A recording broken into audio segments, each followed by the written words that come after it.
Aora, a world where mortals live, die, and are reborn through the turning of the wheel, in a cycle of reincarnation, watched over by the gods. Our gods, some of whom love us more than others. Your home, the Adiran Empire, is treasured by Wodica, Our Lady of Law and Vengeance, the Burned Queen. But our goddess has lately turned her eyes from us, and our empire has suffered revolts, famines, challenges to rightful rule. We lack a common purpose, but we could find it in the living lands, a rich and lawless island settled by fugitives, wanderers, exiles, and us.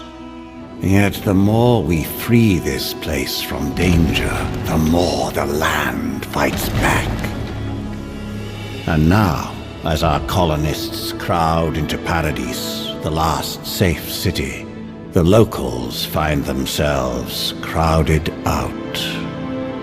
Many years ago, you were born to a family in our Adiran Empire, and in a rare turn of the wheel, you came into this world, a godlike, touched by a patron god in the womb. To some, a blessing. To many, an abomination. You grew up an outsider, but I saw potential in you. Potential and an opportunity. And within my court, you found purpose. Now I call upon your vow to our empire and name you my envoy. Venture forth in the name of your homeland and secure our future.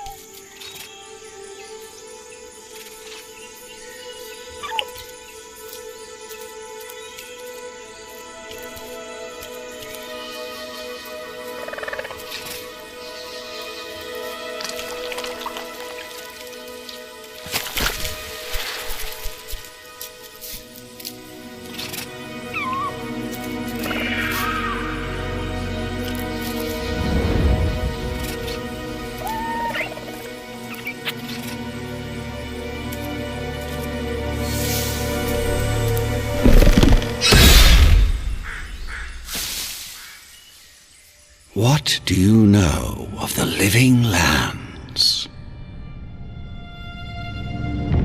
The rumors and tales are so vexing, they cannot be true, and yet they are. Those untamed wilds, overgrown with the most curious wonders and the most dreadful abominations. There beats a dark pulse within the heart of that soil. Something vile stirs beneath the earth, seething with rot and decay. A corruption growing beyond everything it touches.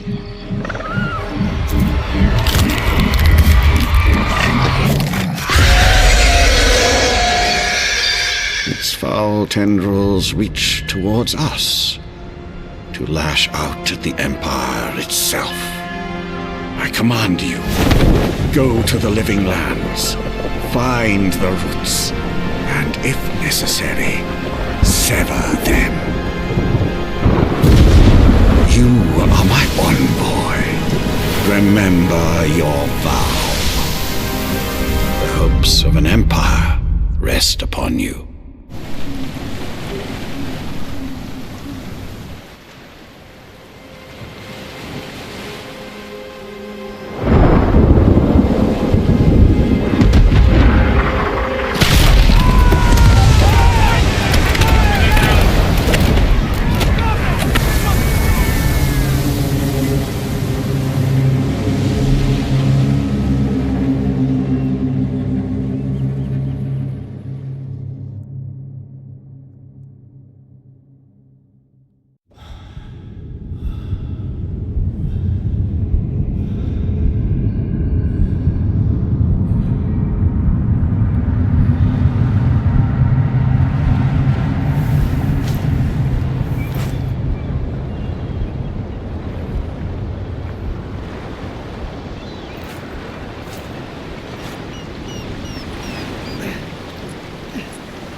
You're alive! Thank the gods I pulled you out the wreck when I did. I wasn't about to let the Emperor's envoy die on my watch. At least the journey's not completely lost. I heard the cannons. I couldn't... We... The name's Garrick, sir. Quarter gunner. 3rd Adheran Fleet. We spoke on the voyage. Never thought we'd end up like this. I've been here before. We've got an outpost on this island, but... I saw flashes, envoy. It weren't the storm that wrecked our ship. It was cannon fire, and it could only have come from that fort up the hill. It makes no sense. No one fires on their own countrymen, unless... That's what I'm afraid of too. In the meantime, you survived. That means we're not scuppered yet. As long as you're here, the Emperor's mission can still go ahead. Then I know the place to start. Adir's got an embassy in the port of Paradis. Once we make it there, we can regroup, figure out what to do next. I hate to say it, but the fort's probably our only chance of escape. We need supplies, and if our troops have been captured, they'll need our help. Thank you. I'll keep you safe. Those boards up there look old. A good hit and we can be on our way. Stay back. I'm not catching whatever's on your head. Easy. He's a godlike. You mean a god gave you that face? Touched your soul and everything? That's right. Never seen one of your kind before. I always heard folks say you were blessed. Looks more like a curse to me.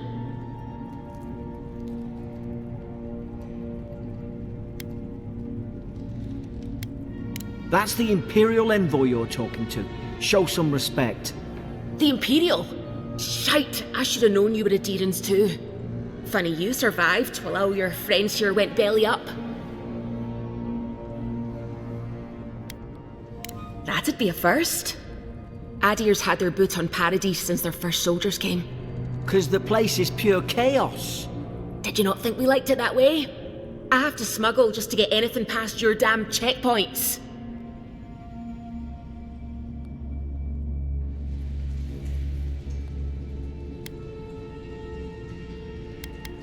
I'm trying. Your friend's the one picking a fight with me.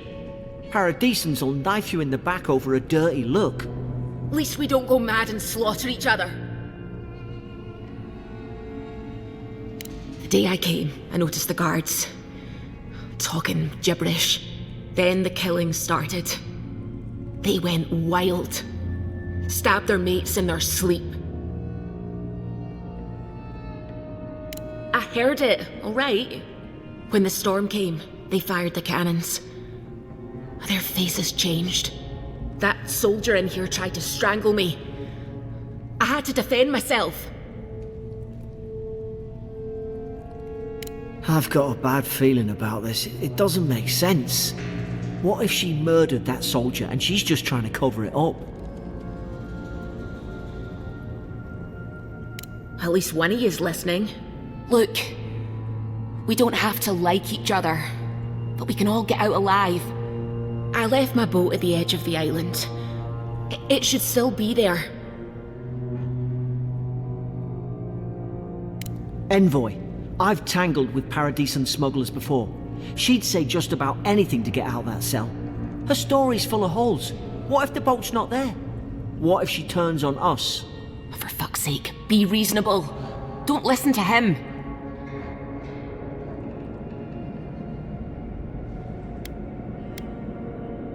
It's in the warden's room. They blocked it off when things went south. You can find a way in, though. You seem smart. If we live to regret this... At least you got around to trusting me eventually. You can't kill me. No one can kill me. I'll swim across the sea. Oh, I knew it. Whatever's on their faces. It gets into their heads. I'm no expert on soul plagues, but whatever you came here to find, I'd say you found it.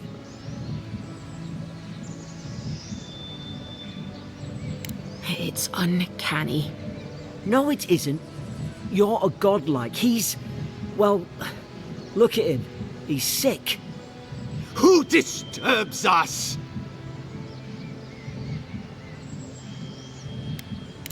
They stung at me. They wanted to prune my bowels. I was defending myself. Steady yourself, please. We're only trying to help. You're wasting your breath. He's gone. You tread in the orchard. No, hens hunting foxes. I should have been free to drink of the land. They thought they could stop me. Vipers! Their venom stains my blade. He can barely string a thought together. How could he have killed everyone? He couldn't. Not like this. He's just the last one standing. Trespassers! Rules? What rules? Who writes them? They drive us further from the tree. And you return death to us. Envoy, this could come to blows. Keep your guard up. Feed the roots, kill the rot!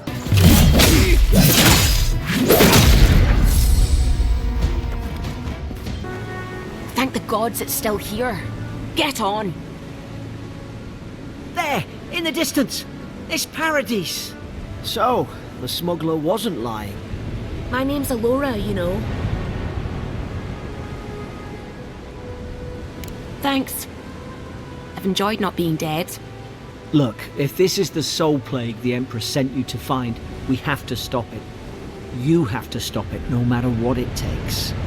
I'd heard rumours about folk changing out in the hinterlands. I thought they were just that.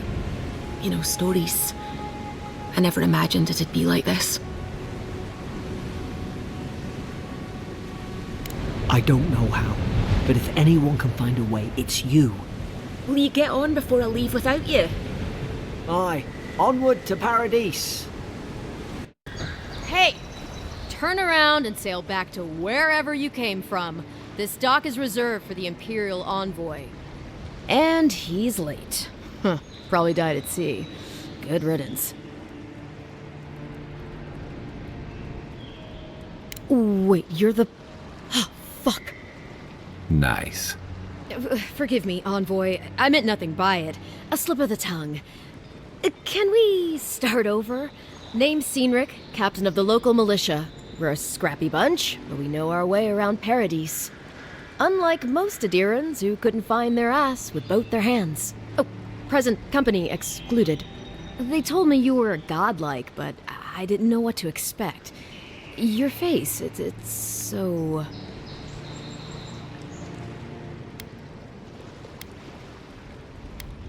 Uh-oh. Get ready to be disappointed. Forgive me, again. We're having a bit of an emergency. No doubt you've come for the Adiran ambassador, but he's gone, along with our claviger.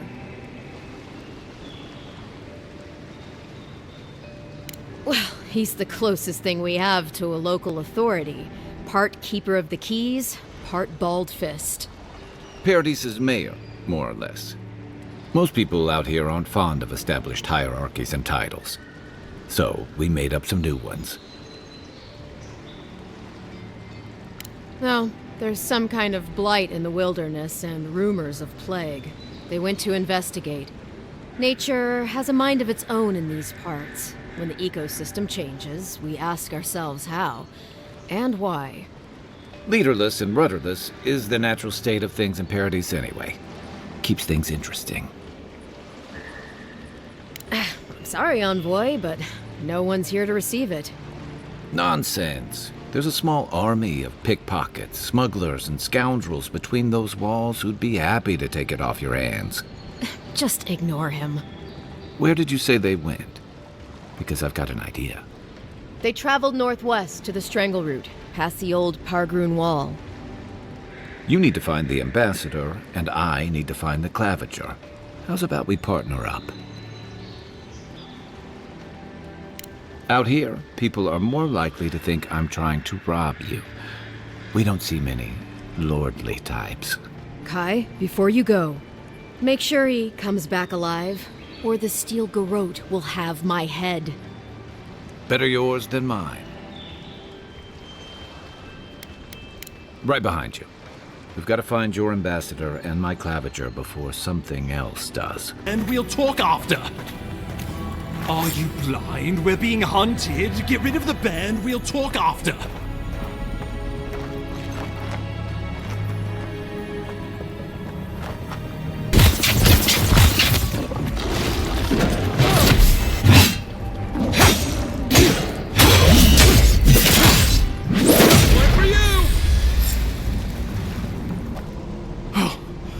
My savior.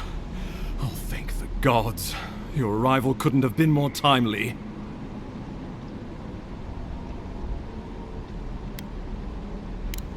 Oh, Ambassador Falchion Hildegard at your service. And you must be our Imperial envoy. Better late than never, I say. The Living Lands is a tad rustic for our tastes, isn't it? Aren't you going to introduce me to your capable companion? Can he be trusted?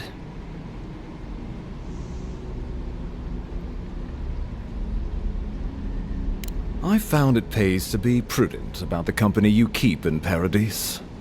The Empire doesn't have many friends on these shores. Hey, not with that attitude. I'm charmed. I take it you had business with the claviger? Poor fellow. It was the bear that killed him, of course. This wilderness has been a little too wild of late.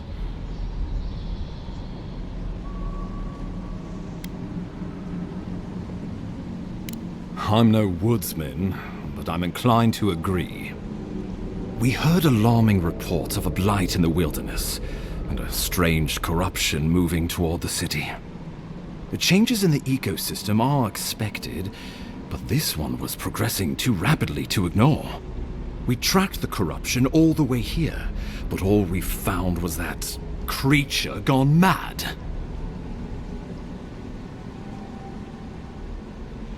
So, the rumors of plague were true. The situation is more dire than I imagined. We need a plan of action before whatever this is consumes the Living Lands. We are here. Come to us. Commune with us. We have waited for you. Come. What's the matter? Can you hear me?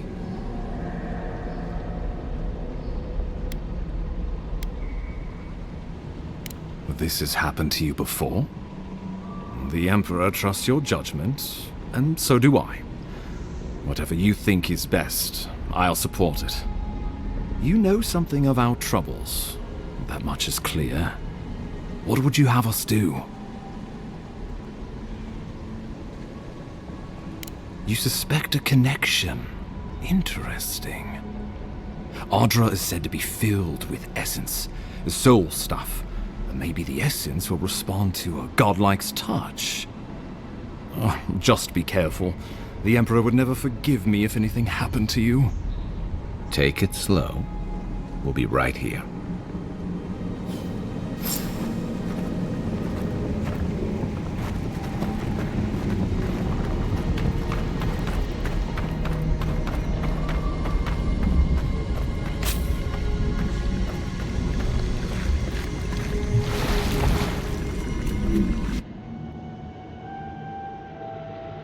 It is you.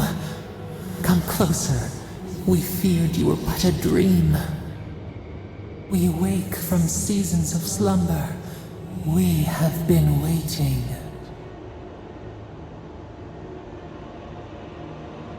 We were drowning in our nightmares for so long. Your hand was a branch.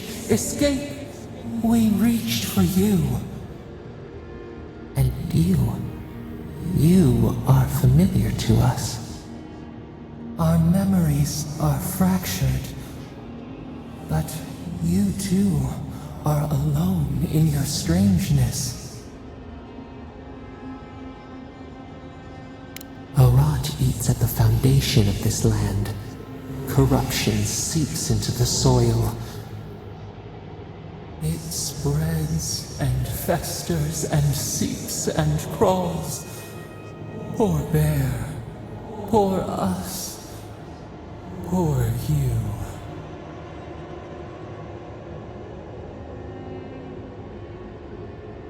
Yes, the air sings with its spores. It is everywhere.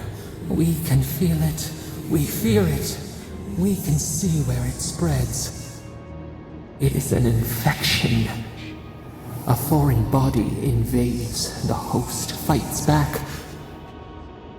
We feel the pain of this intrusion. It overwhelms us. If an animal sickens after a fight, as it howls and sings its agony, what do you do?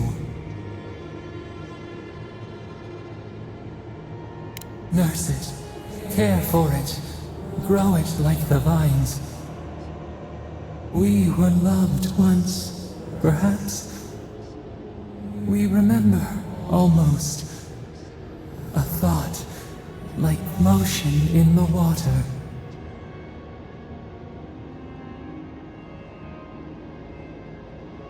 The rot festers. We could suck the poison out, let green things grow in its place, and we could give you the gift of our healing touch. But a favor for a favor. Would you help us in return when we ask it? We offer you the power to heal and be healed, and you would wheedle and bargain? Decide, do you wish this power or not? A favor for a favor then. This place shall heal, and you shall know our power. We tire. New again this world, new again words. We will find you soon.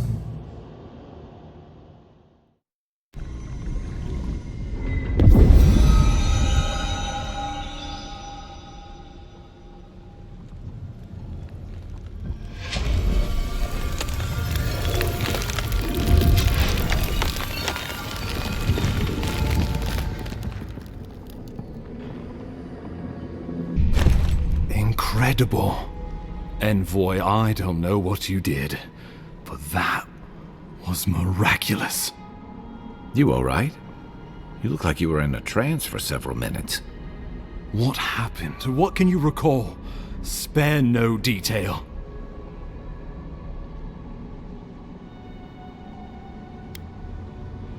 I say we begin with a couple pints. This day's been stranger than most. And out here, that's saying something. Inquisitor Ludwig will need to hear of this. I've agreed to share my findings with the Steel Garrote, as long as they do the same. Not that she has any interest in ecology. Ludwig is obsessed with our security, sees enemies lurking around every corner.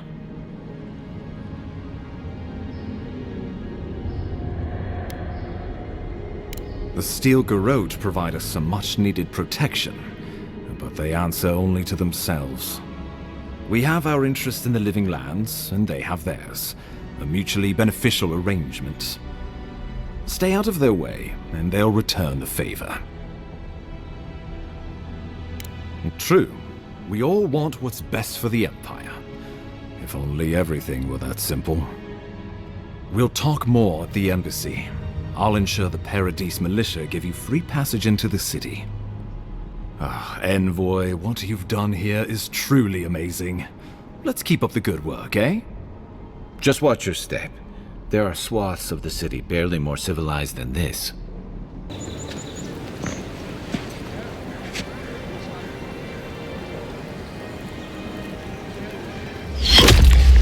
Envoy!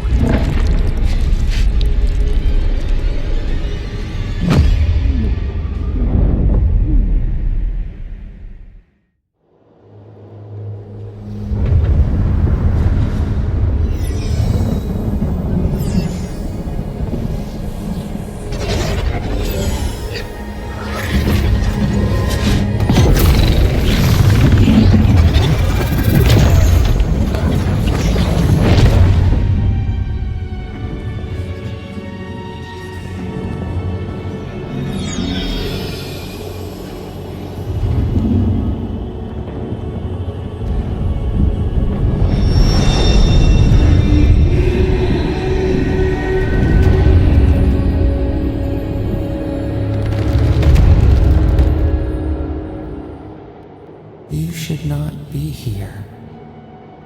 You should be free, whole, the blood feeding your veins. Why are you here?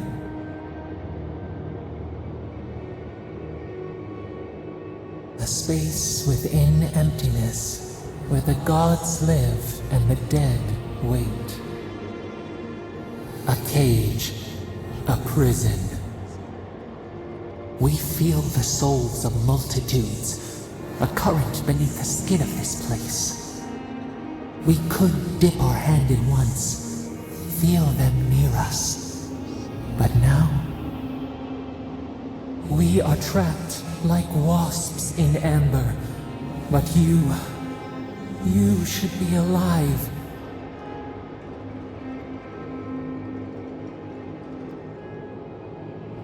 We shout, but they do not hear.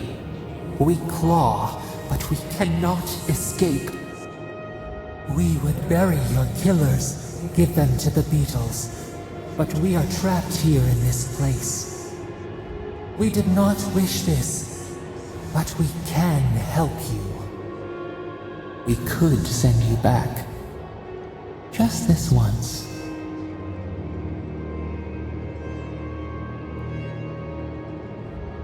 The minnow can slip the fisher's net, even while the prize remains. And the fox chews its leg off to escape the hunter's snare. It is the only way. We will use our waning strength to free you. Then you must find us. Free us from our prison.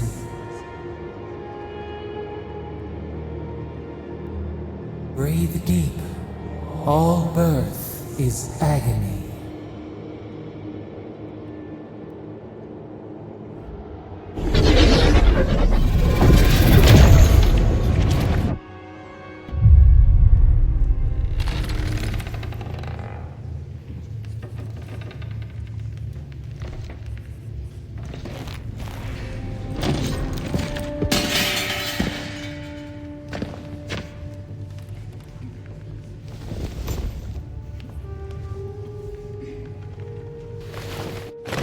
You're awake? Thank the gods. For a second there, I thought I had a problem on my hands.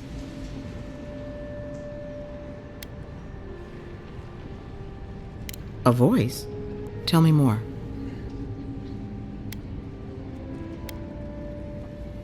Suit yourself. Adirans are a tight-lipped bunch, aren't they? Your friend here carried you halfway across the city. Made quite the spectacle. Probably not the grand imperial entrance he was aiming for. Glad to see you with us. I was sure you were already on your next trip around the wheel, but I brought you here just in case. If anyone can work a miracle, it's the Viana, though whatever restored you is beyond even her skill. That's what everyone in Paradise is asking. The streets have been less murderous since your ambassador and his guards took up residence. But your assassination is bound to upset that uneasy peace. There's something I still don't understand. Envoy, you died.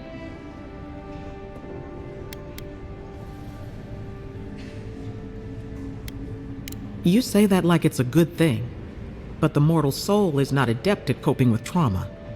What does this mean for him? Should he expect anything else strange? Other than coming back from the dead, I mean. That depends on a few things. Visions and hallucinations? Likely. Manifestations of past lives? Uncommon, but possible.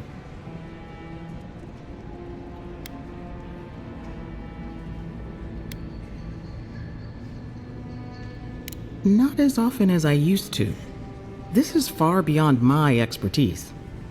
You should visit Runid, our local watcher. She would know what to make of your strange, stubborn soul.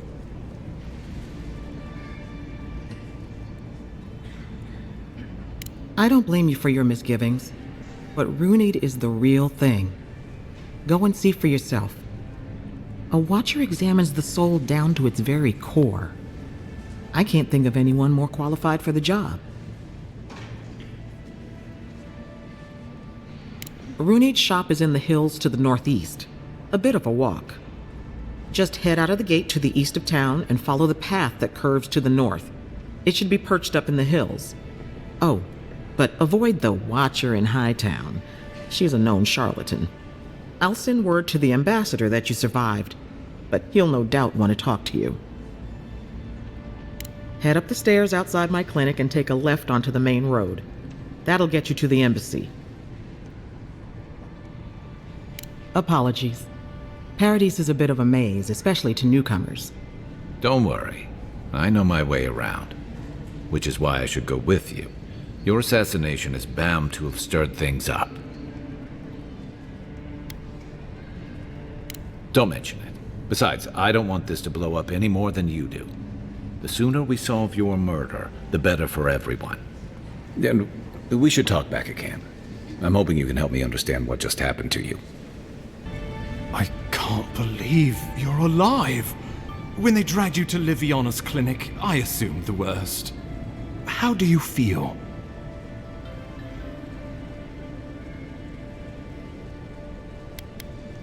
Homesick already?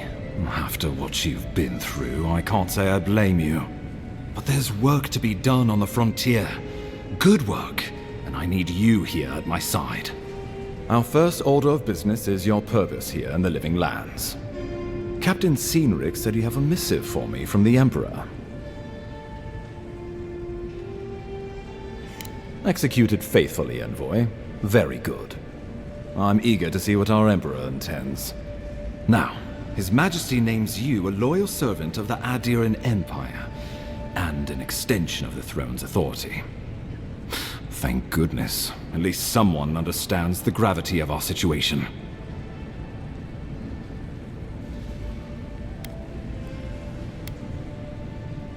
With that, I have better news for him. You've seen how wild the Living Lands has become, both in nature and in politics. Sometimes I think the island has a mind of its own. No sooner had you arrived than you found yourself at the center of our troubles. That you are, and not just on account of your noble heritage. This embassy has no shortage of political foes, but the Dream Scourge is what keeps me up at night. You've seen firsthand what it can do in nature. We can't let it reach the cities.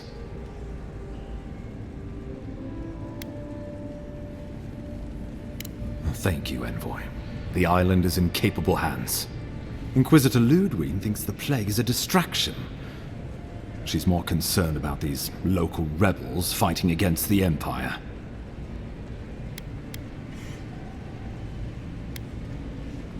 They were paradisans once, law-abiding laborers. Now, they're fugitives and oath-breakers hiding amongst the populace. They've sabotaged our work, killed our soldiers, and the final straw, attacked you out in the open. All the more reason to strike first, or so the thinking goes. Whatever their reason, we have to retaliate for the good of the Empire. I won't lie to you, Envoy. Our position is tenuous. If we can't even defend ourselves, how are we to defend the Living Lands? But defend it we must, for the sake of everyone who calls this island home. Inquisitor Ludwig demands that someone hang for the attempt on your life. These Paradisan rebels must face justice.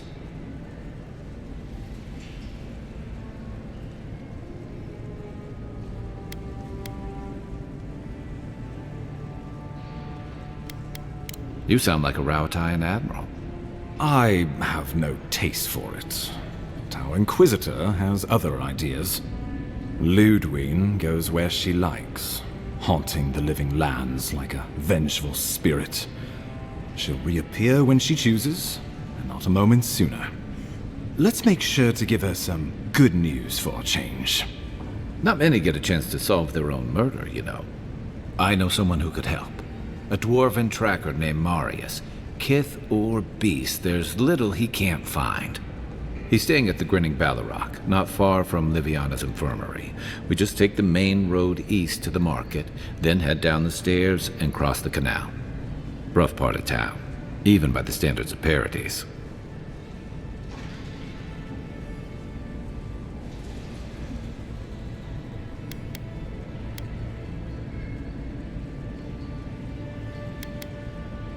I can tell you're skeptical, but remember that you're an outsider here, and a lot of Kith aren't exactly thrilled to see so many adherents in their midst. New weeds, a new beast in the tall grass. Predator or mate? As you've seen firsthand, you could use some local help, especially if we really are after Paradisans. I suggest you recruit as many allies as you can, but choose carefully. They, like you, will represent the Empire. But before we can send you off to parts unknown, we need assurances from the local healer that you're fully recovered. After all, you survived a brush with death. The health of your body is one thing. The health of your soul is another.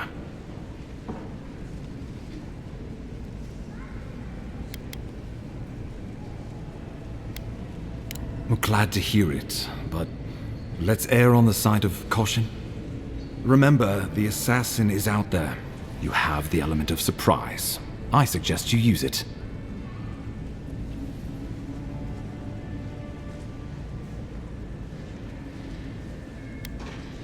We'll talk more of the Dream Scourge when you return. Until then, Envoy. How about we start with Marius at the Grinning Balrog? Besides, I could use a drink after all this. Ha! The mighty Marius, deep in his cups, ready to take on the deadliest prey, providing they're asleep at the time. Right. Take another sip, Amakul. Rude not to finish a drink someone bought for you. No wonder you're hiding behind a mug. You're too worried about being polite to survive out there. The dwarf there is Marius. Best tracker I know. I heard you're from Solace Keep. How great a survivor could you be, hiding behind stone walls all your life? You don't know anything about me, you Adiran Nimdut. So maybe go back and take another blessed day sip. But here you are. Tell me, how does one get kicked out of a place that never lets anyone leave? Duktetragu Sakasapt Jatule. You want to talk so much, I'll cut you a second mouth across your throat.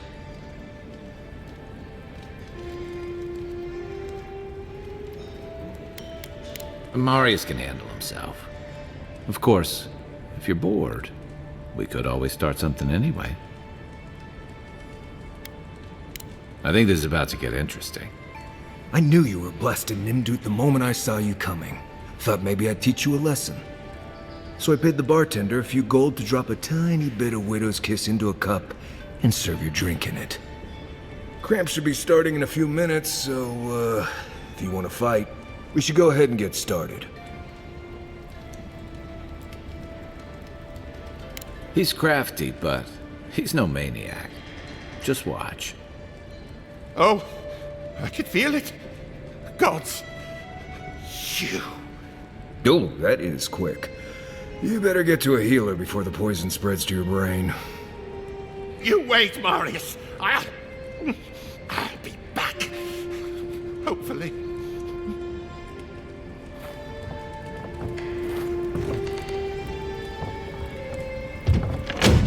Well, that was something.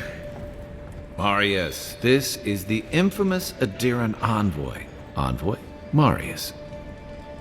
Well, any friend of Kai's is definitely a person. Wasn't a bluff. That was a test. Any hunter worth their salt knows Widow's Kiss has no effect if it's ingested. And he actually believed I could pay the bartender to poison someone's drink. Gods, the taverns in Adir must be rough.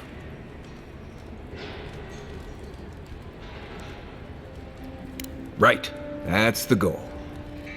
If I'm not mistaken, you're looking for someone to help find the people who killed you.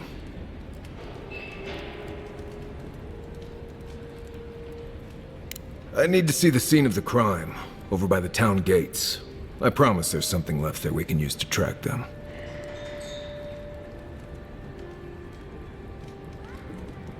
Then they wouldn't need much of a reason to go after an Adiran official. Plenty of stale water there. Still, it's dangerous to make assumptions based on stereotypes. We need more of a trail to go on. We'll figure this out, Amakul. Don't you worry.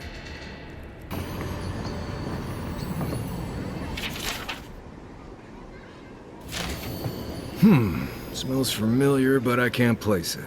Whatever it is, it's not used for game hunting or keeping beasts out of your garden. The apothecary might know more. That's where I'd look. Seems like a good place to start. Go back to the market and up the stairs to the east. You'll see a large building with a big window on top. The Mermaid's Den. Nice place. We should say hello to Juliana while we're there. The apothecary is in the back alley. Any luck? We could track down who made this poison. Find your killers. Aren't you the Outlander who died in the streets? How are you... It doesn't matter. You've got to help. He's gonna hurt me again. Everyone take a deep breath. No one is hurting anyone else today. Right? You seem to like beating up on little guys. Want to take a run at me? Listen to me, dead man. What happens here does not concern you. Walk away.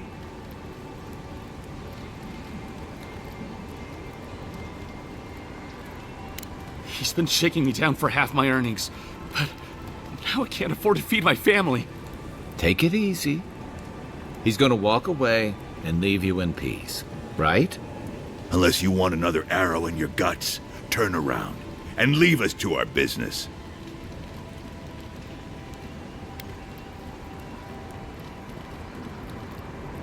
Fuck off. I'm not intimidated by an Imperial lapdog who dropped like a sack of rocks the second he set foot in the city.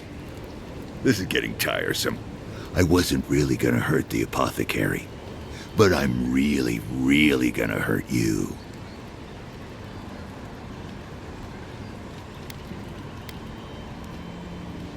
Last person I know who did it died with her boots full of saka.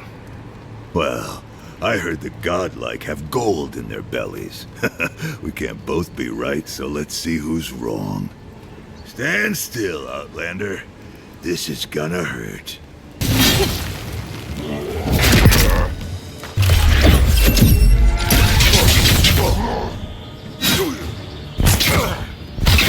I can't believe they're dead. Wait. We should ask that apothecary about your assassin before we leave. I don't think we're going to be welcome here for long. All those sparrowhawks will be sniffing around here any minute. And since that's not the last skirmish we'll find ourselves in, I say we take this opportunity to stock up on some better equipment. I like your spirit, but there's no accounting for the quality we'll find that way. If you want a guarantee of getting the good stuff, I recommend Paradise's main market. Envoy, thank you for dealing with those miscreants. There's a plague on these streets, and they are a symptom. A gang of bullies shaking down honest folk seems more like the cause to me. It's no more dangerous here than anywhere else. It's just that monsters here have knives instead of fangs. You even killed Thala, the biggest, baddest of them all. The sparrowhawks are gonna come after you. They don't. That's the problem. You don't have to come to my defense. No one sticks their neck out for anyone in these parts. Poison? Let me take a look. Wait, I recognize that from my wares. It's oil distilled from Santa Torre, a berry native to the Living Lands. Relax. We're not here for you. You couldn't have known how it would be used, right? You better start naming names, Amakul, before my friend here starts to get vengeful. Please, I can't be seen talking to you. You need to get out of here right now. If word got around that I was ratting my clients out to the Adirans, it'd be the end of me. Damn, I was afraid of that. If you made an enemy of the locals, this won't be the last attempt on your life. The truth is, I never saw the customer's face. They wore a hood. A monk's cowl, I believe. but I can tell you that Saint Ettore is used in religious rituals. Prophets and seers will do anything to leave their bodies. If you want mystic types, you want to go visit the Temple of Andra. Probably the only reason you'd want to go there. On the other hand, Claviger Amond was cozy with plenty of mystics and oddballs. We could check out his estate for clues. Go past the Hightown Gate to the north, then follow the road eastward until you reach the statue of Andra. Well, I suppose it's the least I could do, considering I got you killed. I hope that I've been able to assist you in some small way. Good luck in your investigation, Envoy. The wood echoes, strangled suffering. We knew this creature. Still waters, you merely dream. The bear, the rot in the heart. Did its beauty sing to you?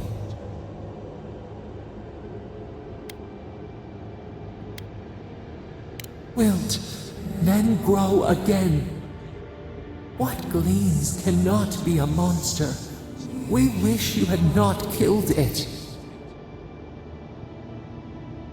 Violets and the stars. We wish for both.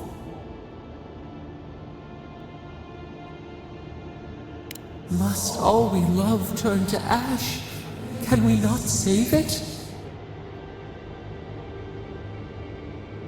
Mercy like a knife. It hunts all of us.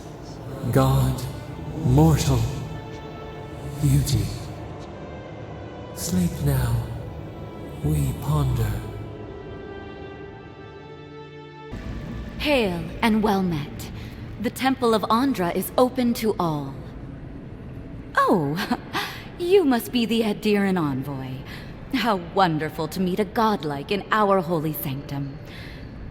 I take it you're here on official business. Thankfully, no. Only the faithful and the devout come through here. Always have and always will.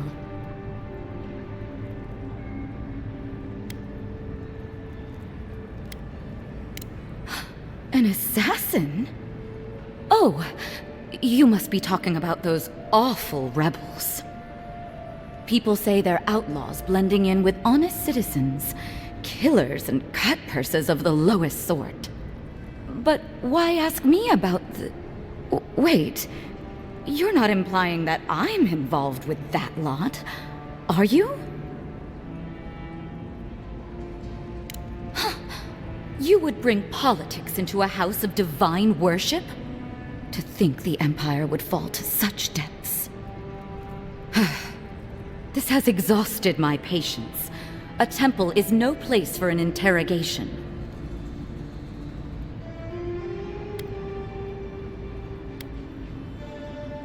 My people know what Ludwine does with her prisoners.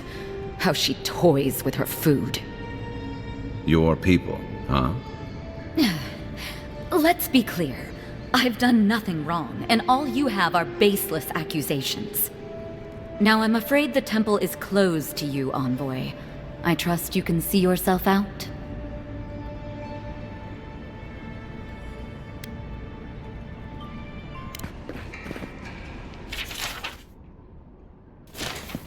Well, there you have it.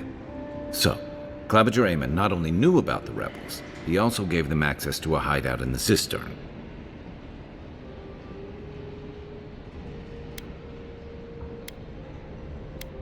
He's not the only one, as you've seen firsthand. Look, everyone who settles in the Living Lands comes from somewhere, but until recently, those settlers have been people, not nations. But when Adir built an embassy and filled it with dignitaries and troops, some started to worry that your laws and governors would follow. Right, all of that. Don't forget why we're here. You hired me to hunt the rebels down, and now we know where they are. A cistern beneath the Temple of Andra. Good place for a hidden base. It sits just below the city, where the people and patrols will never look. I knew something was up. I didn't buy your innocent acolyte bit for a second. Right. You bought that story faster than you bought those bright red boots you got in Thirdborn. Hey, I looked good in those. At least we know where we're going. The temple's east of here, just across the canal. We've been over this before, Envoy. Just go. Shit. Let me guess. He wrote it all down? The Claviger was far too trusting. Probably what got him killed. All right. If you're willing to listen, then I'm willing to talk. Nice work, Envoy. Yes, I'm with the Resistance. We have a responsibility to defy your empire, to protect our way of life. For some of us, that means hiding in plain sight, passing messages between contacts, playing a role. For others, it's kill or be killed.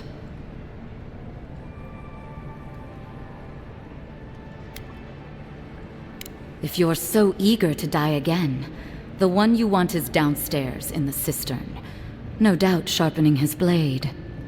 The door is on the wall to your left.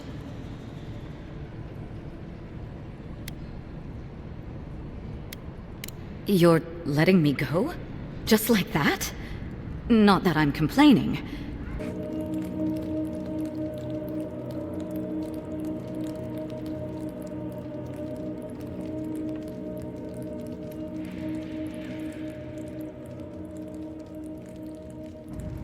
So it is true. You're alive. You're truly alive. Spoken like an assassin who's confident in his work. Well, how could this be? I killed you. The whims of the gods are a mystery to us both. Stay your weapon, please. Hear me. Let me speak for Paradise. Then you can decide if we part as friend or as foe. Envoy, I killed you because the people of Paradise have suffered under the boot of Adir.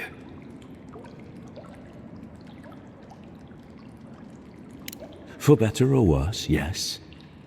Though that ended when he went into the wilderness with your ambassador. I didn't, though that is where your mind went, isn't it? In any case, it was not the Claviger's death that made me decide to kill you. It was because your face came to me in a dream. A vision I believed was sent from the gods. This was no ordinary dream. It was not imagination. It was communion. Your face was as clear in my mind as it appears to me now. You were standing under the sign of Adir. Your feet became roots and reached deep into the soil, wrapping round Ardra in the darkness. Dreams, visions, they can be confusing things. I took the vision as a call to kill you in the hopes that I might stop Adir from conquering this land. Yes, my life may be over, but I accept responsibility for my downfall. I cannot imagine what the gods want for us, but you are at the center of it. The proof stands before me. There's definitely something. It's written all over your face. The only thing standing before us is a bunch of well-armed people. Let's take this slow. No sudden movements. The gods aren't finished with you yet. You're not the first to have a divine purpose thrust into your hands, and I fear you won't be the last. I hope you do better things with this knowledge than I did.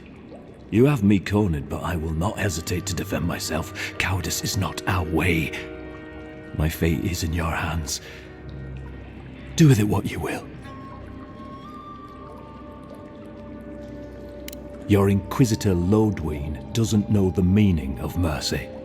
But if that is the fate you want for me, then it is the will of the gods that I stand trial for my crimes.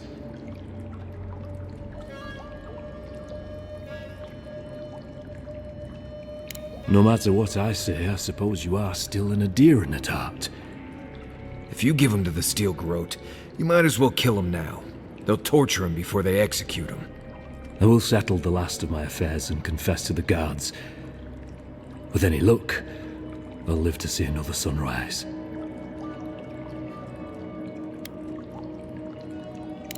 Blood will be spilled, in time. That cannot be avoided for long. Farewell, godlike. A hush, an ill wind, steel justice, shackles like our own. We learn, we twine. That's sad. The Inquisitor's gonna have fun with him. You should have just killed him. He's as good as dead anyway. Haze, mirrors. We have touched something like your dreams before. Our roots entwine, but we cannot linger here long. We must know. If it is a watcher you seek, then a watcher you have found. She's accurate so far. Why have you come to me, godlike? Let's have a look at you then. You who came to these shores on a royal errand. You who have died and returned. To open the door to your soul, we must first open a door to your mind. Now repeat after me. I stand on the shore between here and beyond. Very good. Spoken with conviction. I dip my toe into bottomless depths. The lake is a mirror. The mirror is a door. And the door stands open. A door? A garden gate? Impossible. Someone is here with us? How? Who are you? What are you? Show me what you are. A hand knocks on our bark. Do we answer? How can they see? What is this I hear? Old and forgotten. Echoes of echoes. An uninvited passenger? Now she's hearing voices. Great. Is that gonna cost us extra or something? Curious. Something clings to your soul, felt but unseen. Voices, echoes in the placid lake. Shelter the seed from winter. Who reaches for our bars? Who speaks? Enough! I have seen into your soul, and hereby close that which was open. The door is shut, the reading finished. Well, that was truly unexpected. I am pleased to report I made contact with your soul, and then with something I cannot name. First, the good news. Not only is your soul healthy, it is strong, powerful. Strange for one who so recently died. Death leaves a scar, but you are unmarked. Instead of passing through the beyond, your soul was nurtured, protected, caged. Soft. The shell cushions the egg. You only live because someone would not permit you to die. But I wonder, who?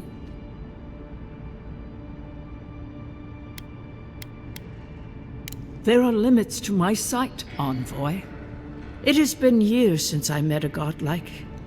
Their souls have a sonorous quality, like the music of a bell.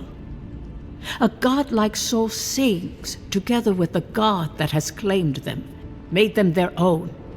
It gives them power.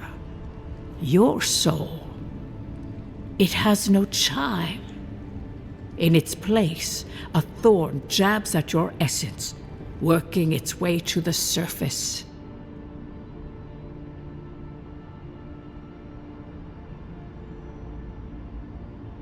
I told you the good news.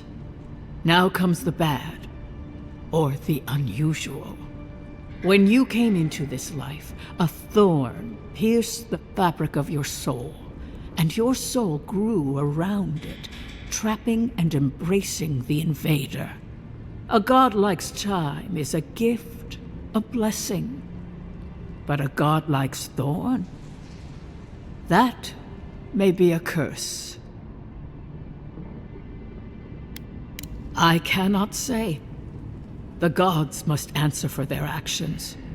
We know that a god touched you at birth, but which one and why? They always signed their work, and none of them lay claim to you. Disturbing. Terrible. There are so few godlike remaining, and you are a stranger even among your own kind. Forward. Whatever you choose to believe in, be it fate, the gods, or your own nature, it will point you the way. I wish I could tell you that everything will work out in your favor, but the wheel turns by a merciless hand. One word of advice. When you find a pillar of Adra, commune with it. Adra has a strong link to the beyond. Before we close, have you any final questions?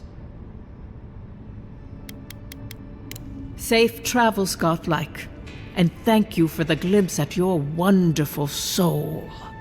I will pray that your next turning of the wheel is uneventful. Until then, you are bound to live a rich and complicated life. Oh, Envoy, you return. And you brought a friend. Ambassador Heelguard, at your service. Always nice to meet an Adiran who isn't trying to goad me into a fight. What of these rebels?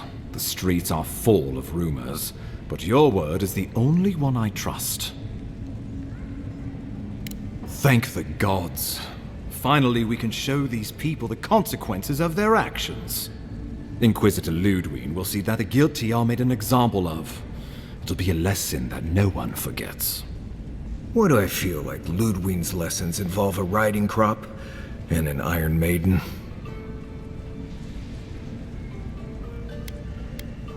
Right. Let's move on from that scenario as quickly as possible. Impressive work, Envoy. Not only have you cheated death, but you humbled your own killer. From this day forth, no one will challenge our presence in the living lands. Our people are here to stay. While I appreciate that, there's more work ahead of us. Securing the frontier has only just begun. Now the Emperor wants you to investigate the Dream Scourge, and I have no wish to delay you any further. I'm sending you to Fior Messi Verno, a community of Valian expatriates deep in Emerald Stair. The Animancers may have some knowledge of the Dream Scourge already. Learn whatever you can from them. Governor Vidaro will be your first point of contact. I'm told he's barely keeping the community in order. Seek him out if you need direction. Good hunting, Envoy.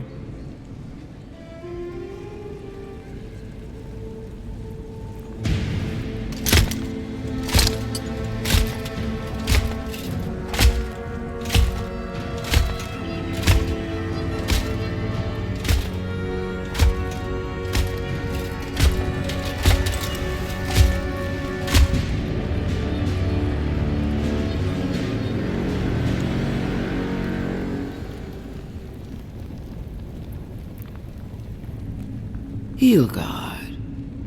Why is it that whenever I hear your name, it's because you've disgraced the Empire? No, strangling light. Keep her away. Ooh, that doesn't sound good. Inquisitor Ludwig, so kind of you to join us. While you brood over the Dream Scourge, this island is coming apart at the seams. Stay your wrath. Allow me to present the Adiran envoy, dispatched by the Emperor himself, to aid us in our time of need.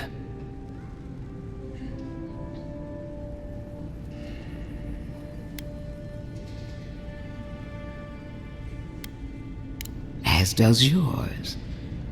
Let me deal with him, and I will get back to you shortly.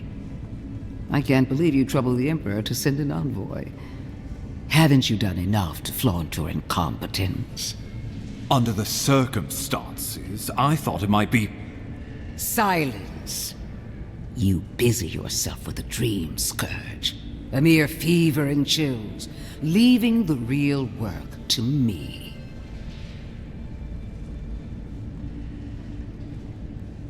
Even if that were to happen, the living will replace the dead.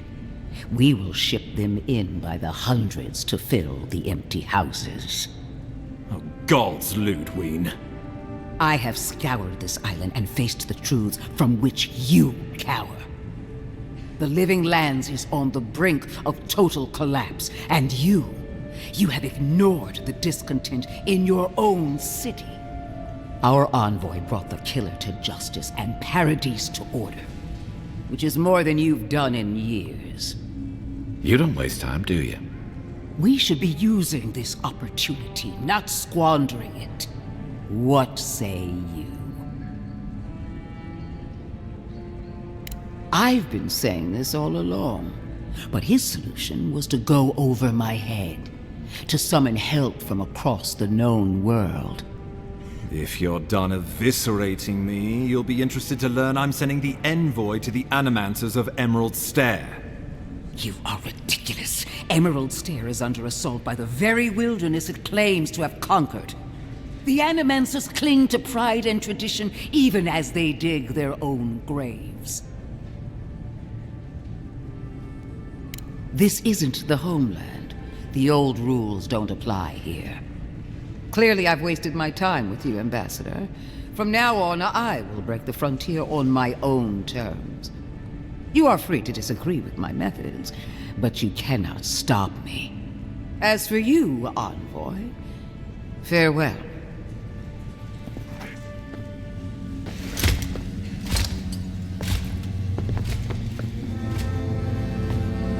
So it begins. I saw this in the Deadfire, too. I'm sorry, Envoy. I don't envy your position. She is going to be a problem.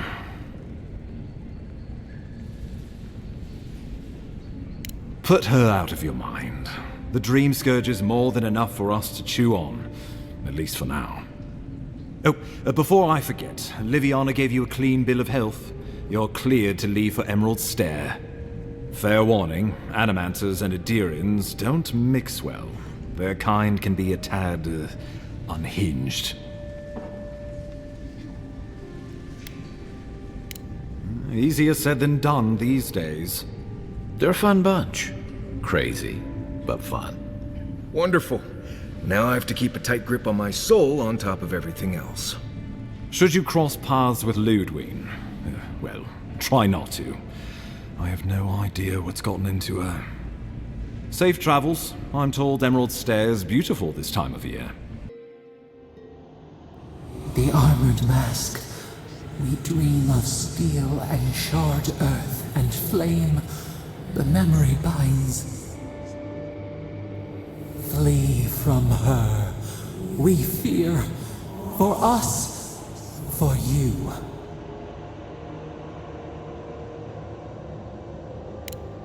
Blazing ire. It burns and feeds upon itself. Pain through the smoke, we recall. You are not safe with her.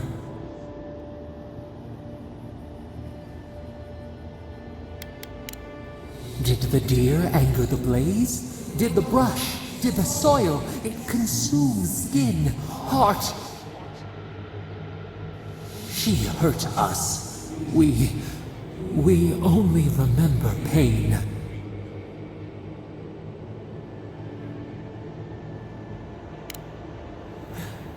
The canopy stretches over the sprout to keep it safe.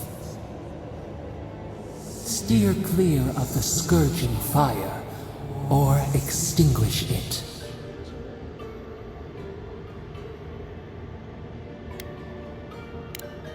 No recourse but teeth.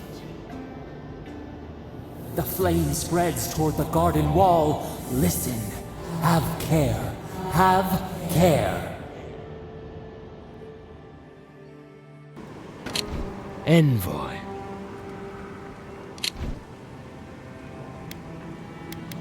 Paradise is not finished with you.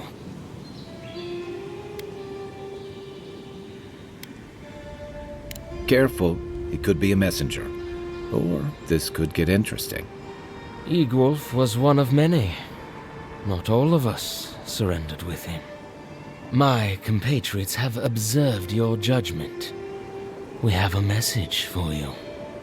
We do not give second warnings. Consider this one carefully. Hold a moment. They tell me you're going to Emerald Stair. Business or pleasure? Of course. Don't let me keep you. Fair warning, Envoy. Before you showed up, Inquisitor Ludwine barged past me. She was looking none too pleased. I didn't ask. The less I know, the better. Anyway, I thought you should know Ludwine's on the prowl. Tread lightly. So Ludwine's somewhere out there doing who knows what. Wonderful. Hopefully, your handling of Egwolf brought us some grace with her. Oh, one other thing. A desperate young man at your embassy asked me to deliver this to you. Apparently his expedition team has run into some trouble in the caves north of the city. I reckon he was a little starstruck by the whole idea, and no one else could spare the time. Oh, and I wouldn't wait too long. Those caves have been unstable the last few days. Roots and earthquakes and the like. Take care out there, Envoy. Can't say I'm sad to be leaving Paradise. I had no idea how tense things were with the Adherans moving in. And Egwolf's death won't help matters. You had to know that might happen. I mean, you've met Ludwine, right? Regardless, the Steel Garrote will see this as an excuse to crack down. I get the feeling they've been looking for one. Steel Garrote? I figured they're just more intense Adheran soldiers. They're certainly making their presence known. Can't say they're making any friends, though. I don't like that Ludwine woman. She gives me the vrikas. Yeah, I've seen floggings gentler than the scolding she gave Hilgard.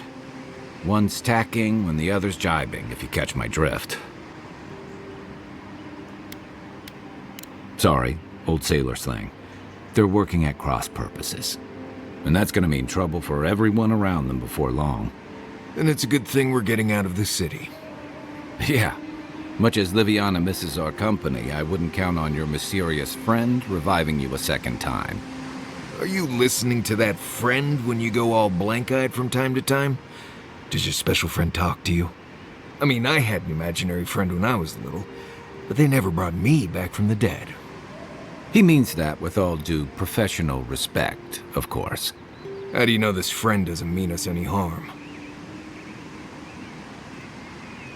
Unless they have their own use for you. That's what's giving me the shakes.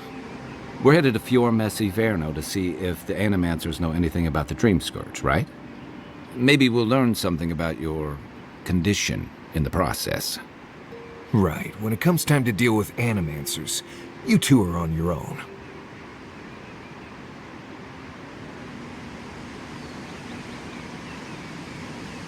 Most fun things are. They could stand around and have scholarly debates about souls all they want. Gives me a great opportunity to take a nap. I haven't been back in a while, but Fior is, an interesting place. It was founded about 50 years ago by a disgraced Valian duke and a handful of animancers who'd soured on politics in the republics. Town full of nobles, scholars, and leeches. All surviving off the work of the farmers who grow food for the whole island. Right. You know, present company excluded, and all that. Don't take it personally.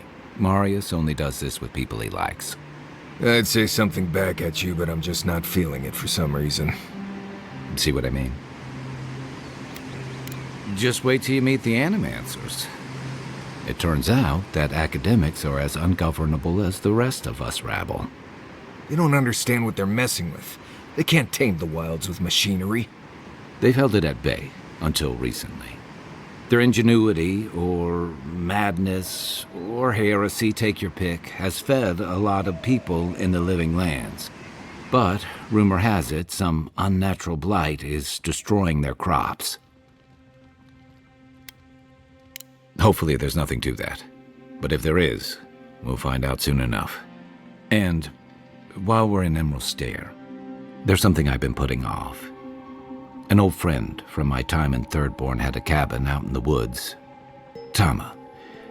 He passed a while ago, but he left something for me that I never got around to picking up. But since we'll be in Emerald Stair anyway...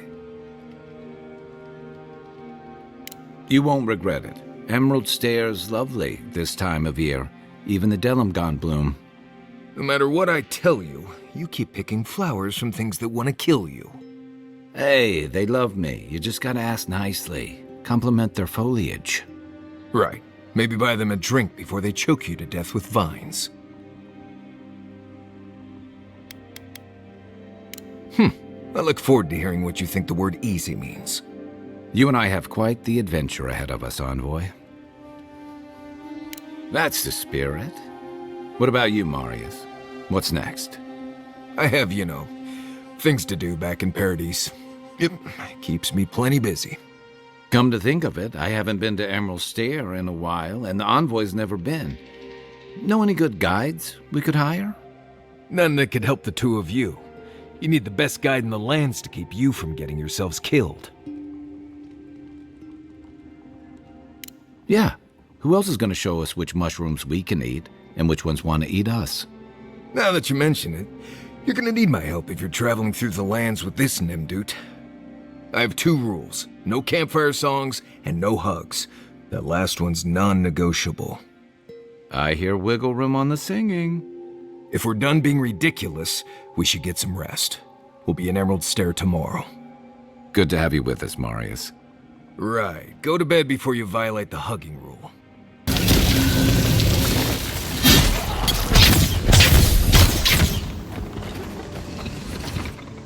Oh, fantastic. People. I was about to lose my wits. A mind's question. The dust of the Akita in her hair. She knocks. We would answer. You wouldn't happen to have a ladder on hand, would you?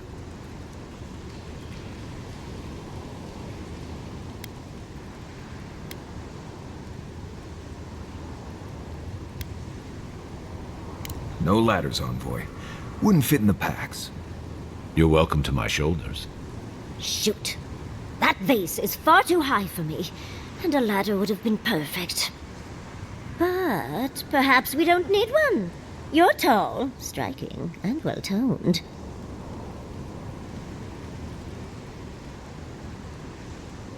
If you keep encouraging her, she's going to climb you. Watch out, Envoy. She seems to have a thing for you. Careful, darling. I already have a lover. A good one. Skilled with his hands. He always carries a ladder. But, sadly, he's busy helping the Animancers in Fjord. And I need this vase now.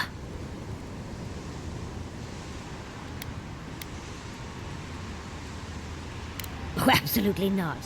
Vidaro, the governor, is an uptight postinago. But if you want to know about the governor, fetch me that artifact. The vase sits atop that tower beside us, in the ruins there. And once you've got it, look me up. Yatsley, wizard extraordinaire, godless expert, and a Balrog in the bedroom. Andra's titties, you found it! I tried using magic to get the vase down, but alas. Thankfully, you and your little friends came along and saved the day. Excuse me. We're all bigger than you are, Nimdut. I may be small, but my magic is not, I assure you. If you say so, darling. But I'd best pack up. I want to get home. I've a new artifact to study. Thank you for your help, Godlike. Even if you didn't have a ladder. Ah, the Emperor's envoy. Inquisitor Ludwig said you might be heading this way. I am a captain in the Steel Garrote, envoy. The name is Alfir. If you're here to speak with Vidaro, I'm afraid you'll find the governor is quite beyond reason. These Valians and their love of animancy.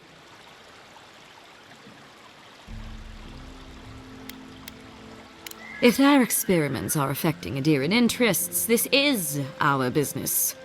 And when the time comes, the Steel Garrote will be ready to ensure the safety of those interests. We all have our part to play, envoy. Until later. How can you ignore what's right in front of you? The Dream Scourge is here, in the soil, and it's killing us. Oh my goodness. Are you a godlike? Charmed. Forgive me for staring. It's just, we don't see many of your kind anymore. Maybe you can talk some sense into our governor. Put the fear of the gods in him. Tempers are high, but I don't see any assassins. Yet. Excuse me, but unless you have official business, I'll thank you not to involve yourself in our private discussion. Of course. The Adirian envoy. Ambassador Hilgard sent a missive telling me to expect you. How delightful. You speak with a measure of authority, but I caution you to remember who's in charge around here. Now that's what I call a first impression. As you can see, I was just proving a point to our esteemed governor. A cart full of spoiled vegetables. You call that a point? Ha! Emerald Stair used to be a lush garden for miles around, and now I don't even recognize it. First came the invasive species, roots and mycelium growing overnight, as though nature itself had gone mad. The Dream Scourge has twisted our lands, our wildlife, and now our farms.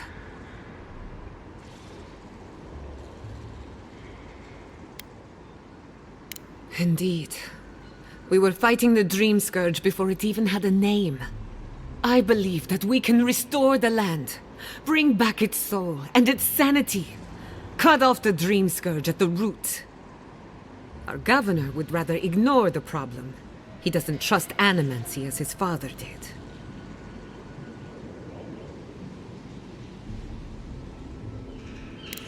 Before we can deal with the Dream Scourge, we first need to understand it. Unfortunately, new experiments have to go through him. Once again, bureaucracy stands in the way of getting things done. I'm just trying to stop Chiata from hurting herself. Animancy is dangerous when you're shooting in the dark. I see you're unfamiliar with animancy. You don't appreciate just how dangerous that could be. Are you going to tell him about your family's basement? Or should I? How dare you use that against me?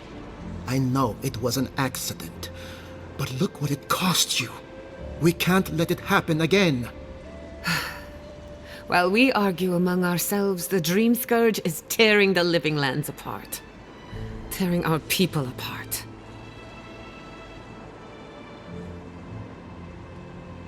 Really? Unexpected from an Adirian. But how could I refuse an offer like that? Well, Governor, looks like I'm taking some time away from my duties. I'll trouble you no more. Your request is denied, Chiata. I wasn't asking. Your responsibilities are to the settlement. Turning away from them sets a precedent that I cannot allow. Everything I have proposed has been for Fior, and you still refuse to cooperate. Under the circumstances, I don't have much of a choice. Then neither do I. Chiata Castel, from this day forth, you are banished from Fior Messiverno. Whoa, you're banishing her for that? What? Ignacy, we can't lose our brightest animancer in the middle of a crisis. Your pupil has gone too far, Quilichi. Take her and leave. You're still a guest in my town, but to us, Giata is an outcast.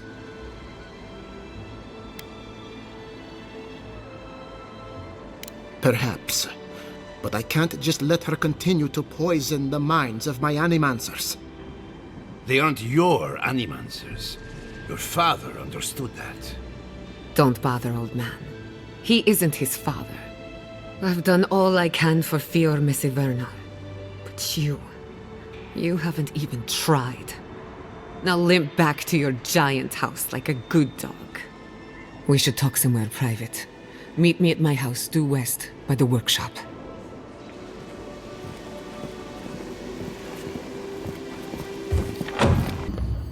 I'm sorry you had to see that. What an asshole. Giata, some manners, if you please. I thought she was being polite. We're on the verge of extinction, but our governor is too busy protecting his fragile ego. I want to live in his version of Fior Mesiverno, but instead I'm stuck here, in reality. You did challenge his authority. I know, but... curses. Without Fior Mesiverno, I'm hardly even an animancer.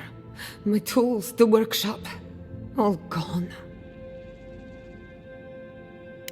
I wish I could take credit for Giata's stubbornness, but she learned that on her own. Thanks, old man. At least now I'm free to study whatever I want, on my terms. The Dream Scourge has been a thorn in my side for too long. I have plans for this island, and they don't involve the Dream Scourge.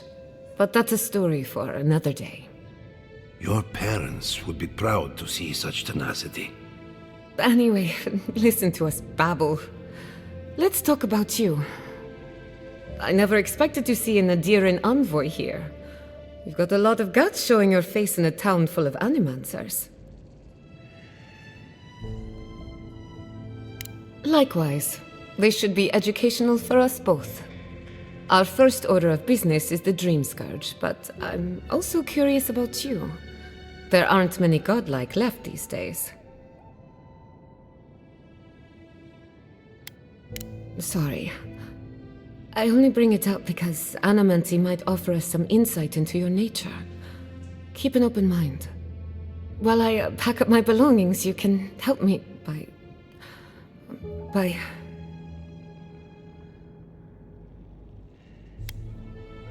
I just realized this is the end. I have to leave Fior Mesiverno. Forever. As much as I would love that, we're already out of time. When it comes to the Dream Scourge, we haven't been allowed to acknowledge the problem, much less act on a solution. Today, that changes. I need help from the animancers around town, but as you can see, I'm an outcast. I hope so, because we're running out of options. Manto Pastor is in the workshop due west. He's got an invention that can help us. Elia Rossell is an authority on the undead. Her methods are controversial, but useful. She lives in a cottage southeast of town. And then there's Yvette and Remy, our philosophers. You'll find them at the docks, southeast of Fior. Each of them owes me a favor. Drop my name and they'll tell you what they know about the Dream Scourge.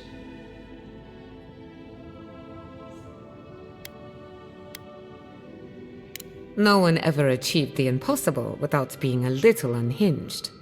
We're about to make history. But first, research. Oh, I heard there was a new arrival, but I didn't expect a godlike.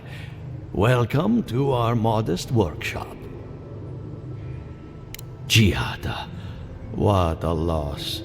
I owe that young woman more than I could ever repay. Unfortunately, I cannot do a lick of research while my equipment is underpowered and overworked. Oh, I can, but it's a matter of getting all the necessary parts.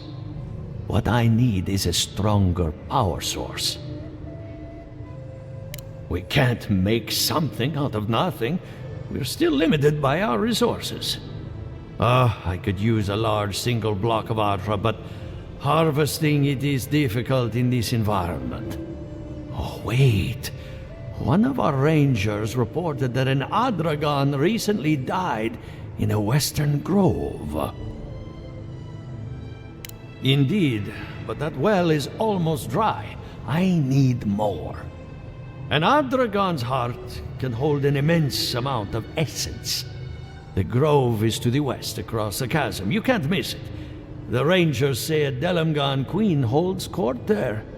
You may be able to retrieve it without violence, but most Delamgan in these parts are hostile to Keith.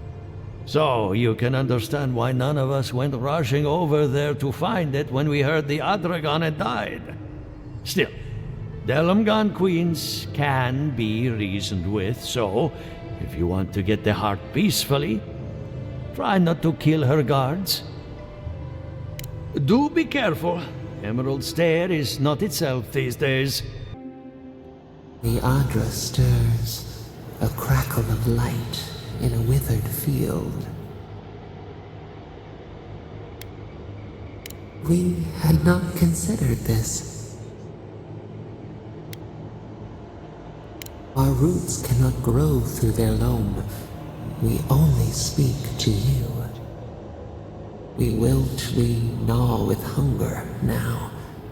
What has come of this place? A hand of generosity, or a gauntlet of steel? We feel them. They bend and hone the essence of the earth. They draw from our veins like a well. What are these rituals?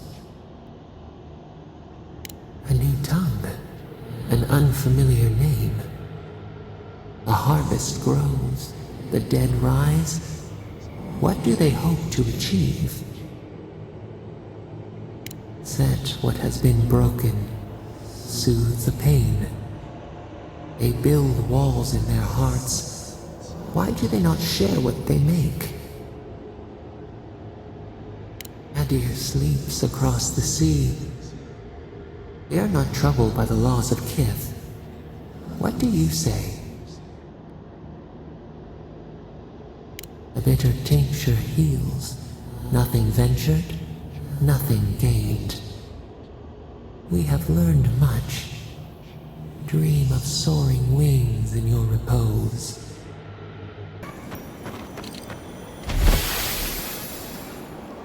I'd offer to shake your hand, but I've been elbow deep in Beatrice all day.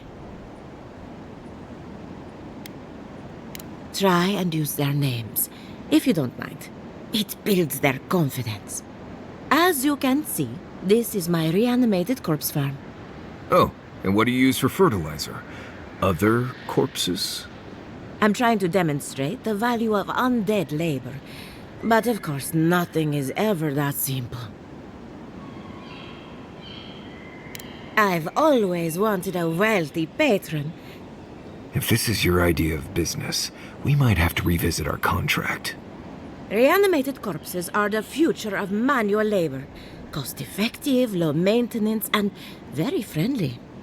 Now, Beatrice, she's being a real problem, if you can believe it. Would you be a dear and reach into her guts?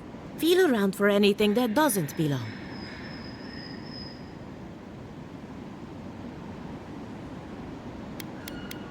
Just imagine you're preparing to roast a chicken. A wet, ropey, warm chicken.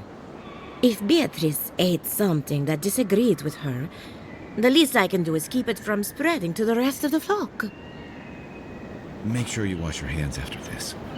Huh. It's like cleaning a deer carcass. I saw you reach into Beatrice. Find anything interesting? Giata Castel wants my professional opinion. What an honor! I have a few theories, but no firm conclusions. I have to ask, is it true? Did Vidaro kick her out of town? He's a bigger fool than I thought. Very well. I'll tell you what I know about the Dream Scourge. But first, I need some help around the farm. I'm up to my ears in chores around here, and the Revenants can only do so much. They can't do complicated tasks, you see. Anyway, I'm afraid the time has come to put down poor Silvo.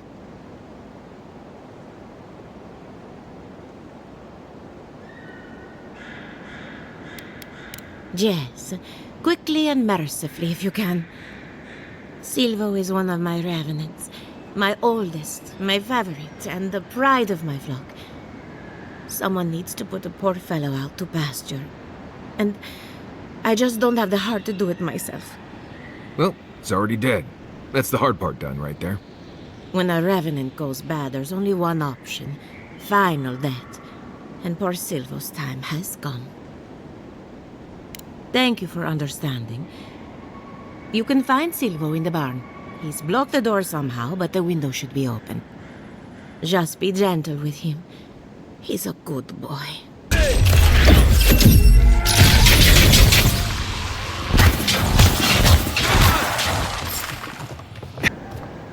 Emerald Stair has seen better days. With any luck, the turning of the seasons will favor us. Poor Silvo. He was a bright young Revenant, but a very old man. Thank you for giving him peace. So, the Dream Scourge. I've been keeping an eye on the readings from my fields. This plague, as we know it, is a recent development. But I believe whatever causes it is older by far. Maybe even as old as the living lands. The exotic plants and animals, the twisted landscape, the Dream Scourge. They have a common ancestor. There's something about the essence in the living lands that's different from anywhere else I've seen. And end up like Giata? No, thank you. The corpses, they need me. Not to get too superstitious, but in these troubled times, the arrival of a godlike is no coincidence. You are meant to be here. Toward what end, only you can say. Well, I'm happy to give her some good news for a change. You and Giata are going to shake things up. As for me, I'll be keeping a close eye on my flock. Remy, look what I found. A genuine godlike. Do you think they can hear us? Let's find out. Hello, me, Yvette. You friend? Remy, take a note. The endangered godlike shows all the classic indicators of intelligence, but not of sentience. We heard that Giada partnered up with an outsider, but I had no idea you were a godlike. Fascinating. Gossip is an important part of scholarly research. It's the only way to stay ahead of the competition. Giata must have sent you to be our test subject. She knows how we adore your kind. Satisfy our curiosity and we'll give you everything Giada needs to finish her research. Deal? Let's begin the examination. If you could choose, who or what would you be in your next life? Next time you go round the wheel, you might not get so lucky.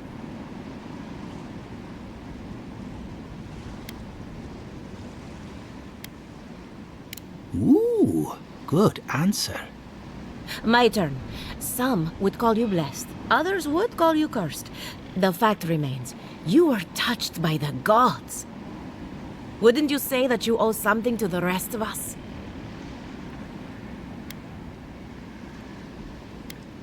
Weren't you? Oh, I thought of another. We all know that godlike can't reproduce. How do you plan on leaving a legacy after you're gone?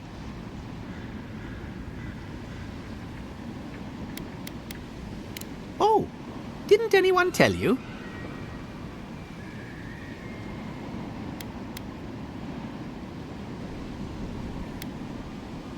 On second thought, forget I asked. I think that covers everything. Thank you for that brilliant insight, godlike. You're a credit to your dwindling kind. So, Giata wants to know all about the Dream Scourge, yes? Such has been her research of late. Do you want the good news or the bad news? The Dream Scourge is proof that an unprecedented metaphysical disaster can take place at any time. Oh, that's a load off my mind. Sure beats not constantly worrying about the future. How's that good news? Giada will be interested to learn that the Dream Scourge cannot just be studied in a lab. Its nature is wild, so it has to be studied in the wild. Our machines and experiments would meddle with it too much. And like anything affecting the soul, it must be connected to essence. Thus, if she wishes to discover more about the Dream Scourge, a Pillar of Adra would be a good place to start. Of course. The idea is a bit high-minded. Adra acts like a pathway for souls as they rejoin the wheel. And the Dream Scourge is a plague of the soul, is it not? So, just as Adra channels essence, so too may it provide a key to discovering more about the Dream Scourge. Now that we've researched the mind of a godlike, the next step is anatomy. But we've taken enough of your time. Farewell. A welcome visitor. It has been so long since one of your kind has walked in this grove. I mean one from the land, your kind. But why have you come here? A curious thing for Kith to want. Even one as special as you. It belonged to one who tended this grove for longer than I have been here. Sickness changed them, as it has recently changed so many creatures in these woods. It no longer recognized us as their kin. We had to stop them before their madness damaged the land. But it is over now. All that remains is their heart. Our kind has no need for such remembrances. It would cause us no pain to part with it. But wait. No. No. So many dead. So many of my kin are dead by your hand.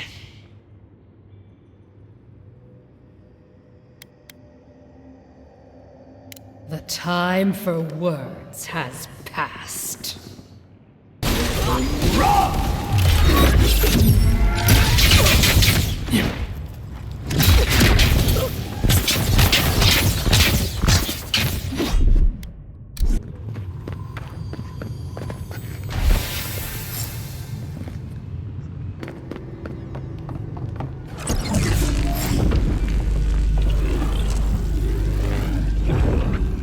For an Adiran, you're very resourceful, and a more than capable companion for poor Giada.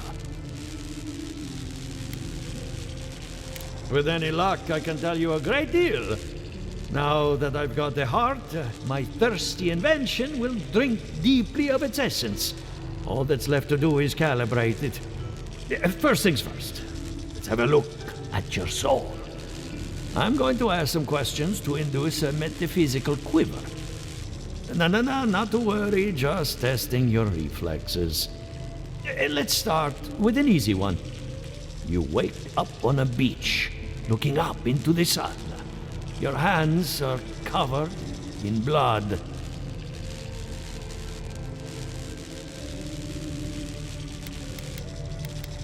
All right.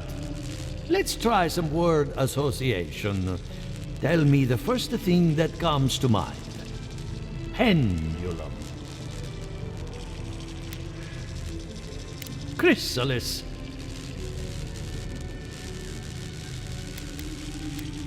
A spark ignites a flame. An idea ignites a war. Hello? You still with me?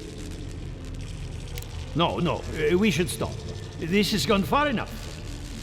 Let's go over your results. Your soul is like a piece of sea glass. All the edges are smoothed down. Quite beautiful, really. Your godlike nature is a marvel to behold. God, my condolences. Those two are a handful, even for animancers. What I see is something entangled about your soul. An outside presence that both is and isn't a part of you. It's old, dark, and rather tricky to pin down. Very interesting. That would be closer to Giata's area of expertise. I'm sure she'd love to give you a look. Fascinating. Thank you for getting my machine calibrated again. But you came for Giata's theory of the dream scourge. Between the two of us, she's on to something. Our farms are in great peril. The essence has been drained from the land. Diverted, like the flow of a river. And risk joining her in exile? No. Without this workshop, we have nothing. Regardless, essence doesn't just disappear. It must be going somewhere. All I can tell you is keep looking. You'll find what you're after. As much as I hate giving people bad news, that's all I have. Please give Giata my fondest regards. I have a lot of packing ahead of me, but I've earned a short rest. Good timing. I'm about ready to get started. So, did you learn anything of particular interest? That's the fun part of metaphysics. Everything is strange, but nothing is new. Look at us. Barely even started, and already we're making progress. Monto's machine is working, Elia will keep an eye on her revenants, and Yvette and Remy are providing us an alibi.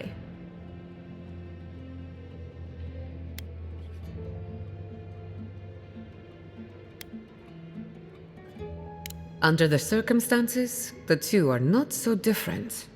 I needed those animancers for more than their expertise. Monto's invention nullifies spiritual interference. Having it up and running means we won't get any false signals.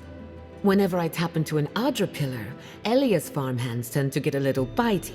Thanks to you, they won't be a problem. And then there's Yvette and Remy, the governor's eyes and ears. In exchange for privacy, I gave them a test subject. I'd call that a good day's work. Animancy takes a lot of preparation. You might only have one chance to run through an experiment. Now we just need the right equipment for the job. When my parents died, they left me their life's work. An invention like no other. The phantasmal focus. Think of it as a spiritual tuning fork, or a dowsing rod. It has many functions, some more obvious than others. The problem is it's in the basement. I haven't gone down there since the accident. Since they died. I'm sure everything's fine. It's just a spooky death basement. I would get it myself, but I'm not ready to face what's down there. The door to the basement is just outside, around the corner. Of course you'll need a key. Please excuse the mess. I feel pretty certain that those people aren't supposed to be plants. What a horrific fate. Beauty reborn. A life of peace. Gods. We can leave now, right? You're back. You found it. You actually found my inheritance. Did you see my mother and father? Are they still there?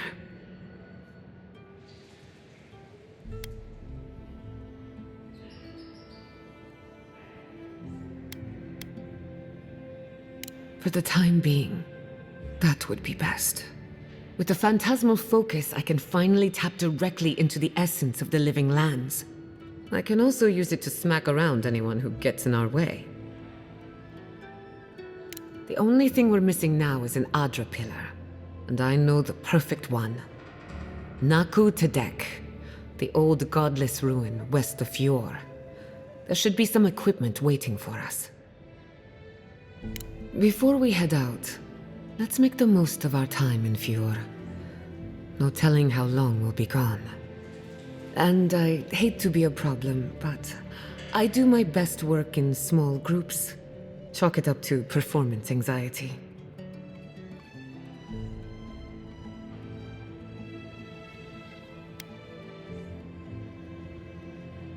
Sounds good. I need to do some hunting anyway. Once we're all together, we should trade ghost stories. Best way to get acquainted. In the meantime, let's be off. Well, here we are on the precipice of discovery. Armed and ready for mischief. I'm 2 out of 3 anyway. Before we get started, indulge me. What are you excited to learn about? Good. We're on the same page. Now, I'm going to tap into the pillar's dormant energy and give it a good shake. In layman's terms, I'm chumming the water and daring the dream scourge to show its ugly face. This is no time for hesitation. All right. Drawing on the energy of the phantasmal focus, I'll start with a low-frequency ethereal vibration. I've got nothing. You? Like I could go for some pie. Shit. All right, adjusting the frequency. Focus is warming up.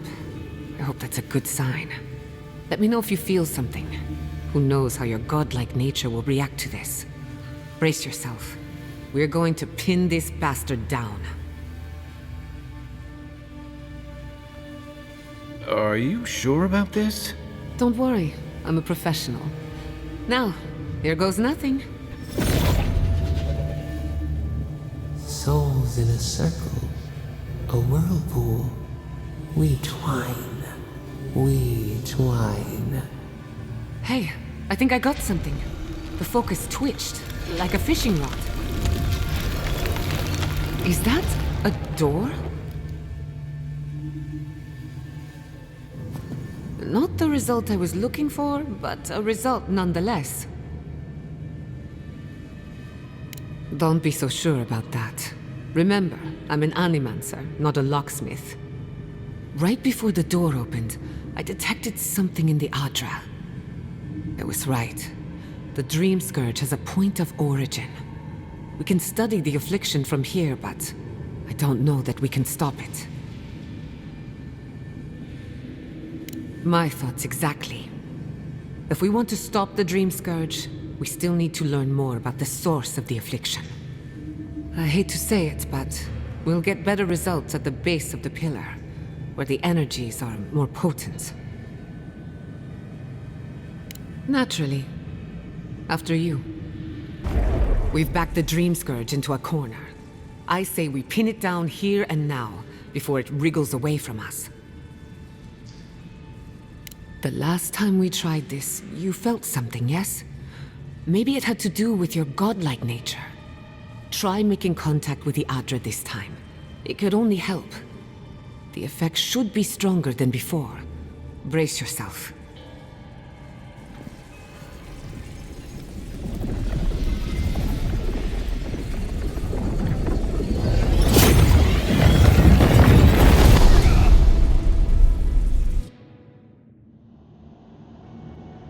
You are here.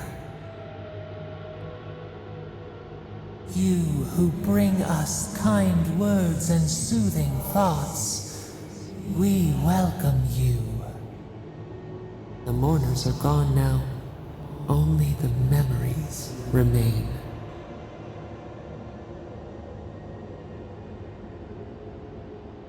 We once belonged to the green and the wild. A people lived there once. They loved us as we loved them. They brought their dead to us. We used to dip our fingers, wade in the confluence of souls.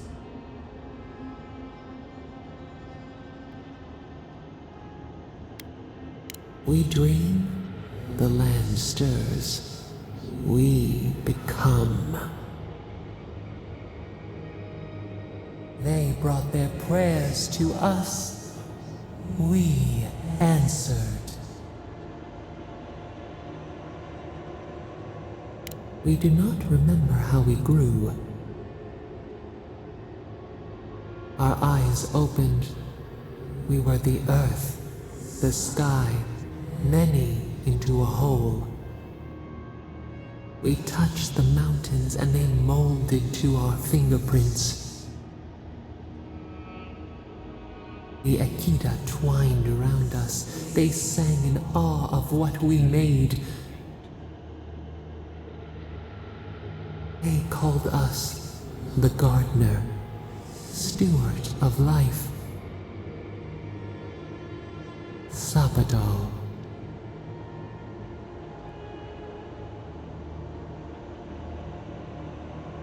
Our spark found you when you dreamed in the womb. Godlike, they said. But we have felt in you the seed of connection. We have sought you, called to you. And you reach back.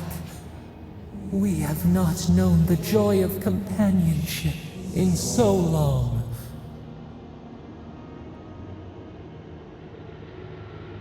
Rod, we feel it too. Our hands are bound. Find us, free us. The rot that festers seeps into us as well. Our cage is far from here, buried in the garden, beyond the poison sea. Your words are comfort indeed. Go to the halls of the Tabaru Sinakis. We will try to explain. Those who cherish us, the chosen of the Akita, wait there. They will show you the way to the garden, to our prison. We will cleanse this rot with you once our hands are unbound. Find us in the garden. We twine, we await. First, let us offer you a sliver of our power, a boon to help you survive and find us. Will you accept it? Take it with our blessing. Now hurry to the halls of the Tabaru Sinakis. Bind us, free us.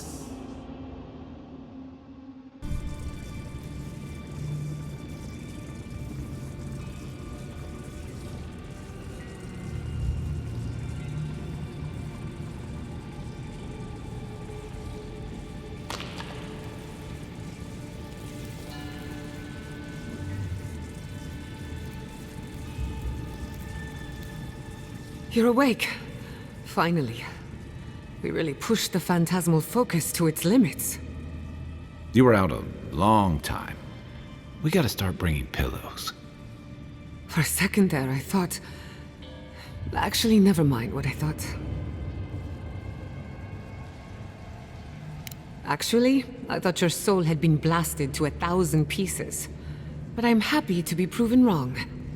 While you were out, I got some clear readings of the Dream Scourge. I've tracked its origin to the center of the living lands, somewhere deep in the untouched wilderness. You've heard of it. Fascinating.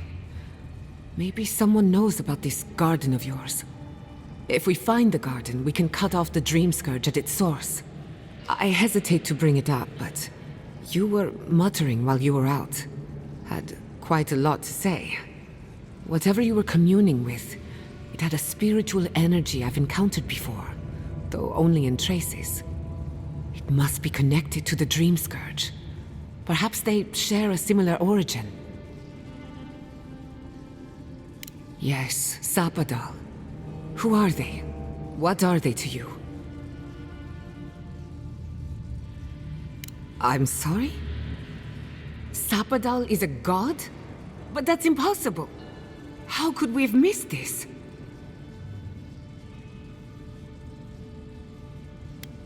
A trapped god. Trapped. And you spoke to them through the Adra. Maybe that tells us something. Not the Adra itself, but how it comes together. We've long theorized that all Adra is connected, but that changed when Animancers came to the Living Lands. The Adra here is severed from the rest of Eora, connected only to itself, or so we believe. If Sapadal speaks and works through Adra, then the Living Lands is their prison, their tomb. Now that is a tall order. We know the Dream Scourge is coming from this garden of yours. Maybe Sapadal can help us fight it. A little divine intervention couldn't hurt. The real question is, where do I start? Doesn't ring a bell, but maybe someone's heard of it before. We'll find the source of the Dream Scourge in the garden, but we have to find the garden first. Then that's where we start. Let's return to Fior Mesiverno. Banished or not, maybe I can squeeze a few answers out of my colleagues. Gods, I don't know. The farms, the community, my research, they all depend on animancy. But the Dream Scourge is the end of animancy. The end of the Living Lands as we know it. We should leave this place and its memories. There's nothing more for us here. Finding a secret entrance and discovering a new god. Not bad for a day's work. Stop! The trees splinter, the rice turns black. The pain! The pain!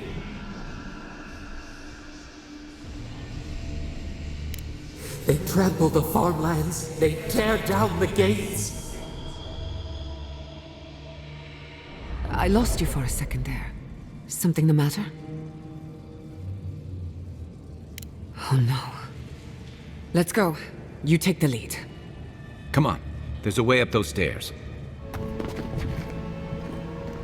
Oh my god. No! Andra's steps. This was no accident.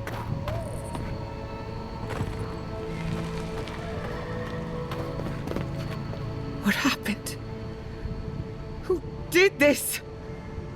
It's all gone. The city. My home. Right. We should be a moving target. In case anyone comes for us next. We have to check on the others. At least let me find Quilichi. Any survivors would have evacuated to the farms north of town. Come. There's not a moment to waste. Envoy? Oh, thank goodness.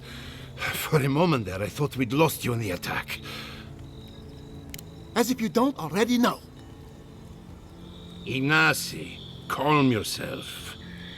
Why should I be calm? His people burned my city. The Steel Garrote are hardly his people. They offered us no negotiation, no peaceful terms. Just flames and laughter as we ran. Don't be naive. Anyone who serves under an Adiran banner is complicit. Your Inquisitor is determined to burn out anyone who doesn't conform to Adiran ways. We agree on one thing. The Steel Garrote have declared war on the Living Lands. That sort of thinking is precisely why my father fled the Valian republics. What happened here is no coincidence. Their forces already have an unshakable grip on Paradis. This attack was meant to weaken us. No doubt they will circle back to finish what they started. Tell us, what of your research into the Dream Scourge? Assuming our governor wants to hear it. I may have spoken in haste before. Pardon? The very notion that the dream scourge had blighted our farms, it was too awful to acknowledge. Are you being serious right now? I am. The sanctuary my family built was falling apart on my watch, and I wasn't strong enough to bear it. You must understand. My mother had the dream scourge.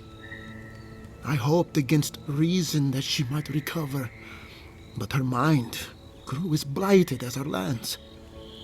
To face reality would mean upending my city, throwing order into chaos, and admitting she was truly gone. I'm so sorry, Giata. Don't waste your apologies on me. This changes nothing between us. I don't expect your forgiveness, but I will do everything in my power to make this right. Whatever you have to say, I'm ready to hear it. You want me to do the talking? Very well. The evidence is clear. The Living Lands is on the edge of an ecological disaster, both physically and spiritually. We may know the origin of the Dream Scourge. By following it back to the source, perhaps we can reverse the damage. Now for the bad news. An undiscovered god rests in the heart of this island. Until we know more about its nature, we are powerless to stop it. But this is madness. When I said I was ready for the truth, I didn't mean... Quilici, tell him it's madness. Envoy, is it true? You have no idea what this thing is, but now you're helping it? He may be compelled by his godlike nature. It would be wise not to question such things. First the Dream Scourge, then the Steel Garrote, and now, what does this god of yours want us to do?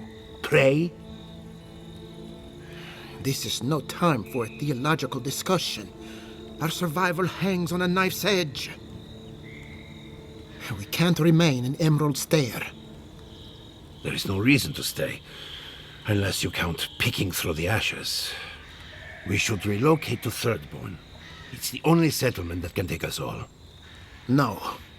I say we go to Paradise. Exactly. As long as we are animancers, the adherents will pursue us to the ends of the earth. Instead, we lay low, hide in plain sight, let them believe we're beaten, and bide our time. While we hide, the Dream Scourge will tear this island apart. At least in Thirdborn, we can practice animancy freely. We can't gamble with our existence. The political climate of the Living Lands is too dangerous. We'll be proud to lend our strength to theirs, as animancers and as fellow expatriates. I have my misgivings, but you helped my father leave the republics. I trust you to help us again. What of you, Envoy? Where does the hunt for the Dream Scourge take you next? Oh, I do. Yardsley? Don't tell me you are getting swept up in all of this. Oh, really? You should know better, darling. Any talk of the Akita, and I will appear. If you're looking for the garden, I can probably lead the way. You're already aware that I'm the foremost Akitan scholar in the Living Lands, and... Godless scholar, my dear. No one outside of academia uses their proper name. Ah, right. Layman's terms. Thank you, darling. Well, to make a long story short, I think I can lead you to the garden. 30 years of research, and I think the answer lies in a ruin called Naku Kubel, which is in Shatterscarp. So we've got to get there now. Before Fiora went up in flames, that Garrote monster took my research. Your kin are on their way to the garden now. Wait. If they know as much as we do, they know to go to Shatterscarp too. Oh no. I've got to warn Temerity. Meet me in Thirdborn, all right? You can't miss it. It's the only bit of civilization in Shatterscarp, if you can call it that. I'll finish getting ready here and just meet you there. Oh, what a whirlwind. God, I love that tiny woman. I would be surprised if your journey were that uncomplicated, but stranger things have happened. For what it's worth, I vouch for Yatsley. She's a good friend and a bad influence. Right now, we could use both. There's a gate to the north, which will take you to Shatterscarp. It's guarded by some of our best rangers. Then we should approach carefully. They'll be on their guard after this. I'll make sure they grant you safe passage. May the gods protect you, envoy. A moment of your time, if you please. From one Adiran to another. I go where the Inquisitor commands, just as you go where the Emperor commands. So, did you enjoy our little bonfire? Inquisitor Ludwig was pleased with our efficiency. You irredeemable fucking swine! Keep her on a tight leash. No need for this to get out of hand.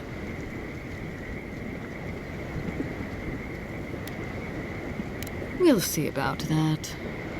Believe it or not, the Steel Garrote owe you an apology on behalf of Inquisitor Ludwig.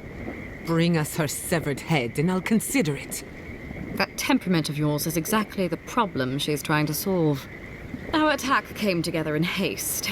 You should have been informed, and I regret the oversight. Doesn't it? One way or another, Fuel Messiverno was always going to burn. Weak government, chaotic farming, dangerous research. They never had a chance. What right do you have to cast judgment on us?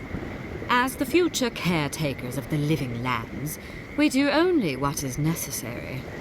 Fuel Messiverno's reliance on animancy and stubborn individualism has done nothing but drag the living lands down with them. Help takes many forms.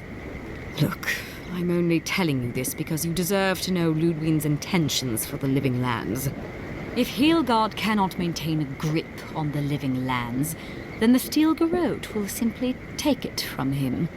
You see, the Steel Garrote answer to the Burned Queen, not your floundering empire.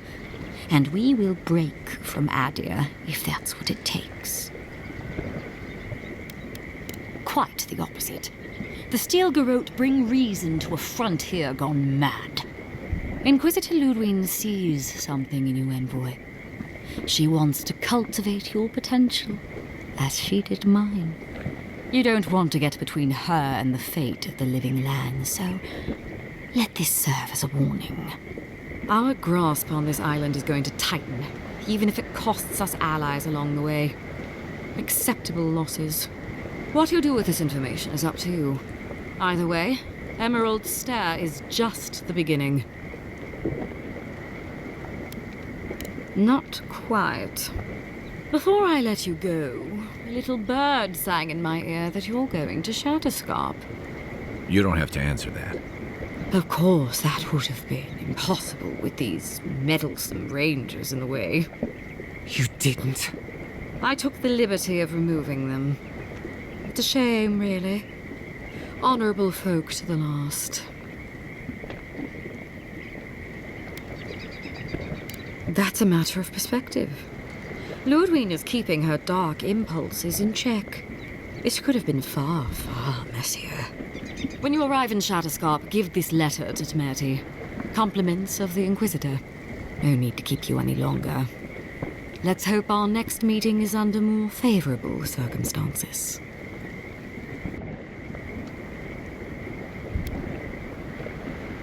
No need.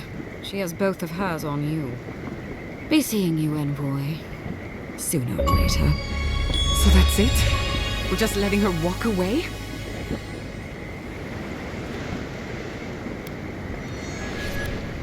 Fine. But I'm holding you to that. I don't want to see you again. Is that clear? Christ. Good luck with her, envoy. You're going to need it. You came to Emerald Stair looking for answers. And now we're leaving with more questions. How do we fight the Dream Scourge? What can we do about Sapadal? And where is the garden? Not to mention, why the Steel Garrote burned my fucking home to the ground.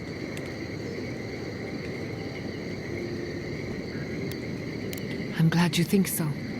Because right now you're the only Adiran whose opinion matters to me. I will not forget Fiume Siverna. Everything it was, and everything it could have been. And I will never forgive. Never.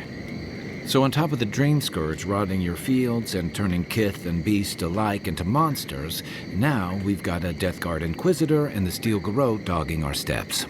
Do you think Ludwig will try something similar in Thirdborn?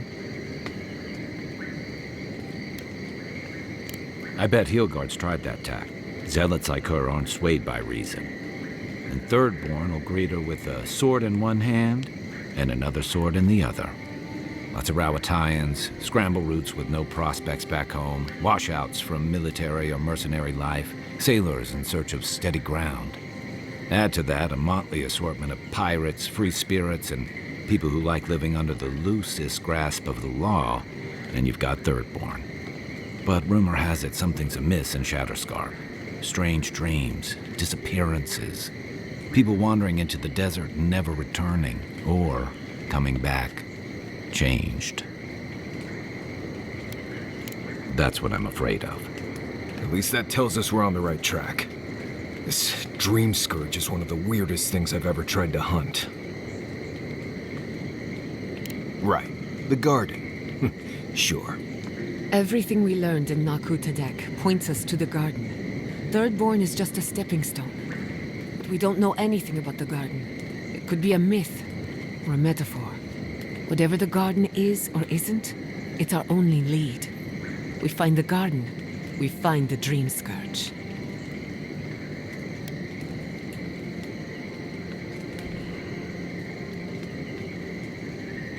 Searching everywhere that isn't the garden is gonna take a while. We don't have that kind of time. Yatsley is a master of the unknown and the unknowable.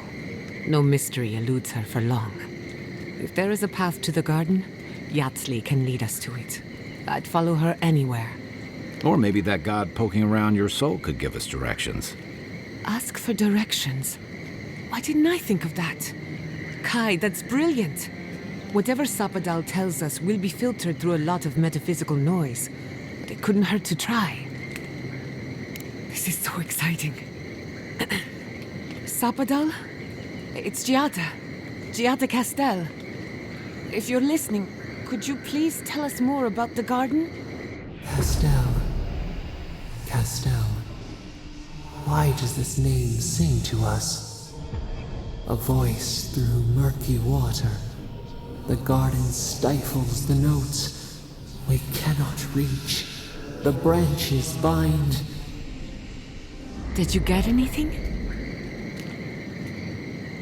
In other words, nothing we didn't already know. Well, at least we tried. Clearly your link to Sapadal isn't as strong as it was in Naku Tadek, but I'll take it over nothing. Good thinking. We don't want to push the limits of your spiritual endurance. So let me see if I got this straight. We're looking for the garden, which might not exist. Our best lead is Yatsley, an eccentric scholar who's gone ahead to Thirdborn, where the Dream Scourge may be ravaging. Don't look at me. I was fine going back to Paradise.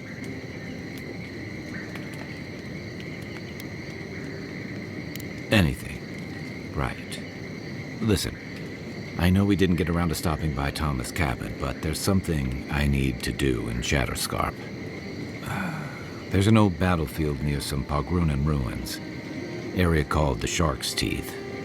Tama lost his badge there. I need to get it.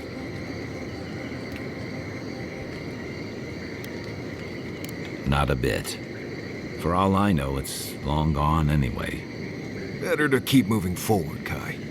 What's lost is lost. Get some rest. Sleep is good for the soul. Maybe this doesn't need to be said, But I don't blame you for what happened to Fiorme Siverno. I just wanted you to know.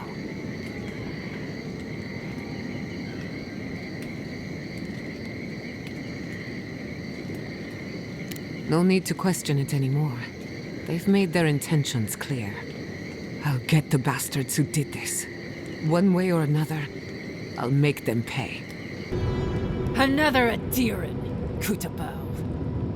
Hold on. This isn't one of mine. Or Ludwig's. You must be the envoy Hilgard told me about. Well, you picked a damn fine time to show up.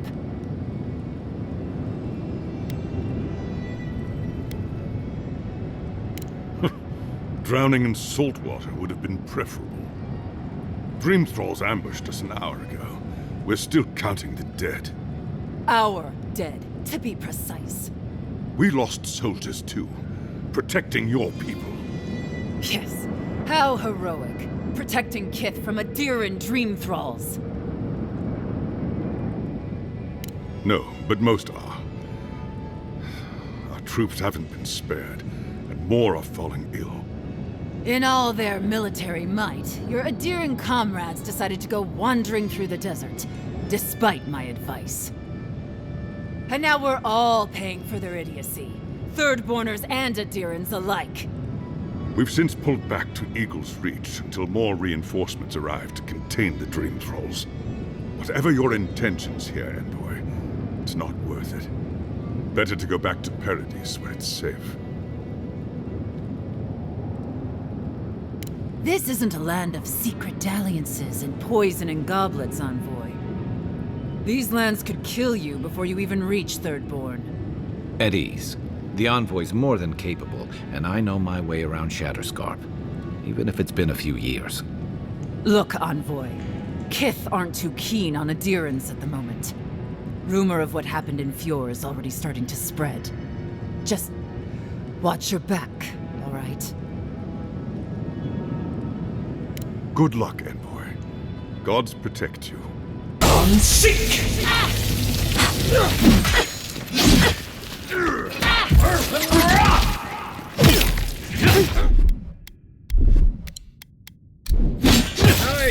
Dream Thralls almost got through. But they didn't. Hold it right there, Adiran. What are your intentions in town? Been sick? Strange dreams lately? Relax, Daran. The only strange dreams we've had involve your mother. Shit. Kai? What are you doing here? Temerty's gonna have a fit.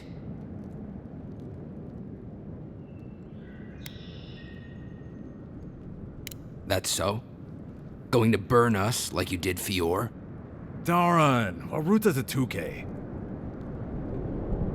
And you should respect our authority to protect Thirdborn from unknown dangers like you. Come on, Daran. They slew those Dream Thralls for us. I doubt he could have done that if he was sick. I, for one, thank you. We couldn't take him on our own. Are you smoking Svef? The Adirans raised Fior. We'll be next. Not much of a difference, if you ask me. Daran, can you get on with it? Fine. All right. I can't keep you out if you're not sick anyway. We just have to take precautions. Everyone in Thirdborn has lost someone. Pass on through, but report any symptoms you see to the Tiranui. They're responsible for keeping law and order around here. Law and order. This place has gone downhill. Oh, gods. And Adiran, what is it this time? Don't worry, darling. The official Adiran envoy is here at my request. What I want to know is why he's in the company of one of our own. I meant to stop by, but I guess time got away from me. I'll deal with you later. We have unfinished business. But your friend has some explaining to do. Why have you come to Thirdborn? After what your people did in Emerald Stair, I can't imagine you carry an edict of friendship with you. Yeah, I'm sure that's what Ludwig said to the Animancers as she scorched their homes. I know you're upset, Temerty, but don't take it out on us. I'm furious too, darling. That monster stole my research as she burned my home. But you know that if this Adiran was untrustworthy, I'd kill him myself. I apologize, Envoy. Eagle's Reach is a slaughterhouse. Dreamthralls siege our gates day and night. People are hungry, and I have not slept in days. So my temper is a powder keg, I'm afraid. I am trying not to explode. This isn't a courtesy visit, is it? I assume you're here delivering a message on behalf of Adir.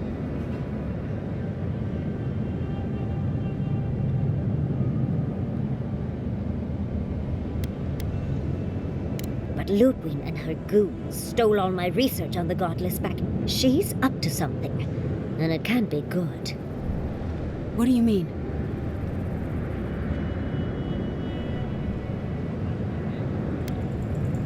Andra's depths. If I could help you, I would. The fact of the matter is, I'm in over my head already. I can't even protect the ruins myself.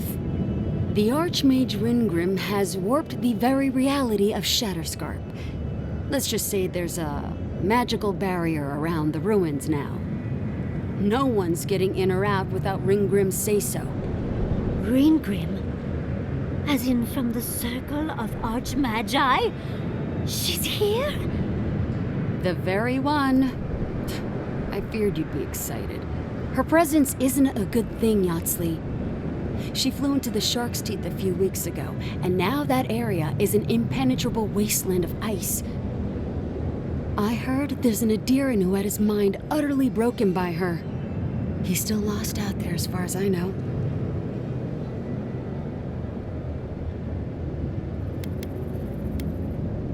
The Queen of Terror. She's a perfect match for a Death Guard. But why Naku Kubel specifically? The ruins have stood for centuries, and there are plenty of other places to look at dream thralls.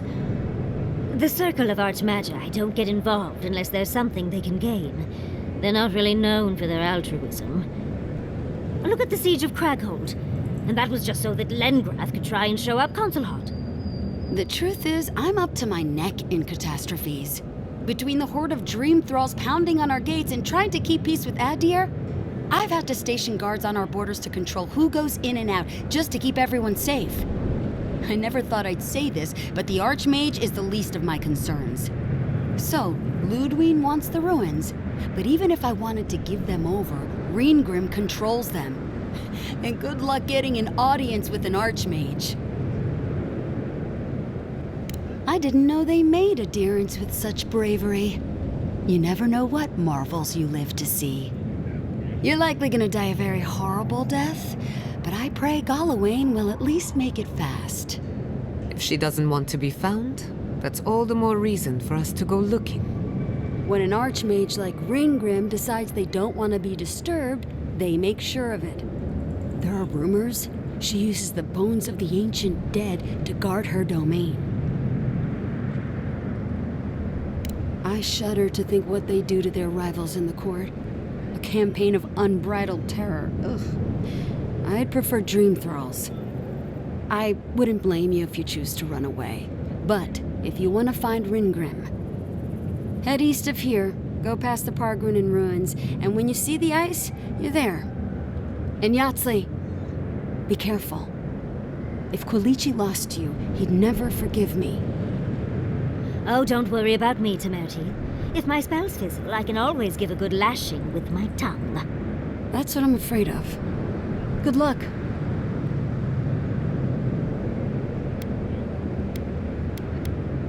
Good. It might convince her to keep you safe, too.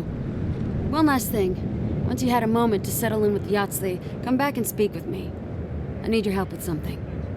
How exciting. We're off to see an Archmage. To gain access to an ancient godless ruin. You do spoil me. I've just the fragrance for such an occasion. I want to make sure I smell my best when she kills us. Meet me by the tavern when you're ready to head out. Make sure all your gear is up to snuff. We are meeting an Archmage, after all. Ah, there you are. It's rather rude of you to keep a lady waiting.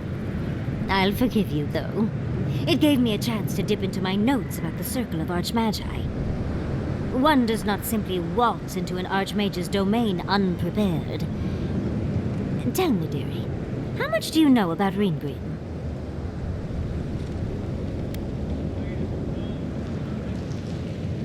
Well, with her skill in spellcraft, she certainly could do so if she wanted to. The Circle of Archmagi are the most powerful magical beings in Eora. Whatever the reason, the fact that she's here at all is significant. Oh, Aldra's titties, the Circle sent the Archmage of Terror. Oh, she's just brilliant. Well, Nakukubel is the largest of the godless ruins. It's still got its share of secrets. There must be something in there of interest to Ringrim. Probably something powerful. I knew I liked you, darling. I'll be with you every step of the way. Those Steel Garrote bastards stole all my research about the Godless. They'll get to the garden first over their dead bodies. I can show you the way to Ringrim's domain, but we should travel lean. The less of us there are, the less likely she'll take notice. You'll need me to get you in the door, so who's staying behind?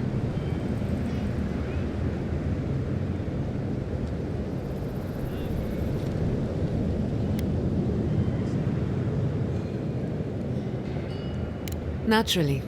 Just don't do anything I wouldn't do. Really, though, that would be dangerous.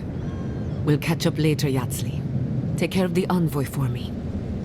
Perfect. Oh, this is going to be fun. Seeds of change. Their petals sprout across the barren land. They sing to the unwanted ones, and the unwanted ones sprout in turn. The soil remembers what it once was. It will soon be whole, safe. The soil does not want these cities. It yearns for silence, for the kestrel song. But first, the sprouted ones will grow. They will bring the stillness and the birdsong.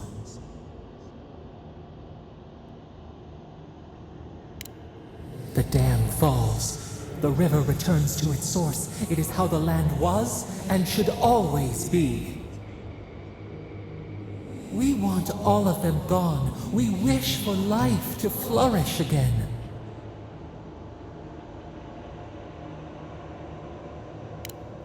Efforts paid in blood.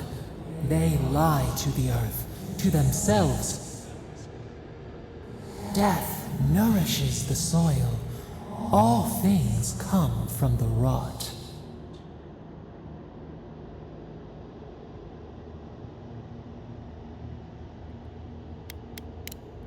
Then we will dream of sand and song alone.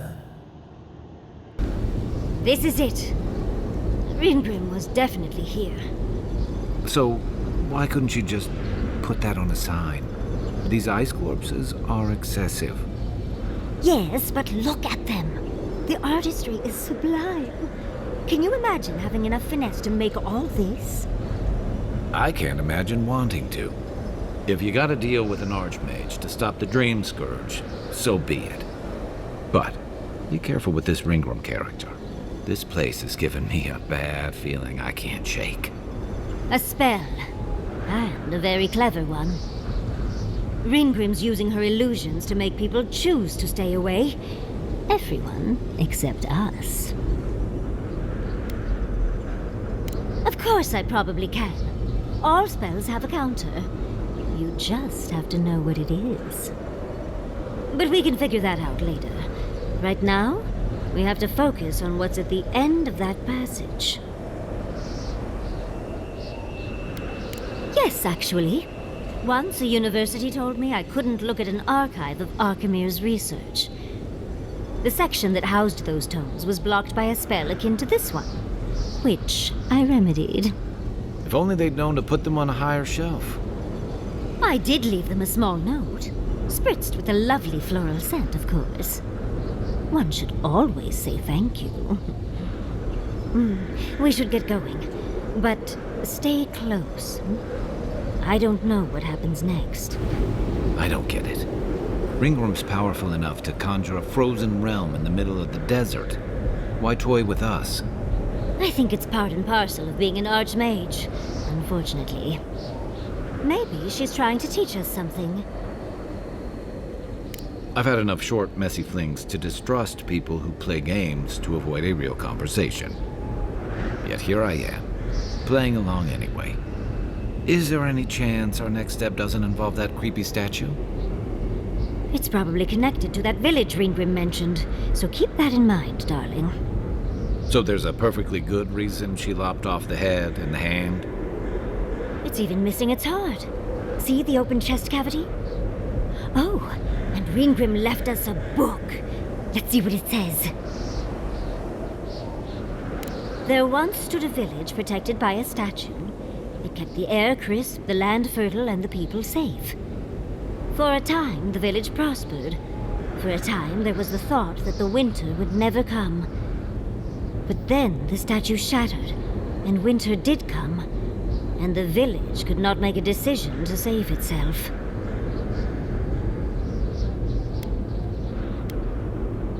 She's an archmage. She doesn't have to threaten people.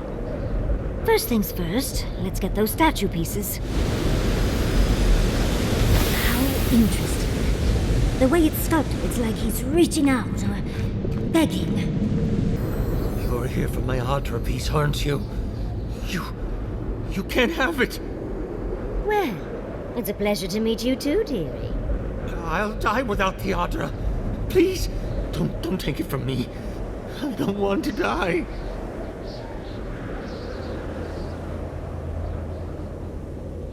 What statue? What are you talking about? Why shouldn't I have the Adra piece? It's mine. Interesting. This must be another illusion. This can't be real. This is one of Ringworm's tricks, right? I don't know what you're talking about. Just please let me keep this. I told the other villagers I need it. I understand everyone's in danger, but I don't want to die. Don't take the Adra piece from me. I'll do anything. Please! Is there no other way? Why does it have to be me who dies? Please. Please. No. If the village had been a second... That poor man. Was he a real person once? Did all that happen to him? Sometimes cold reason is necessary. Now that we've gotten to the heart of the matter, I believe that's everything. We've got all the pieces. Quick, put them in. Oh, I want to see how all of this works.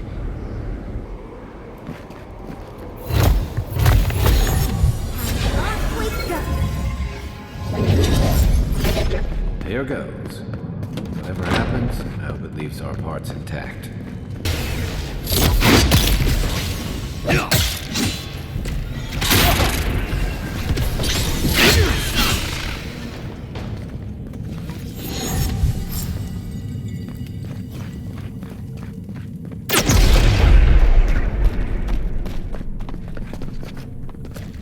Oh, look at the three of you. It's like something out of a book. A godlike of an unknown deity, a long-lost Rawatayan, and a rainbow-colored wizard. All looking for a garden, from what I've gleaned. It is her. We felt the pluck of her fingers outside our door, searching. For us? Our prison? Who is she? What does she seek? My little puzzle was very clever, wasn't it? A challenge and a parable, all at once. Well, now that we're done with the formality of defeating the skeletons...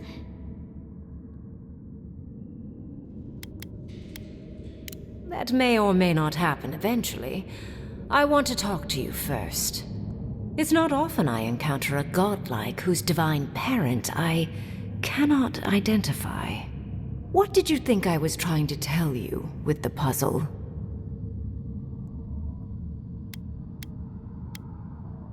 Sorry, but I'm not opening the path.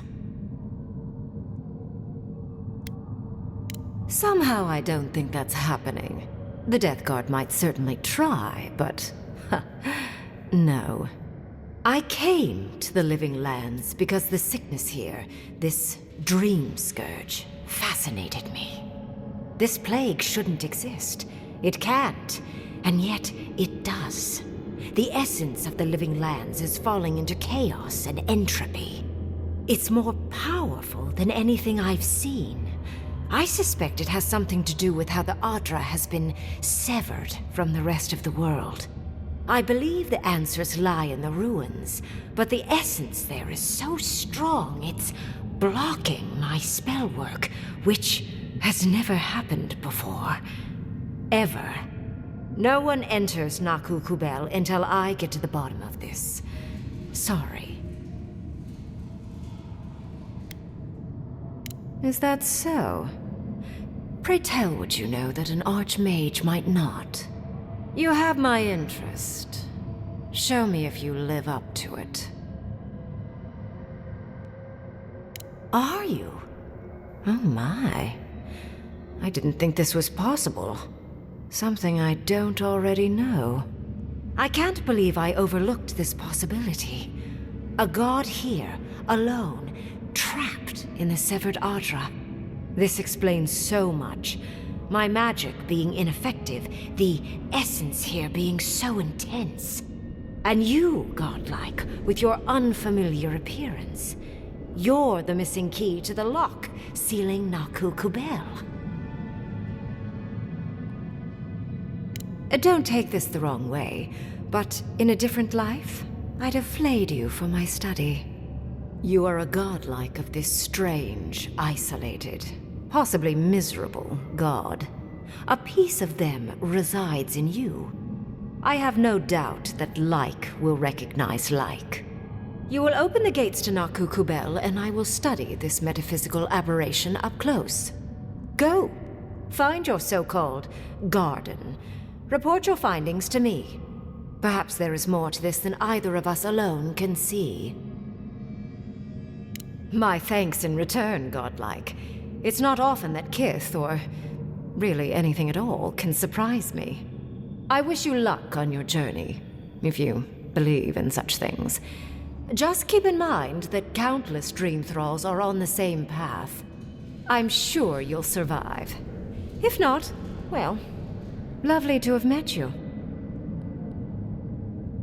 Let's hope you remain unscathed. And you, Orlan, you seem a clever one. Take my grimoire. It will allow you to dispel the barrier I have set before the ruins. You have talent. Not any mage can dispel my illusions. Perhaps when this is over, we should speak again. You want to speak again? Yeah, of course. Can't wait. Look at her. Making new friends. Learning new spells. They grow up so fast. The ruins are far in the northwest. The people here have named that area the Deadfall Highlands. No more wasting time. Off you go. Use the teleporter behind me to leave. Or jump, I suppose, if you're feeling grim. Off we go! This just happened, right? I didn't imagine it. Ringrim liked me? And my spellcraft! And she gave me her grimoire. Look, isn't it the most beautiful thing you've ever seen? You were incredible. Thank you for trusting me. I'm just glad we're all still in one piece. Yes, and I must say, your strength is remarkable. We couldn't have done it without you. With Ringrim's grimoire, I think we can go to the ruins and find the garden. And as long as nothing's burning, we're still ahead of Ludwig. Then there's no time to waste. I must prepare for Naku Kubel. As must you. Singing sand, we feel the essence seep from the ruins. The teeth and the dunes roll before us. We have questions still. A lion kneels, a blight before it, spells and suspicion at its back. What ruled the land alone now seeks the safety of the pride.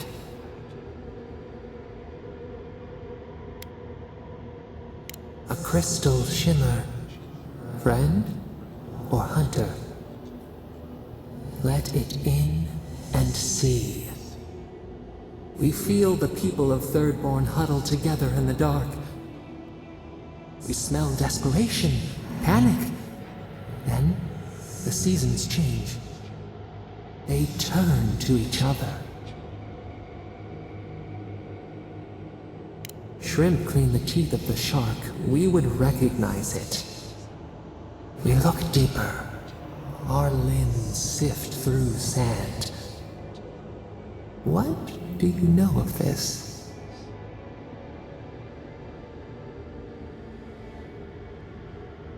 For years, we watched the Akita share their food and tie their hands. Gifts, promises. Why do they undertake these rituals?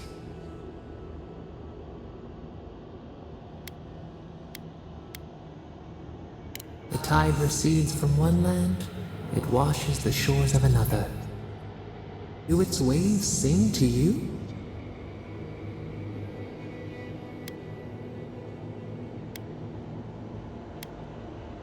Home, comfort, a hearth. We had forgotten. New leaves breach the impenetrable clay. A bush unfurls amid the suffering and strife and blooms. Nothing should live here. How can it sprout? From what well does it spring?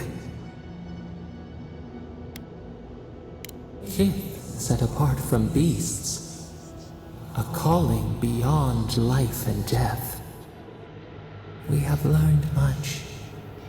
Dream of shimmering scales as you rest. I've dreamt of exploring Nagukubel for years, to find out what happened to the godless who built this and why they vanished. Oh, but there's so much left to see. Fine. I suppose we are in a rush. There must have been a battle here long ago. See those metal corpses? We saw them around Nakutadek, too. These are magfolk. They're often found in many godless ruins, but they are definitely not godless. To kill godless, I imagine. Godless ruins are filled with magfolk remains, but no records of them exist in Akhidan lore. I don't think the godless did well against the magfolk. Still, I wonder why they fell. Were they overwhelmed, or taken by surprise, or something else? 8 years. Blood like a fountain. No quarter. Nothing spared. Wait. Did the voice in your head just talk? What did it say? I'm not surprised. Something terrible happened here. Anything of historic importance is often blood-soaked. Are you ready? We're entering one of their holiest places. Who knows what we'll find? Okay. Got my wand, got my grimoire. Let's go already.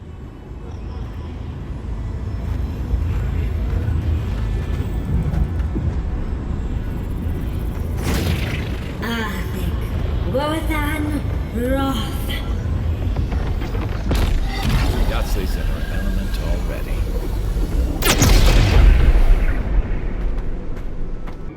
You don't belong here. Why have you come? What business do you have in this place? Tell me, before I strike you down.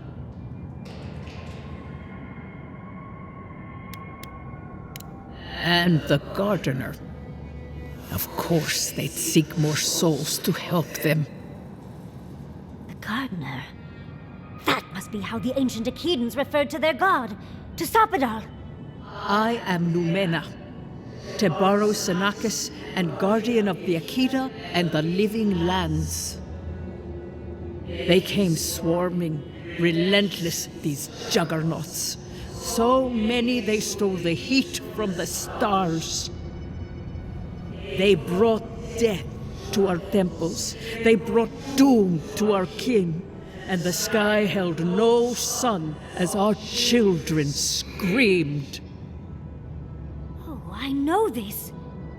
You speak of the Magfolk. Yes, Story Seeker. Their corpses remain, as do our memories of what they did to us. We would have offered them everything, just to save some piece of us. But they did not speak. The Deathbringers were only there for the slaughter. Our words were burned. Our buildings were broken. Anything that was of Ekida, they destroyed. That's why there are no records, no histories. We fought so hard, but we fell too. Then they trapped our gardener. Trapped. A sepulchre of endless night. Bones beneath roots. Stop this. No one answers. The light, it blinded us. Why were we so afraid? The gardener quickens. This hastens our fears. The gardener was afraid, yes. They were terrified. That was all they saw. Death hungers and cannot be sated. That which killed the Akita wants more slaughter still. So our gardener calls then, begging one more time to be set free. Wait. They know. They understand. Why do they hinder you? When the gardener calls, there is no turning away.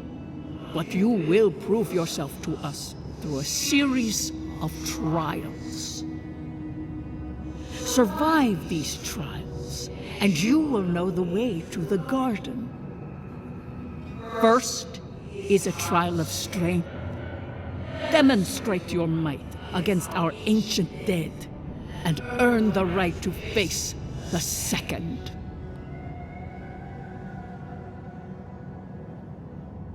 We wish you a better fate than the one we saw. The path to the garden lays before you. It is the only way. Go now. Your trials begin.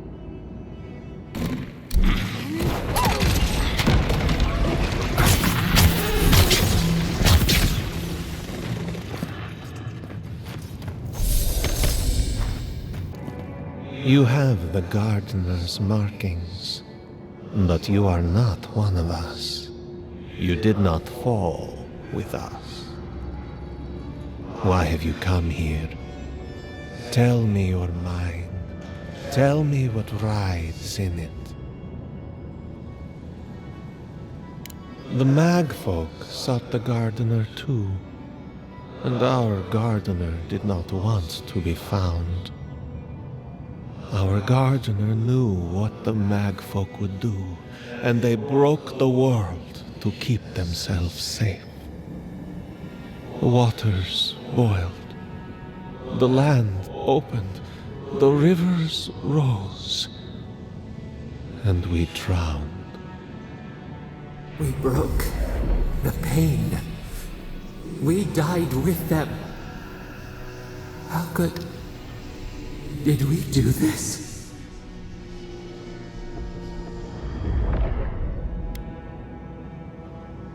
A mere crack. We ripple in the lake. We cannot. We writhe. Why must we feel this again? There were so few of us left, when the Magfolk were at our doors.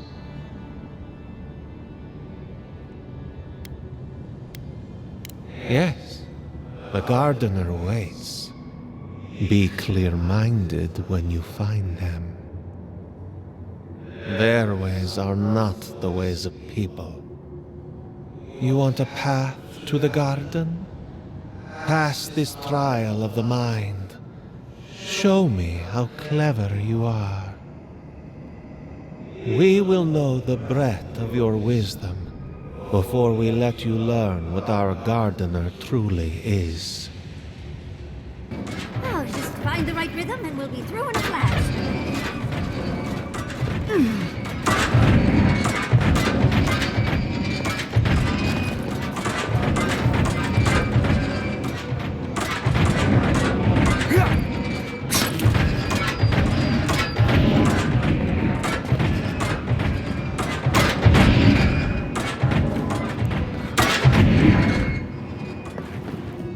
Somehow, you've proven to have strength and wit.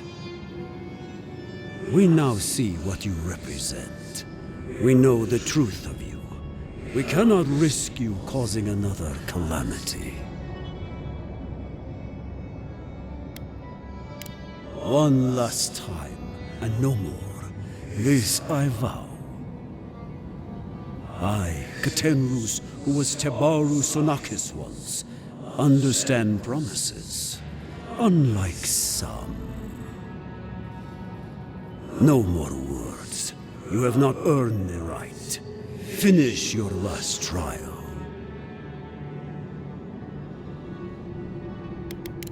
Perhaps, but you will have none from me. You come as a supplicant. You do not have the privilege of questions. Go.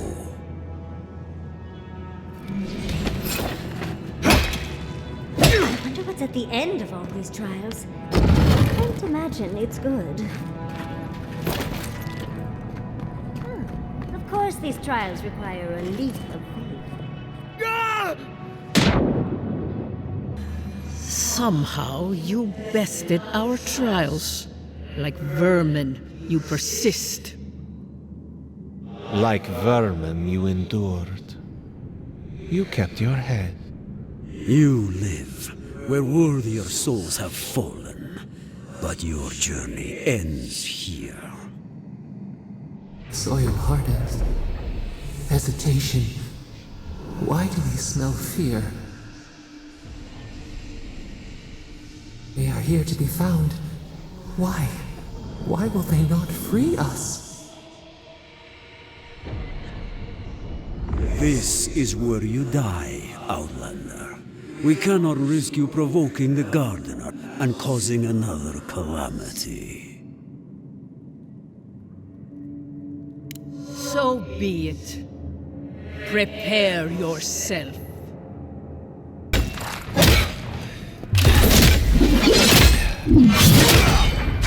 Think they're really dead this time? Oh, and it looks like we got a prize on the table over there. Let's take a look, shall we? Wow. I've never seen an Obsidian device like this. These mechanisms, they mark the locations of important sites. It's a map. Ever closer. We must speak of this. Doesn't look like any map I've ever seen. But I'll take your word for it. Don't rush me, dearie. Ekiden isn't easy to translate, you know. So close. We reach. Find us in the Adra. Your gods said hello, didn't they? Go on then, deal with them. I need time to translate. Come, we yearn for answers. You are here. You heard us in the roots. You seek the garden. You know the way. But the Tibaru Sinakis, they turn from you. You have shown us only kindness and patience. Surely they would welcome you as kin, grafted from the same root. as painful as a wound reopened. Yes. We were theirs and they were ours, and we told them to protect the wild and the green. In return, we promised to protect them, and we were true. Always, we protected them.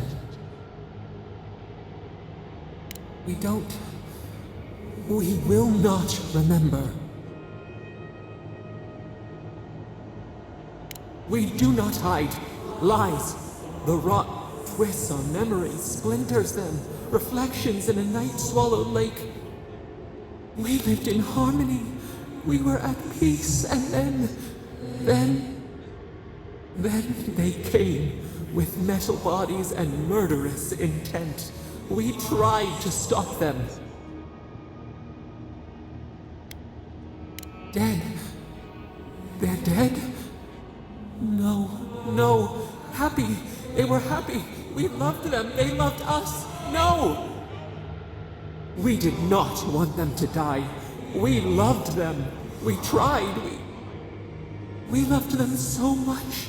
We did not cause pain. The spirits lie. We love them most. They twist our words. We will show you. Let us offer you another gift, a seedling of power. We will show you our favor. Wait. An intruder. The piercing light. She draws near. The wire. A razor in our throat. Stop her! We writhe. We bleed.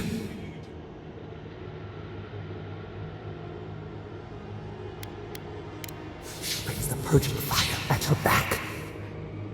She comes to trap us. Out! Send her out! Set us free!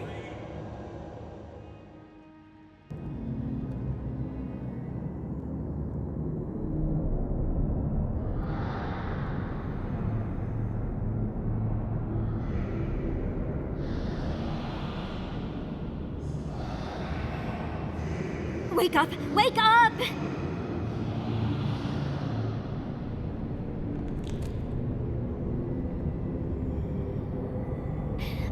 What happened? Are you all right? What did you do?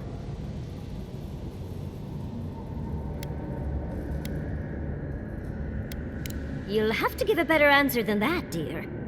I don't know what you and Sapadal were jawing about, but it must have been juicy because the Adra started to shake and hum.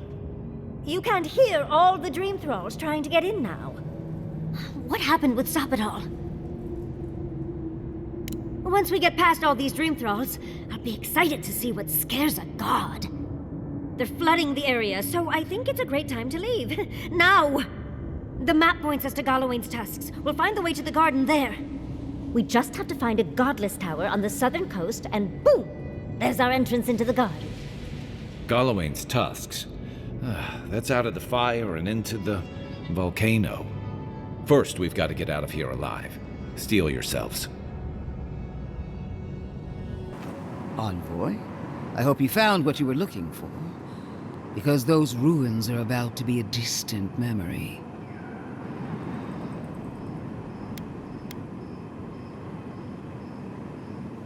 This is a spring from which the Dream Scourge flows, injecting poison into the veins of the island. No, a cleansing fire. Poison or cure? The same poison we burned out of Fior Messiverno. Stand by my side, and we can strike a blow at the Dream Scourge. And at Sapadal.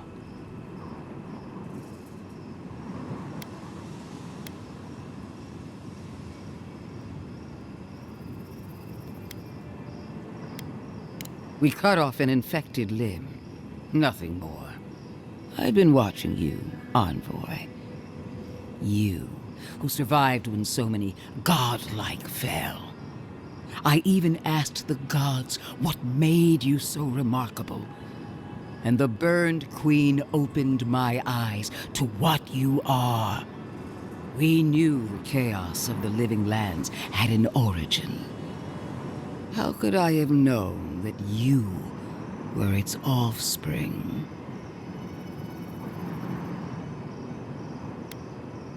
Different wars on the same battlefield. There are 2 plagues in the living lands. Help me destroy one, and the other will follow. Ashes! Nothing of the Akita will remain! We may not burn out the dream scourge here, but we can burn out its symptoms and take the fight to your patron.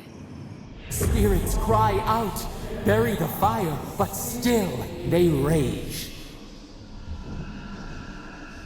Fighting a superior force is one thing, but fighting a god is another. Is she really suggesting that? Always thinking with your sword. You zealots never change. I happen to like these ruins. They've been very informative. Without them, I'd never have learned there was a new god in the living lands. Another reason why they should be destroyed. Sapadal is dangerous, but an archmage is more unpredictable by far.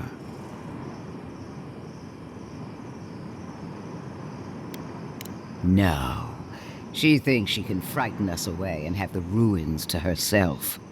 Oh, but you should be afraid. Archmages and gods can be worse than death. Either way, you won't be doing anything to the ruins, Inquisitor. I won't permit it. Those ruins are crawling with dream thralls. Why are we arguing about a pile of rocks when Thirdborn's in danger? Stomp your feet as much as you like. Your opinion doesn't matter to me. You forget your place, Archmage. No matter. I am happy to remind you. And I will end you, Inquisitor. I will seal your unlife in ice for an eternity. Do not for a moment think that you possess any power here. You, and more importantly, your people, will regret all of it.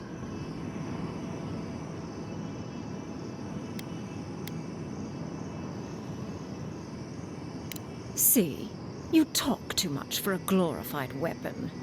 I want our envoy here to make the decision as to what will follow. Oh, you have claws and the courage to use them. I do love that. I have an alternate solution to the problem at hand. This should be amusing. I am not talking to you, am I? Don't interrupt me.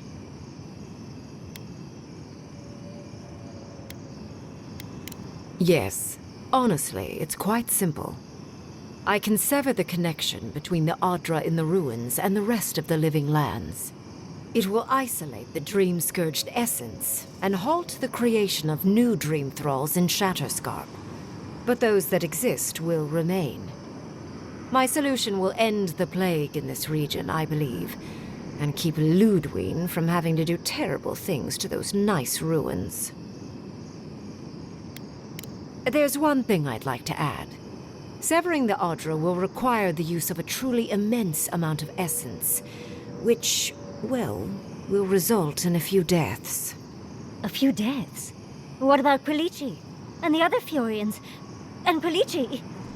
Gentle sleep. One moment day, the next, a poppy's dream to carry them to the Garden of Night. They would feel no pain.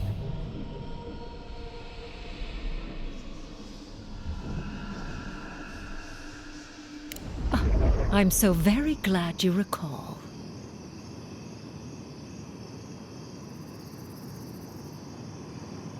Well, in layman's terms, she's going to rip the essence out of a bunch of people in Shatterscarp. For what it's worth, her theory is sound. She could stop the Dream Scourge. In Shatterscarp, at least.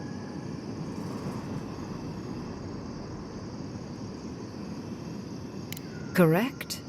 I knew I liked you for a reason, Envoy. You two can't be serious. There is no control over who will perish in the process. But it will stop the Dream Scourge from spreading in Shatterscarp. No new Dream Thralls will be created. Ingrim is one of the smartest people alive. If she says this is the way, it's hard to argue, no matter how much we might want to.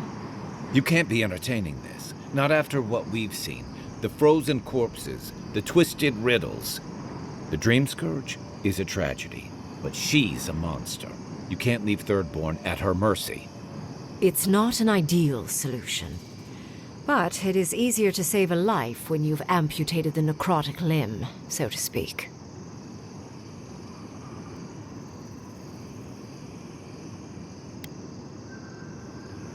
You surprise me, Envoy. She would sacrifice the very people we're trying to save, and for what? Not even to destroy the Dream Scourge. Merely to slow it down. Destroying the ruins and killing the Dream Thralls within is also a short-term measure. Ludwig's solution will eventually result in the same number of casualties, possibly even more.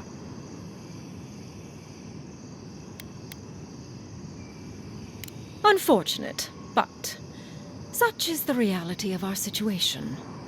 So long as the Dream Scourge exists, more people will become infected. And the infected will take more lives, and this will continue indefinitely. She has no idea what the consequences of her actions might be. And neither do you. Envoy, I want to show you something.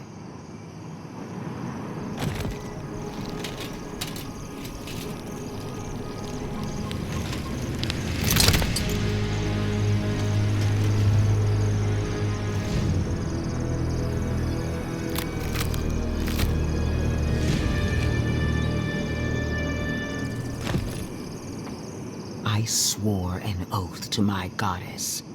A solemn vow that I would give everything in service to her. Even myself. And I did so, gladly. Sapadal wants the same devotion from you. The only difference is, you never had a choice. And what makes you so sure the decision is truly yours? Sapadal has been whispering in your ear, guiding you, influencing you. You owe Sapadal nothing, and yet they demand everything. That is not devotion. It's cruel. Yes, quite difficult to decide whether to believe your new god or the angry skeleton actively threatening us. This isn't about Sapadal. This is about every man, woman, and child in Shatterscarp. Godlike. I leave the choice to you. Both options will bring harm.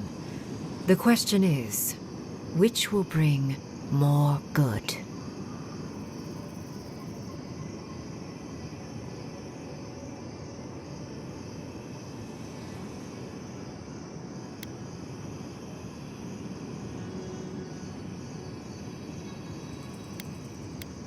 Oh, what a relief.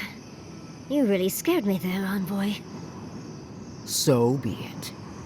Sapadal's hold over you is stronger than I suspected. Rune, strengthen the living leaves. We twine. Attune your soul to Sapadal to assist my focus on the Adra. You're the only one who can do that part. And Yatsley, come, help me. I think you'll enjoy this. Merimsos clavan ed marslante.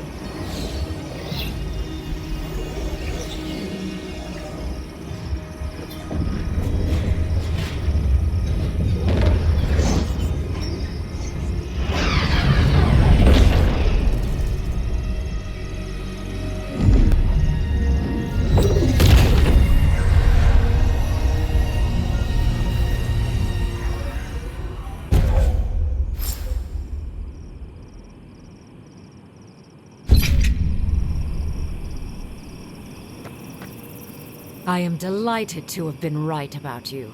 I was hoping you'd have the cold logic I wanted to see. We've dealt with the Dream Scourge, but you'll still have some cleaning up to do. Now that I know this was all because of a new god flailing in their cage, the Living Lands is no longer of interest to me. I'm sure she will try. She seemed quite incensed when she left. But that is for you to wrestle with. I'm done here. However, I have one final question for your young wizard. For... me? You have shown a great deal of talent, Yatsley. Few can harness so much essence with ease. I could use your assistance. And the companionship. It's really dreary being alone. Should you wish to return with me, I would happily take you on as my apprentice. The rest of the circle do not often visit, which is good because they're tiresome. You, however, are a power worth shaping, and rather delightful to boot. Well, obviously, I'm... Wait. Really? You want me to... Wow. That would be... amazing! But, I have to think about it. At the very least, the envoy would be lost without me. And so would my lover. Though the idea of finally devoting more time to magic is... tempting. Don't worry. My work will still be here when you're done with your godlike's quest. Whatever you decide, it will be some months before I depart. You know where to find me. Be clever, godlike. Don't think too much with your heart. We need to talk. You let a mad archmage unleash death with a spell. I need to know why.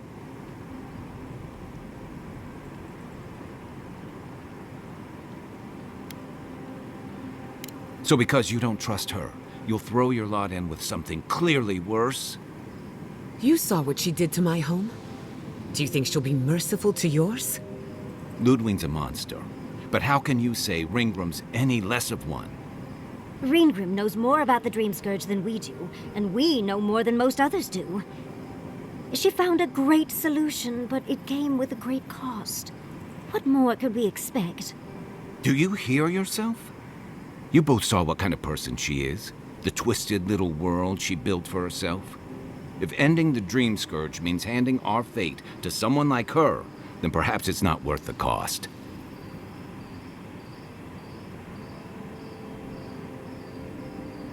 Kai, let's be honest.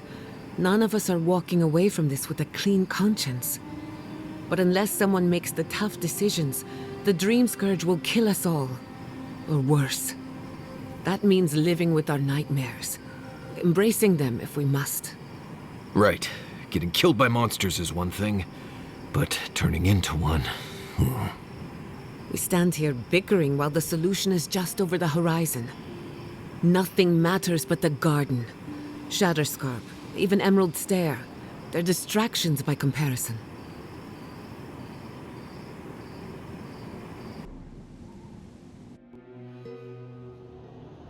How could they? Beloved that you are, and still they bared their fangs. We blessed the Tabaru Sinakis, and they prick us in return. We will dream too then. Dream of the flood that breaks. Three dozen dead, of no apparent causes. They just fell over. Like their hearts were stopped in their chest. What did you do, Envoy? I know you're involved somehow.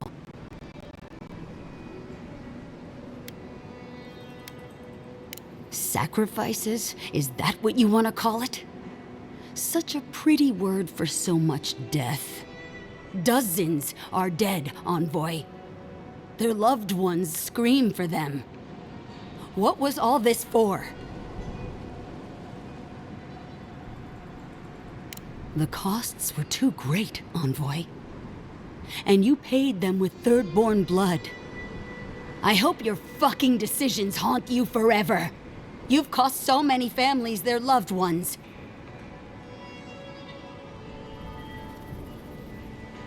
You have my permission to go anywhere else. Get out of my sight, Envoy. Ludwig may have a skull for a face, but her fury was clear enough. If her path crosses ours again, it'll be ugly. Frankly, I'll take any opportunity we get to ruin Ludwig's day. I'll say this much for the Inquisitor. She's stubborn, like a rat. And I plan on hunting her like a rat. I'd say we shouldn't stay on her bad side, but I'm not sure she has any other sides. You know her better than any of us. What's your read?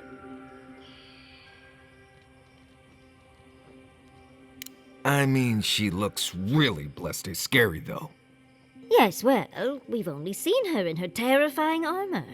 Imagine her in a frilly dress. Oh, the stuff of nightmares. Very funny. Well, the joke's on her in any case. Ludwig won't get very far without that map. She'll be scratching her skull. Somehow, I don't think she'll let that stop her for long. And Ludwig definitely strikes me as someone who doesn't leave food on her plate.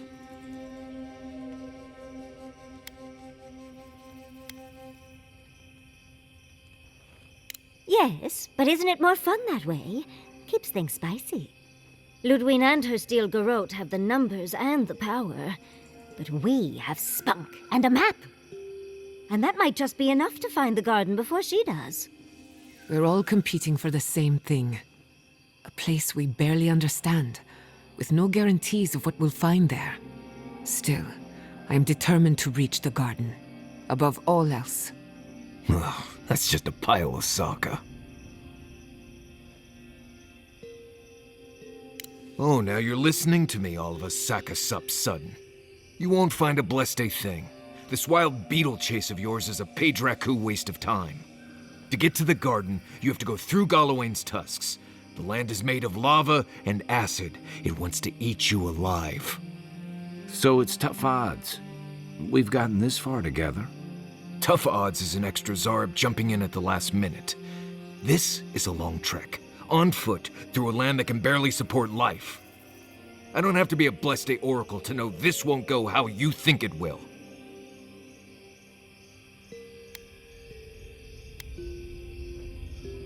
And all your clues come from one source. You've been following a voice in your head.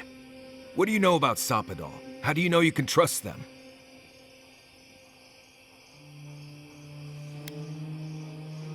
I hate to be the voice of reason, but we are talking about a god. There are limits to what we can even comprehend. I have a powerful connection to my Blessed Day flute, but I'm not about to take orders from it. What's on your mind, Marius? What bothers you so? Because I can scream until I'm blue in the face, and you people would still rather trust the Envoy's pet headache demon. And now you want to drag us through the deadliest region in the world because a sleeping god said so.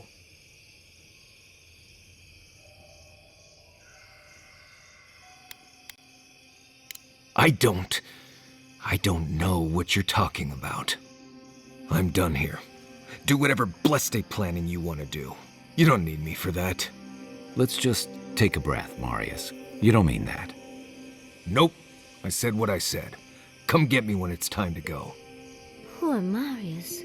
Something's really rattled him. I've never seen Marius like this. Something's going on with him, but I don't know what. I hope so. One of us should talk to him. If something's eating at him, I don't like leaving him to his thoughts. Well, hopefully Marius will be okay soon. We have to get going if we want to get to the garden before Ludwig. We won't get far unless we look after each other. Now's your chance. As I live and breathe, the faithless envoy. Ludwig finds your loyalty a touch diminished. If you're looking for the Inquisitor, she's hunting a lead to the garden through its twisted silver roots. We'd be there already if not for the roots. The tower calls. The roots strangle. The roots say your name, envoy. They say you told them to do it.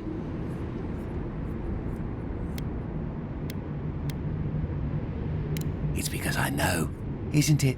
Because I know that the roots have eaten you, hollowed you through. The roots try to choke the steel garrote, and we will strangle them in return. Cut them, bleed them. Oh dear. Be careful.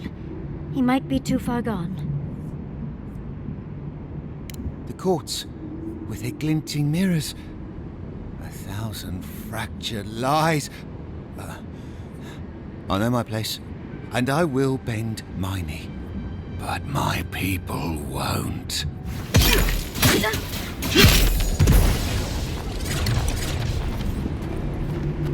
Another win, but who's counting? You sure do know how to show us the sights, envoy. I don't think this broken bridge will help us. Didn't we read about another way into the garden, though? The other path is hidden well. I certainly don't see any way across the acid sea. Unless the Pargrunen are acid resistant, I think that's a safe assumption.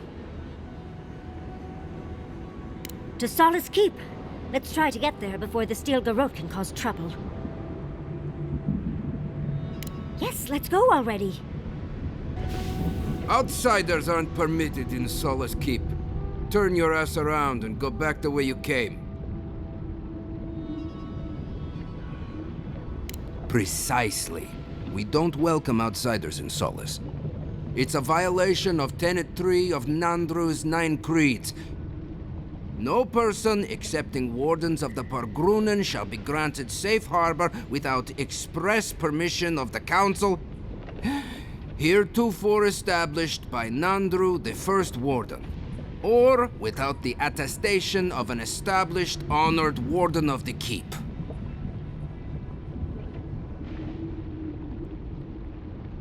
Little do I know, and little do I care. Without the Solace Council or a warden to vouch for you, your presence in the keep is forbidden. No warden, no keep. We really will have to drag Marius into this, won't we? The poor dear. Schemes in the dark. The mountains shift in unknowable shapes.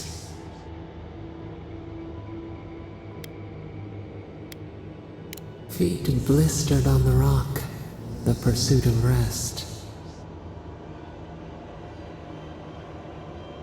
Your eyes see where we are blind. We have many questions still. The beast of treachery smells you. It stalks you across the land. A sword for a settlement, the scorpion promises to protect.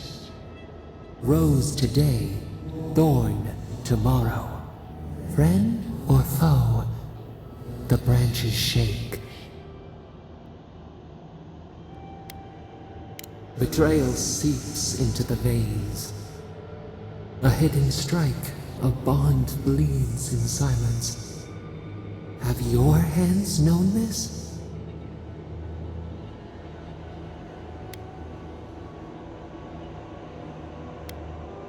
An oak everlasting. Why?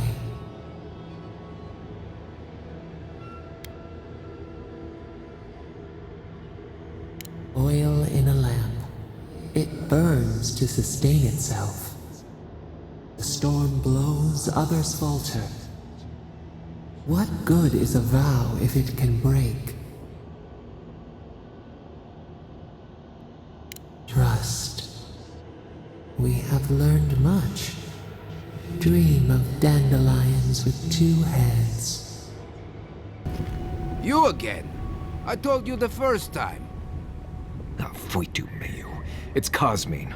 Just let me handle this. Huh? Marius? No. You must be a ghost. A curse. Oh, that would be news to me. You're alive. You. Asshole! You show your face now? Now?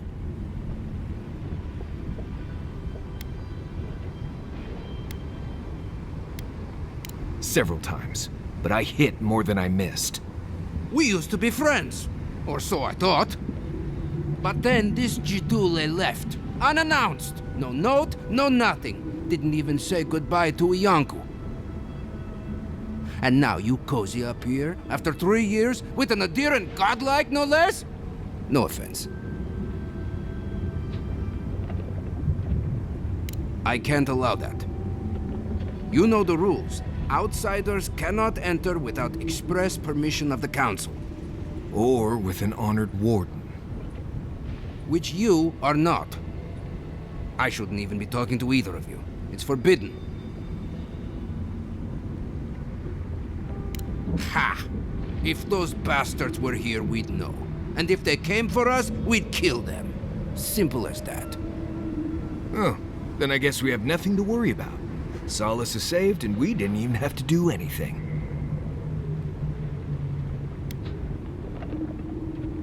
And I'm supposed to take you at your word? You're no less adherent than those bastards. You know the position this puts me in. If I let you in, the council will have my head. They'll be grateful we came, Cosmine. Well, you did manage to convince Marius to return to us. It was my decision, Nimdut, and I'm here because it matters. Cosmine, Solace Keep is in real danger. Do you truly think I'd come back here for anything less? Gods damn it. I'm going to regret this, aren't I? I'll let you in, but be warned. Solace is not as it was, Marius. I doubt it. Nothing really changes in Solace. You'll see for yourself. The council isn't what it was. Keep a watchful eye. Lower it on down. Quickly now. What is the meaning of this? Who let them in here? They're here because I vouched for them. Marius, you're alive. There were rumors you died, Marius. We mourned you. You shouldn't have returned. I trust you came back to us for good reason. I doubt that. There isn't an inch of this land the Wardens do not patrol, day and night. If the Stilgarroth were here, we would know. And if they are here, let them come. Solace has stood against worse threats for hundreds of years. They destroyed a city full of animancers. If they come for Solace, even these ancient walls won't save you. If that's all you'll do, you might as well not do anything. Although I wonder why we should bother trusting you. We heard that you were responsible for a great many deaths in Shatterscarp. Give me a reason to tolerate you for even a second longer.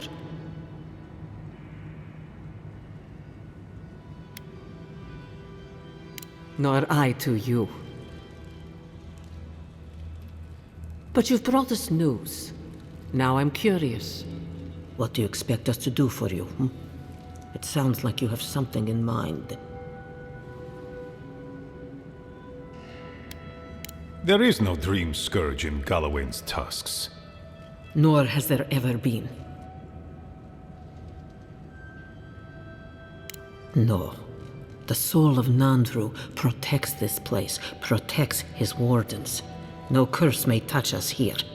These are unusual times, Mihala. Regrettably, I must confirm the envoy's tale.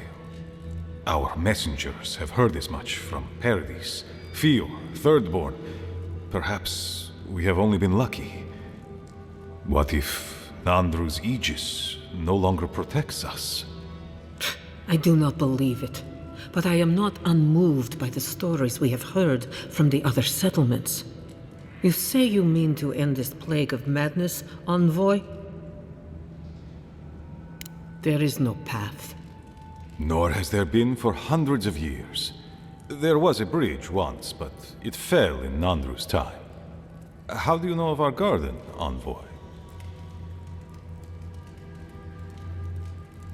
The garden is our sacred purpose, its observation and protection, a task handed to us by Nandru himself. He once wrote that the island spoke to him, perhaps as it has spoken to you. The envoy does bear a remarkable resemblance to our founder, does he not?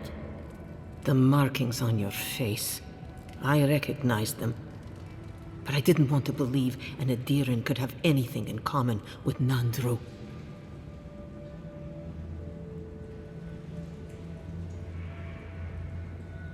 Enough. I know you outlanders to be audacious, but claiming you read the lost journal of our founder, there are no words. If Nandru ever wrote such a thing, do you think the Pargrunen would forget it? Would the living archives misplace such an artifact? We did not lie to you. The bridge has fallen. The path is long gone. If there is another way, envoy, you will have to discover it yourself. But I fear you will be disappointed. It has and always will be our duty to watch over the garden. Even if we knew of the potential of another path, we couldn't tell you. Your facial markings might be similar to Nandru's, but we will not change our ways for an accident of flesh and cartilage. You are an outsider and will remain one forever. The agent of an empire bent on destroying all that we have built. Envoy, you and those like you are why we are here. The Wardens exist to stand in your way.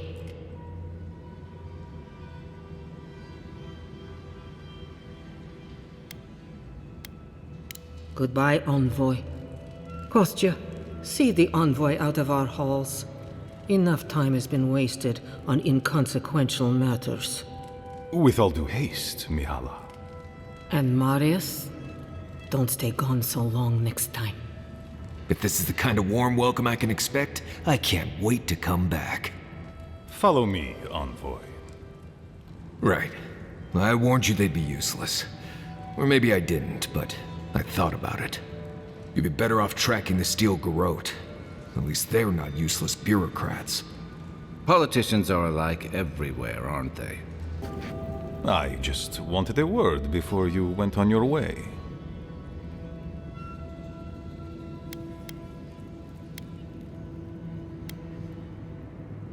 No, indeed.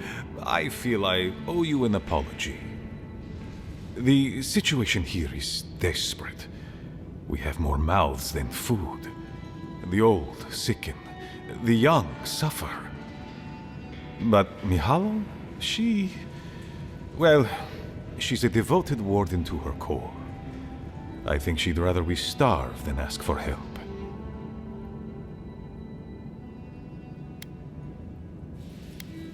Yes, she's more concerned about her pride than the fact our people are weakening from deprivation. She won't let our people leave, or speak with outsiders, or trade for the resources we need. There is no reasoning with her. Anything that doesn't strictly serve our oath to Nandru is treason of the highest order. It's why I play my part where she can see. I don't want to risk her wrath.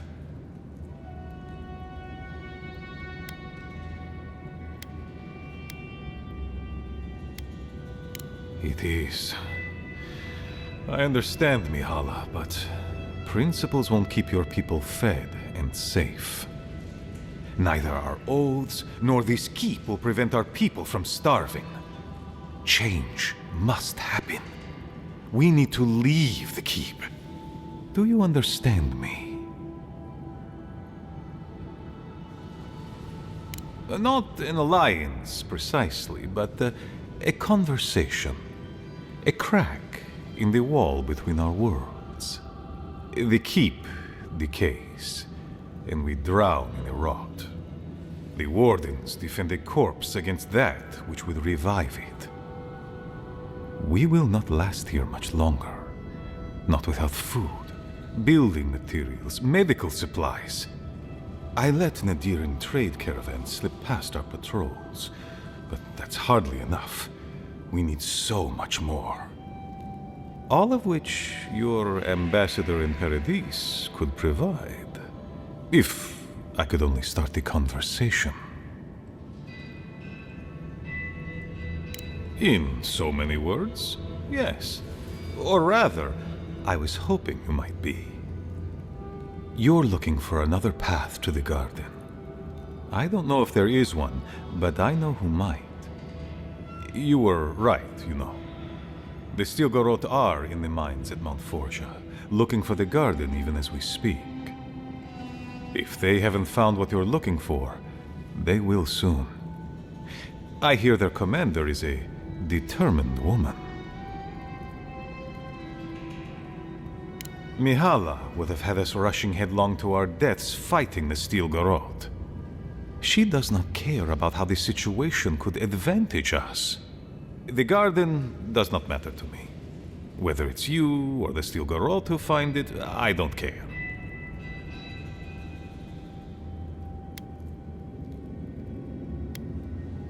Forget duty. Duty cannot feed our children. Duty cannot keep us safe. Can't argue with him on that. The Inquisitor is a questionable creature, but she might be all that stands between us and doom. She has the Ambassador's ear. With her support, he might agree to trade with us. It doesn't matter how reasonable he is if I don't have his ear. I am an aging dwarf from a small, fanatical order on the ass end of a volcanic wasteland. Against Mihala's wishes, I have written to him many times. He refuses to lend his ear.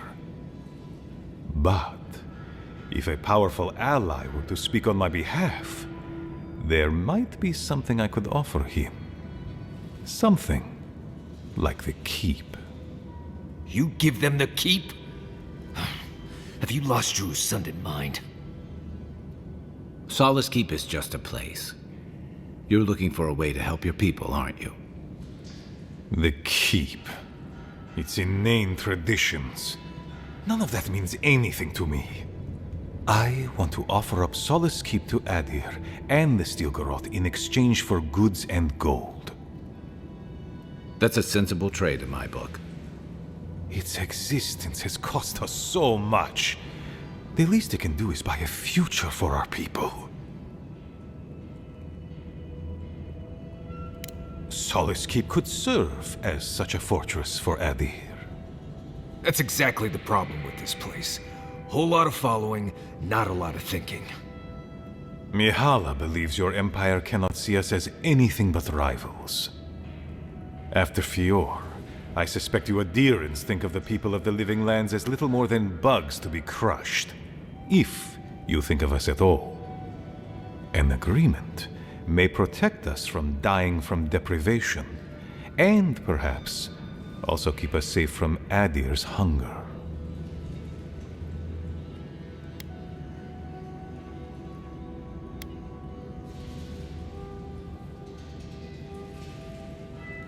It might seem a foolish idea, but better to be a fool who tried than a coward who did not.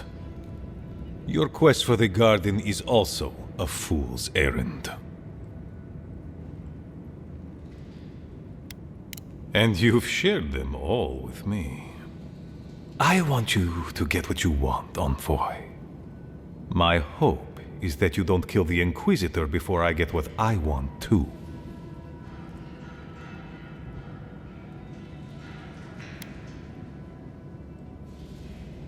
I would never ask you not to defend yourself, Envoy. In any case, the Stilgarroth are at the Mount Forja mines. To get there, head west across the primordial depths. Do as you will. I believe the Pargrunen and the Adirans can forge a mutually beneficial alliance. That will not happen if there is unnecessary bloodshed. Also, perceptive as ever. If you happen to head north, you might pass by the Living Archives. The monastery is dedicated to preserving our historical artifacts, including some that are of great interest to me. Artifacts that I possess an academic interest in. The monastery hasn't been in touch in days, and I can't spare a warden to check on them. Oh, please, look in on them, if you can. Right, I get it. He wants us to run his errands. I do, Marius. Because I trust you. And by extension, I trust the envoy. Is that so outrageous? You were missed here. Whatever the front I put forward may have led you to believe. You have a funny way of showing it. I wouldn't ask if it wasn't serious, envoy.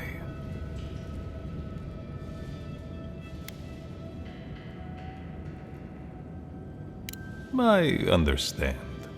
Good luck on your search for the garden, envoy. I suspect you will need every ounce of it. But Kostya says that Solace Keep is nothing but a crypt. We'll die in here. I'm so tired of listening to you. Kostya this, Kostya that. Solace Keep protects us all. I don't want to hear another word.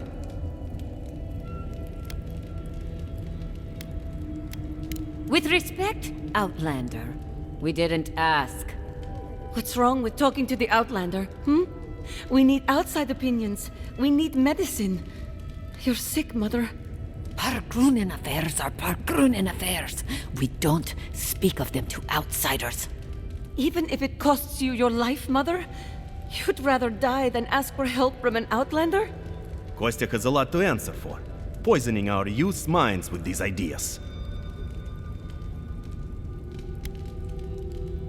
Once again, Outlander, we did not ask for your opinion. Leave us before we call for a warden's assistance. Why won't you listen? If we don't change our ways, the Pargrunen are done for. I don't want to hear another word of this. Who are you, Spirit? Go away. I know you're not real. I'll stop you if I must. The trap cuts. The fox cries at the pain of the hare. The justice of the wild. The plague's corrupted the rest of us. The steel garrote. Our minds broken. I won't let it take me. I'll keep my sanity. You're not real. You can't be. No, go away, Spirit. Alfear. I knew it. To fall to the thing you came to stamp out? That's a cruel kind of poetry. Is that my name? Alfear. I've been wondering. What is it me I'm frightened of? Or her? My soul is mine. Mine, it will not be despoiled. What was that prayer Ludwig taught us to banish the visions? Fearsome Modica, by your withering gaze, I bind this tricksome devil. Oh, gods, it's still there. I see the canopy of a tree inside your soul. No! Stop looking at me. I don't want to see it. Right. She's gone. I'd almost suggest leaving her like this.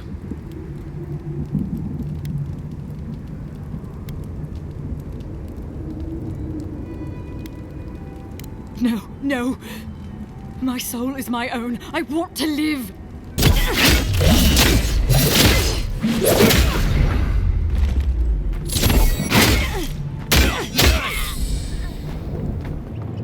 This is a mess. And the Steel Garrote aren't the disorderly type. They must have left in a hurry. Are these Pargrunen books? Like campfire reading? I wonder how the Steel Garrote got them. They circled Solace Keep on the map. Are you thinking what I'm thinking?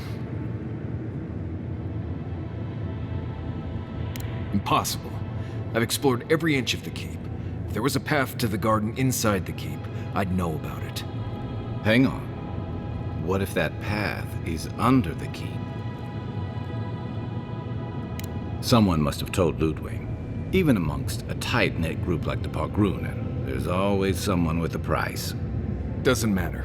A Steel Garrote getting to the garden cannot be a good thing. We won't let them down. Whether they realize it or not. The time has come to take the garden. Orphans will never...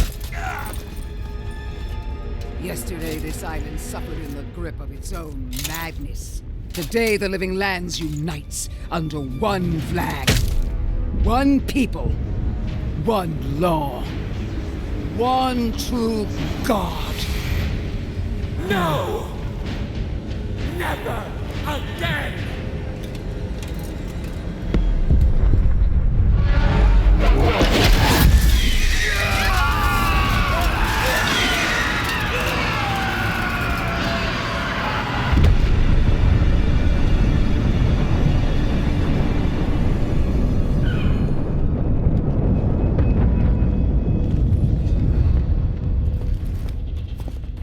We see you! They're dream Invade now? That all you had? Fly on board! Come! Let's talk! Nice work. So here you are. Sapadal coaxed you toward the garden, a spider luring a fly to the safety of the web. Who spins? Who rides? She weaves a trap of steel. Look at my paladin's envoy. Look what your god has done to us. I should have realized it sooner. The Dream Scourge is Sapadal's weapon. A cudgel to drive us out of the living lands. And mortals have a right to secure their future. From this mad god, you mean? Does your vengeful Oathbinder offer a better one? What a pair we make, envoy. Proxies in a war between gods. Your patron versus my faith. A war that ends here and now. The choice is ours. Do we trust our own judgment, or do we gamble it all on the monster whispering in your ear?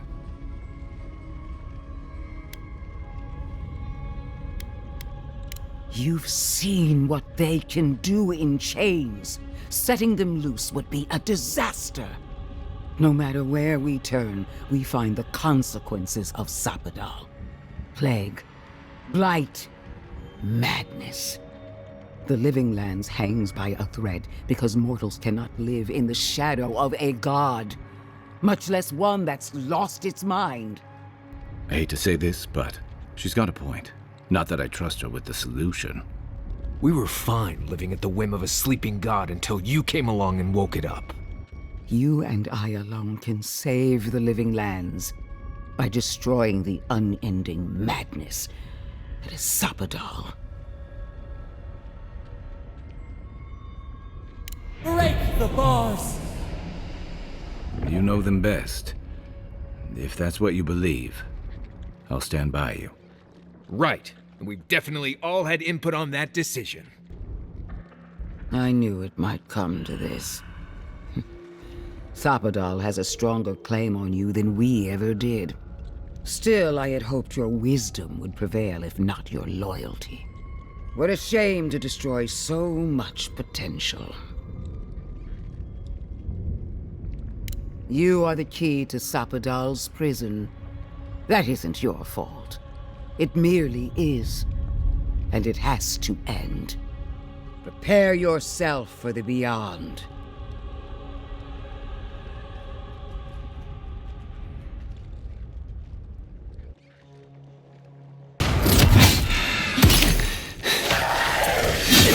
Stay down!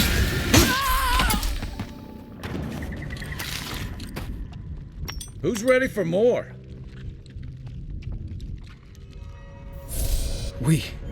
We did it!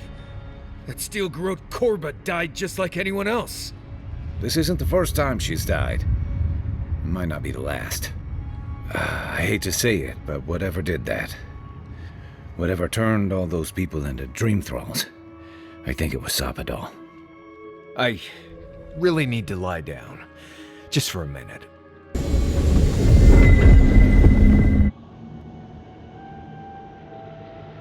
They stand outside our prison.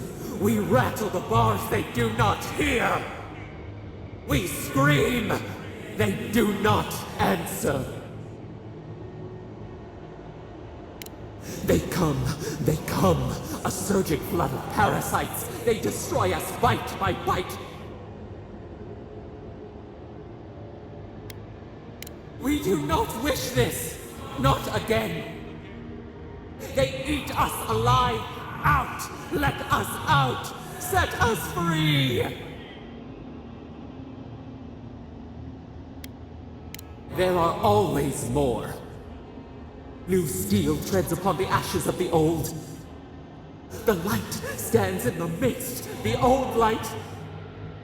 It blinds us. Send it away!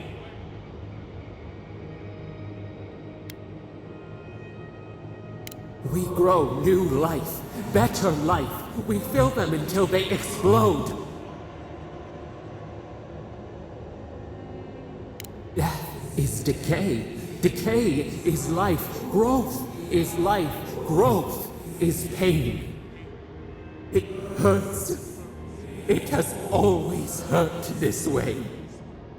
And our pain spreads, and the rot spreads. The plague grows. No. We see now. The mycelial roots tended with our blood and tears. We wanted to be patience and strength, but we were afraid. They hurt us and would not stop.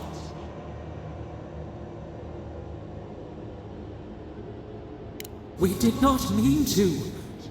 We were innocent. We were never taught the meaning of our strength. We were nothing once, and then we were. As we woke to the world, we reached out and we found them, the other gods. We thought they would love us, but they flinched from us like we were a flame. The charred queen called us an abomination. We tore chasms in the land and boiled its rivers to stop her magfolk, to save our people. How could we have known how fragile their bodies were? She hurt us, killed those who loved us. She wanted us gone, forgotten, destroyed utterly.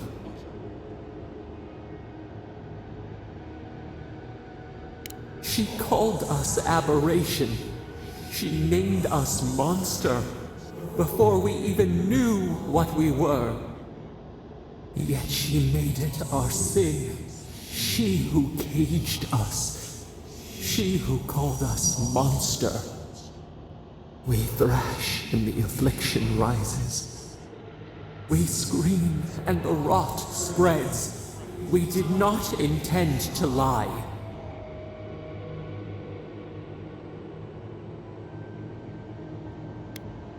Can the river not wash and drown? Can poison not cure the disease? They hurt us. We hurt them back. We hurt them again, again, again. We dreamed of green shoots, roses without thorns to prick. The vines of the past strangle us. We help us. We are alone.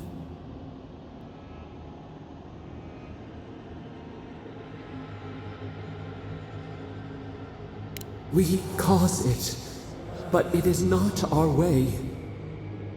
We will make this better. We promise. Help us. Release us. Then the rot ends.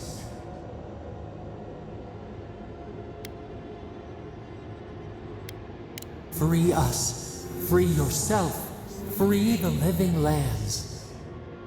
We give you another sliver of our power, a piece of us. Do you accept? The parasites who trapped us left a door in the garden's wall. Reach it, and you can set us free. Let us aid you once more. So be it. Continue without us. Find the wall of the valley across the acid sea. It cups our prison in its palm. It waits. We wait. Free us. End our suffering. Oh, Marius! Praise Abaddon! You are alive! What's happening? Why is everyone running around like blessed fools? The volcano erupted. Any minute now, we're going to be flooded. We're evacuating. Kostya's gone to open the lava sluice gates, but they've been disused for so long. When Forja erupted, I thought... Oh, my boy. I'm so glad you're alive. Envoy, whatever it is, we are in crisis. I cannot help you. We're minutes away from being overrun by lava flows. I have to get my people out. You must leave now. We told you, we don't know, and this is hardly the time to be asking. The Steel Garrote would tell you otherwise. We have reason to believe there's a path under the keep. Be thankful you're talking to us rather than them. They were planning to storm the keep. They're all dead, by the way. You're welcome. The Steel Garrote were marching on the keep? How? Why would they think the garden was beneath Solace? How could they when we didn't even know they were here? Kostya's scouts would have seen them and they didn't report. You weren't lying then. He was. Good God. Could Kostya have told the Steel Garrote about another entrance to the garden? No. If such a thing existed, I can't believe it. He wouldn't. We took an oath to Nandru. The garden was our sacred duty, and he betrayed us. I can't believe I didn't see this coming. I was a fool. I have failed my duties. Kostya.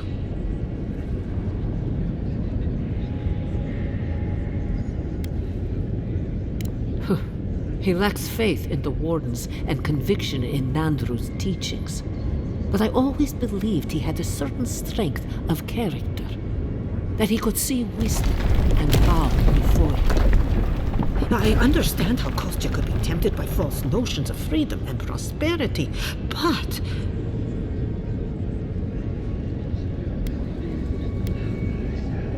But an oath cannot change. A duty should not change. I can't believe Kostya handed the Steel Garrote a secret we protected for hundreds of years. We took Mayu. Who knows what he'll do with the sluice gates? He cares so little for the keep that I worry he's going to have us drowning in lava. I will. Abaddon stay my tongue if I betray him, but I will. I will show you where Kostya has gone. If you find that he's doing anything other than opening the gates that would protect our home from the lava, I would ask that you stop him. Mihala. I do not wish to see him dead, but if he would risk the keep, then he risks our lives. I cannot suffer those who would harm us to live. Now I must return to the evacuation, and you must go on your way. If your arrival is indeed a message from Nandru, I hope he remembers his people well. I hope he is proud of us. And Marius, make it back to us in one piece. I assume that's an order, Commandant? Head through the door in the smithy. You'll find Kostya in the lava tubes beneath the keep. Go now, and go with the gods. Yes, you. I know you can speak. My brother, soul of my soul. How did you find me here? A god beyond the grasp of gods. What is the wheel to a man subject to one like them? I told Sabadal not to look for me. I did not wish to be found.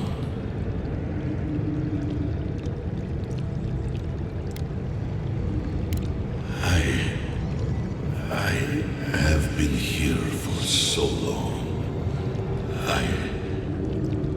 My memories are tattered. They fall apart when I look too long at them. There was a man called Nandru once, beloved of a terrible god. I remember it all. I feel Sabatal's mind beneath yours, swimming in the deep. You should run. No. Nor will they here,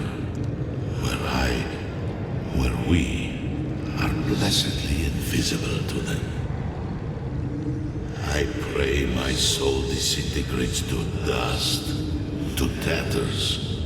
I pray my soul is lost and never found again. True death will be a relief, if it at last allows me to know silence. That was the name they gave themselves, stolen from the ancient souls whose deaths gave rise to them, to us. We were little more than appendages to them. That is why I must ask you to destroy them.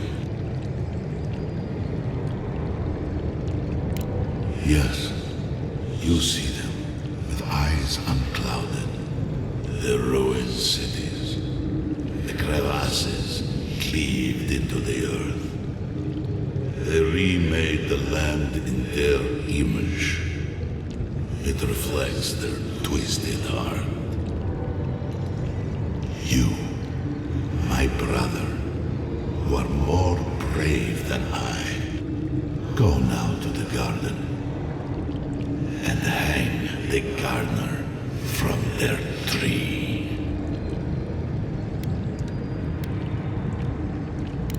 You need only walk a little more.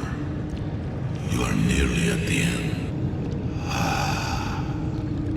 You know, I always meant to die down here, to siphon my soul to a lonely pillar, disconnected from the stone that makes our world, disconnected from them. I only hope that Sabadal releases you to the same long peace. Do not thank me. Only do as I asked. Destroy them, brother. And when you see Wodika, tell her I said hello. Help me destroy this winch. We can't risk someone turning it and opening the gates. If the keep falls so that we might live, so be it. I figured you might have. Bloodthirsty. You people just can't help yourselves. Me, specifically? No. I only provided them access to material from the living archives. The books and records that the novice brought to them were what revealed the secret. I assume you didn't let the Steel Garrote or the Inquisitor survive their search. And so you brought it back here? Among the Wardens? It doesn't matter how it works. It was not present in the tusks until your people arrived. Oh, perhaps this is right. Another reason to destroy this place and go. This is how it should be. So long as the keep stands, my people are trapped here. Doomed by an oath to a dead man. No one should be bound to a pile of stones. Certainly not because of a centuries-old oath. Our people were nomads for ages until we built the keep. When it falls, we'll be free to explore the world again. I will not watch my people rot here for the sake of a pointless oath. Nandru isn't here. He was never here. He built us a tomb and abandoned us to it. Do not speak his name to me as if it could mean anything to you.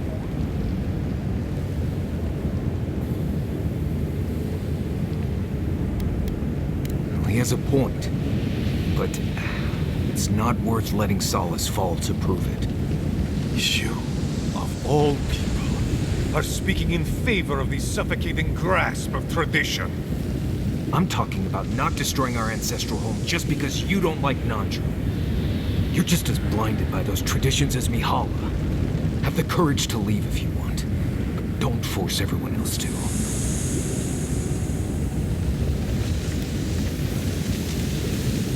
A life for rubble, blood for the prison of old ways.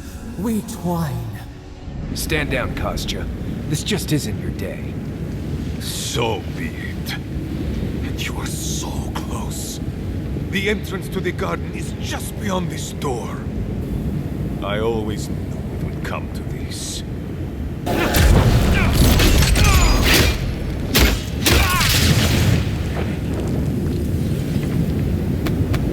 That's just...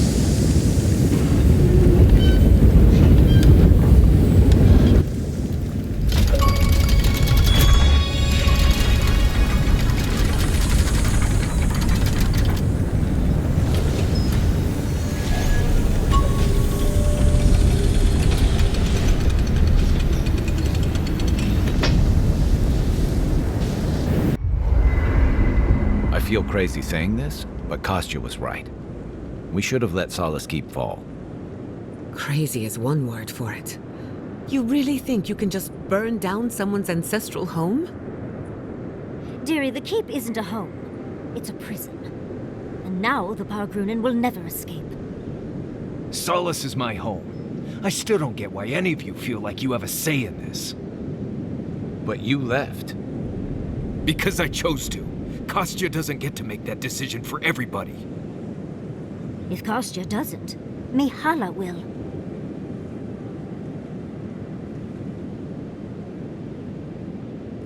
Civilization, as we know it, hasn't existed in the Living Lands for very long.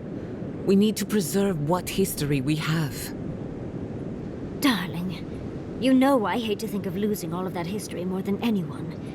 But think of what they could have gained. Maxim left the Republics, and it allowed Animancers in Fjord to thrive.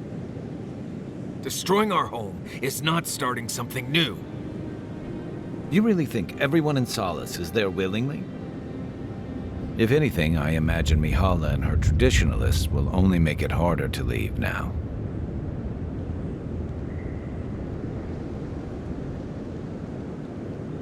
You know your own mind. There's something to be said for that. True. And you've a date with the gods soon. We can only hope that you'll make better decisions. Enough talking in circles. Let's save our strength for the garden. I, for one, could use a long rest. And I'm betting the envoy could, too. Right. Looking forward to it. Well, this is it, I guess. Feels very different from the last time I left Galawain's tusks. I will say, it's nice to look out and see Solace still standing. Thanks for that. Me neither. I guess it never gets any easier. Solace is still standing. And so are you. We're in this together. Just so you know, Kai, it's starting to sound like you like me. If you happen to need a reminder, do let us know. Brooding in silence can be quite the mood killer. Not to spoil the moment with good news, but I doubt the rest of the island has been quiet while we've been looking for the garden. Things have only gotten more tense since Fjord, and the Steel Garrote probably hasn't been doing us any favors on that front. Especially when they're led by a woman who doesn't seem interested in staying dead. Not to mention, after we take care of the Envoy's little god problem, we'll still have an empire bearing down on us. Don't kick up your feet just yet. We've got our work cut out for us before things settle down. Can't say I'm too excited about just walking into the garden. I grew up learning I needed to protect that place, but it never felt like more than a children's tale to me. I hear you. This island is weird enough when all we have to worry about are vengeful plans and soul-altering corruption. Am I the only one who's looking forward to the garden? We're pioneers, stepping into the great unknown, a land of mystery. We have to remember to love them in spite of their lack of proper enthusiasm, dearie.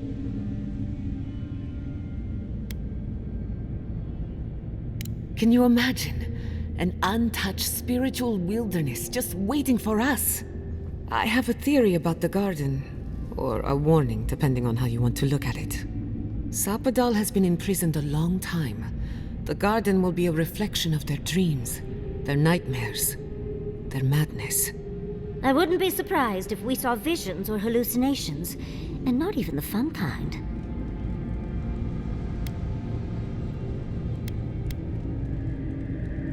Anytime, darling. Before we go any further, I have to ask you something. You told the Inquisitor that you intend to free Sapadal, set them loose upon the world. Is that still the plan?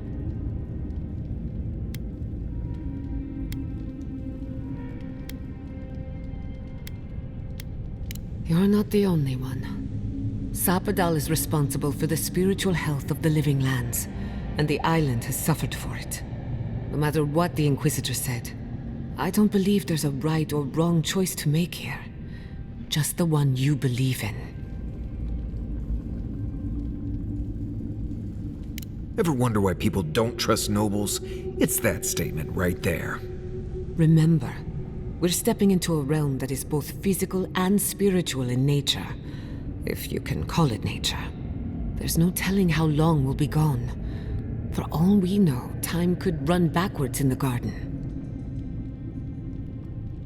Not a chance. We're a crew now, so you're stuck with me until the end. Marius?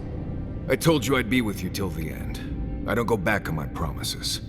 What about you, Giada? You're not going into the garden without me. I have to see this with my own eyes. Yatsli, if you feel like running back to Quilici, now would be the time. No one would think less of you. And tell Quilici that I missed out on the most exciting part.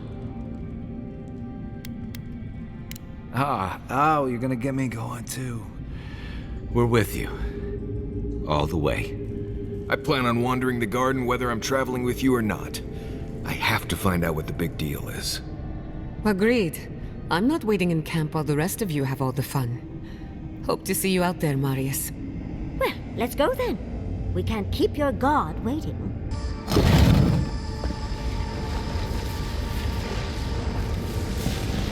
I see the disciple has found his way into the cell. No. We know this voice, this presence, sneering at us through our prison bars. I culled your rot from this land before. I will do it again.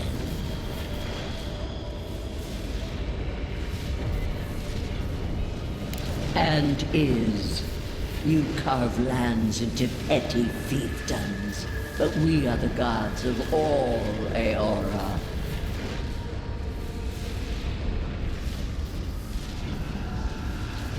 You question our purpose? Search inside yourself. Out! Her voice pierces our skin. Look at this place.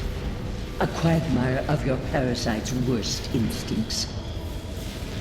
Can you even begin to grasp the forces that you tamper with?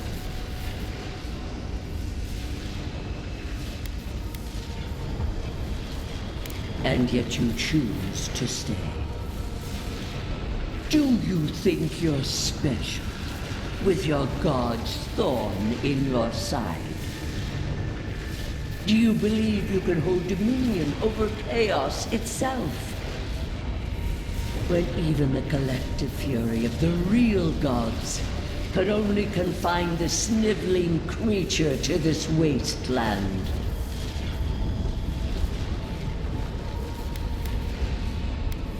Who else would have the strength? It is true. She twists the knife. The seas run red with memory. In time, the gods felt the wretched powers seeping through this land. Its madness would consume us all if it was not contained.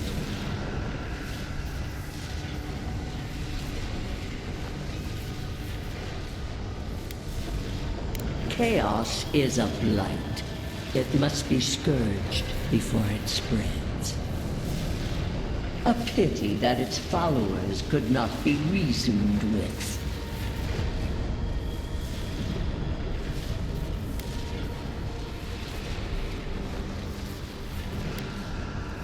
You were better for it. The poor godless, worshipping the very thing that subsumed them. We could not excise the rot and spare the roots that nourished it.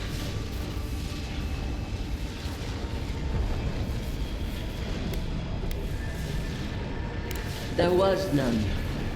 Utmost chaos calls for unwavering rebuke. Why does our prison not protect us? Help us! Silence her! Listen to its tantrum. It knows neither order nor sense. Adir is the only thing holding back the tide of entropy.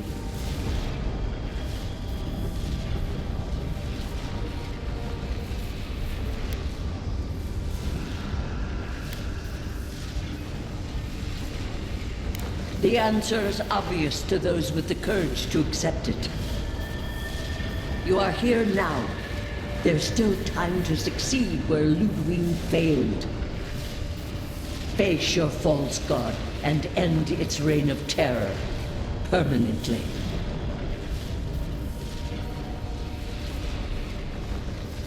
Your soul, it is tethered to you.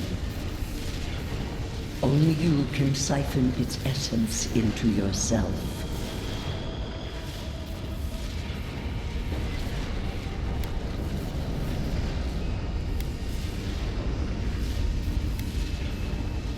The path of justice is fraught.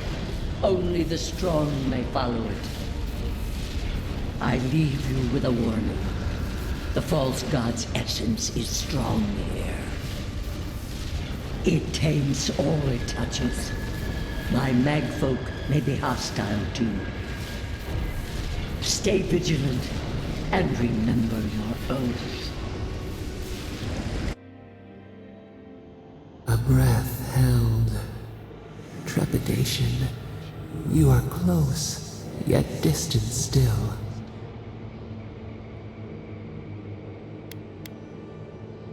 The moon has many faces, different songs for different days. We know your light. We seek what swims inside you as you wane. We wonder.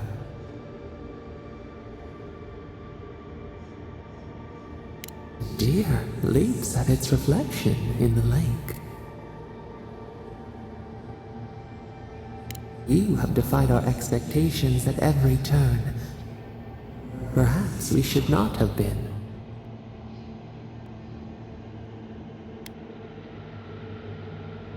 A rosebush grows berries. We cannot be but what we are.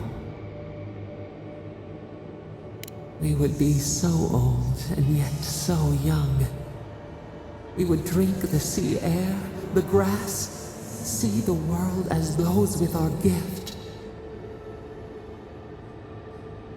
Petals that wither beneath the snow. An end to our time. We twine. Vengeance denied. Squandered. This cannot be. We spoke of growth.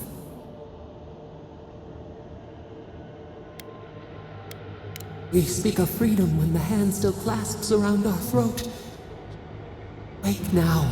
Find us.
after so long. You are so small. We questioned if you were real. Then steps. A voice. Through armies and corrupted soil, you persevered. Now, you are here. The rot. We feel it festering and spreading. What is it but an extension of our pain?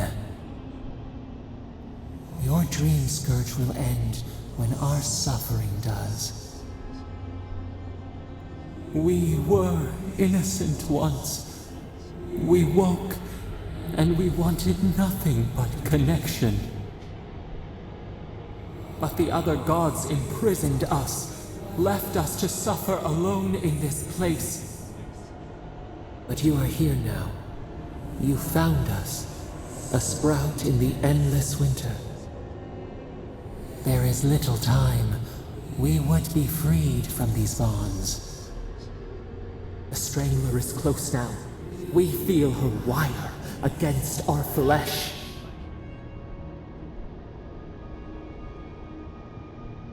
She begs for our blood. Her wolves defile the city on the shore.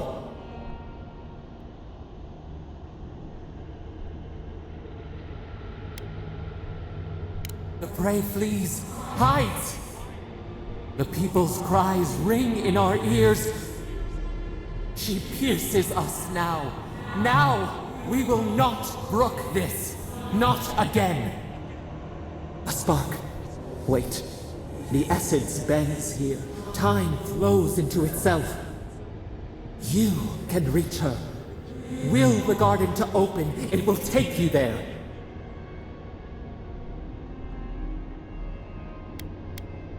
A mountain of essence. We strain, but it will move for you.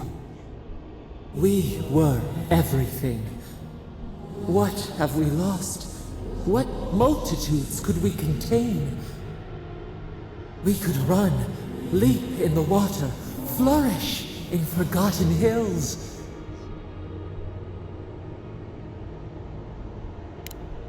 We mourn our past. We only seek peace now, a chance to regrow.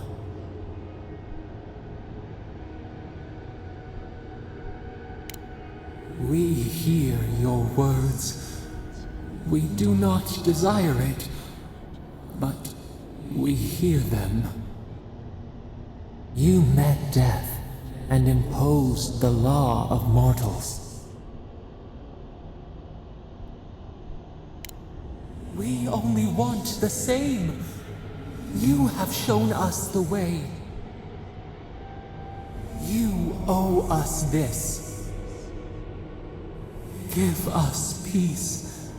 We want a chance to change. We deserve that opportunity.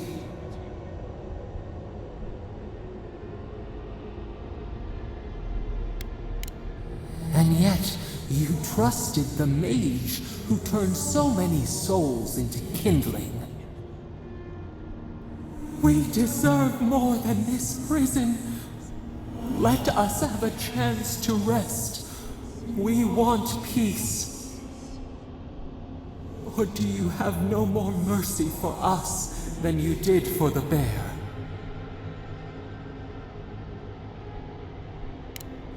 Yes, we long for this too. The time has come for you to act. End our pain, and the dream scourge will cease. Give us peace. It is all we have wanted for so long.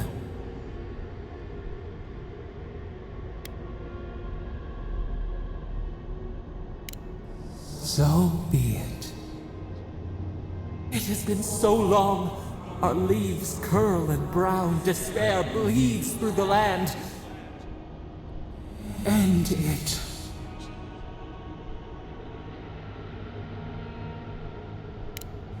Silence. Stillness. We are done. Unsown. Peace.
Are we back in Dawnshore?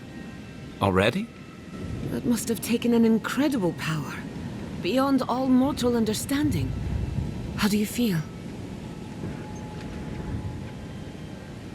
Glad it's not just me. Unfortunately, we don't have time to recuperate.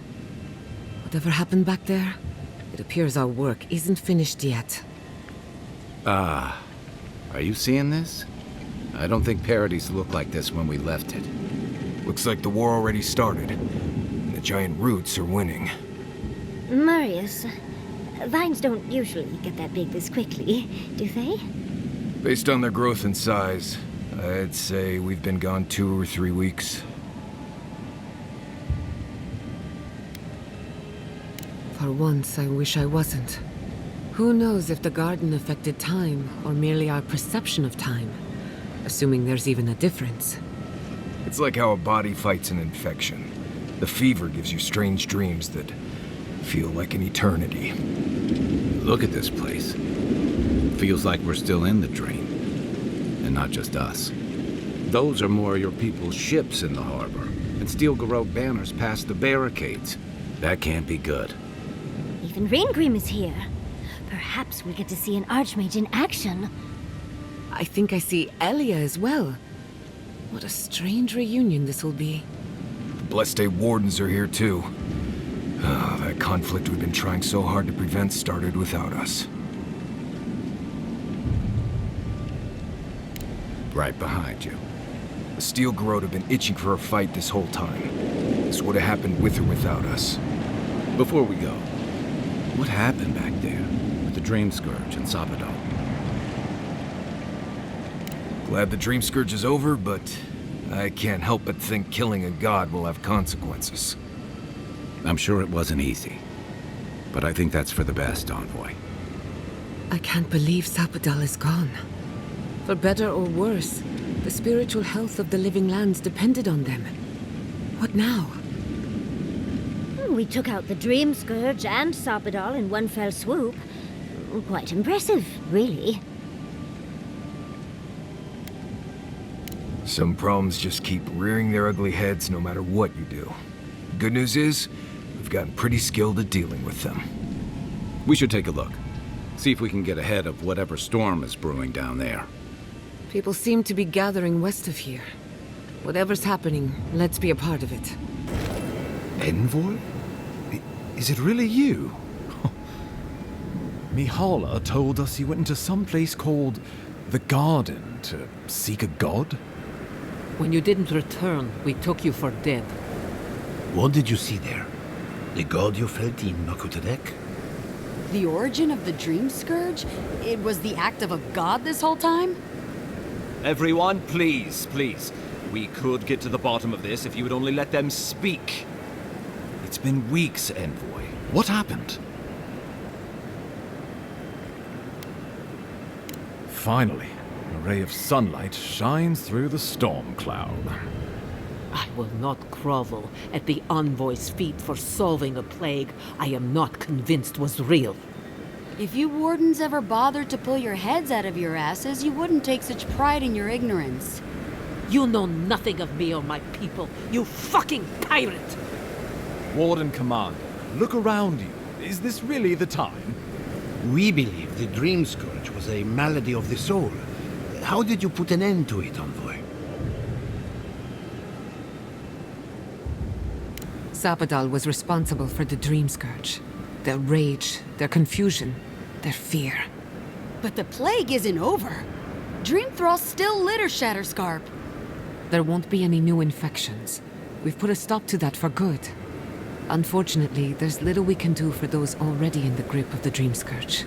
We can give them comfort, nothing more. This will be a process. The dream scourge was never going to simply go away overnight. I suppose it stands to reason. I found that a quick fix is often anything but. What of this god, then?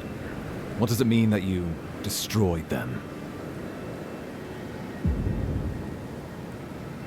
Ludwig had intimated that this land grew a new god. But how can that be? Giata and I have some theories about the nature of the Adra in the living lands. I'd say we're past the point of theorizing. If the Adra here is a closed system, like a terrarium for our souls, then a gradual accumulation of essence could coalesce into a being in the beyond. Much like the formation of gemstones.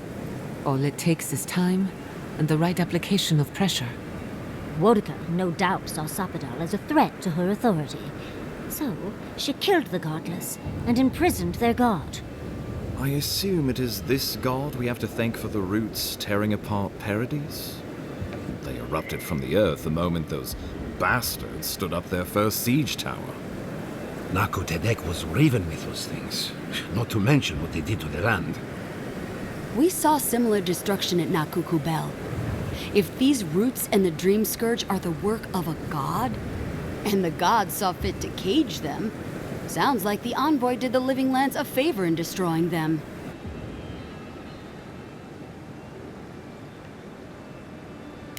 The only humane end for a rabid dog is to put it down. Zapadal was something new in the history of Eora, and you destroyed them. I cannot begin to fathom the loss. Zapadal was Nandru's patron god. With them gone, what does that mean for the Wardens, for legacy? The devastation of Shatterscarp was the fault of this infant god. Can't say I'll miss him. Well, whomever takes this island in the end will live in freedom from fear of a resurgent plague. Thanks to you. But come, we have more pressing matters to attend to. The Steel Garrote have attacked Paradise. Inquisitor Ludwig has already joined the battle. She must have traveled like the wind to get here so fast.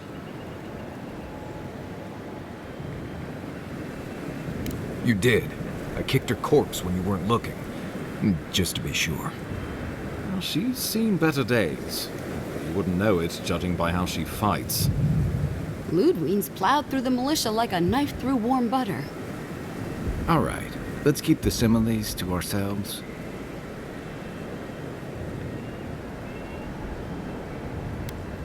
Regrettably, she's not in the business of making exceptions for people she deems oathbreaker.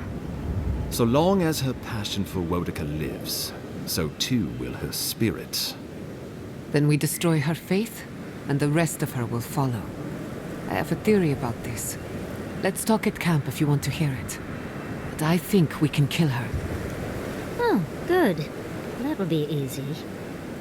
It is not, I think, impossible.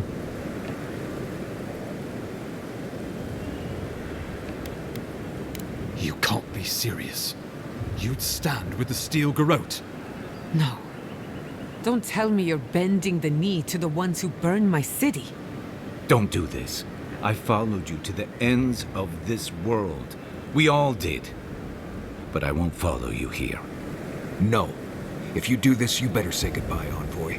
I won't help you sell out my home to that Korba.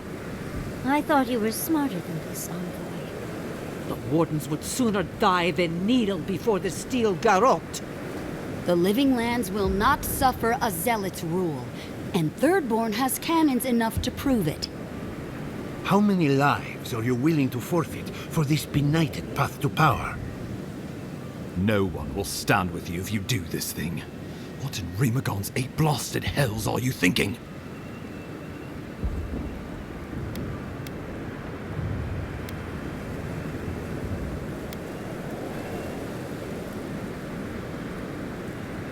Excellent. Now, let me pose you, all of you, a question.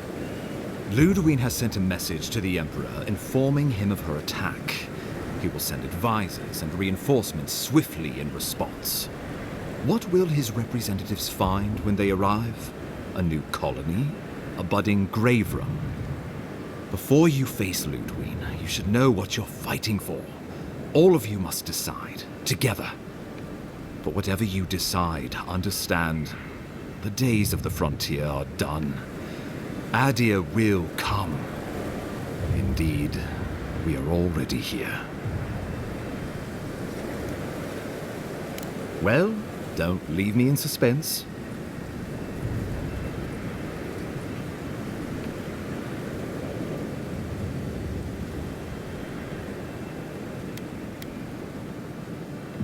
Oh, gods have mercy. Solus and her Wardens stand vigil with the Living Lands. By grit and steel, Thirdborn stands with the Living Lands. Fjord and her animancers stand with the Living Lands. We deserve this opportunity. Thank you for believing in us. Fighting a battle together is easy. I just hope everyone's willing to stick it out when it comes to the politics. God, they made the right decision for once. Finally, some sense permeates the proceedings. On your head be the consequences. That leaves the matter of Ludwig and the steel garrote. She will never surrender, Envoy. You must kill her, or we will lose Paradis, and eventually the island.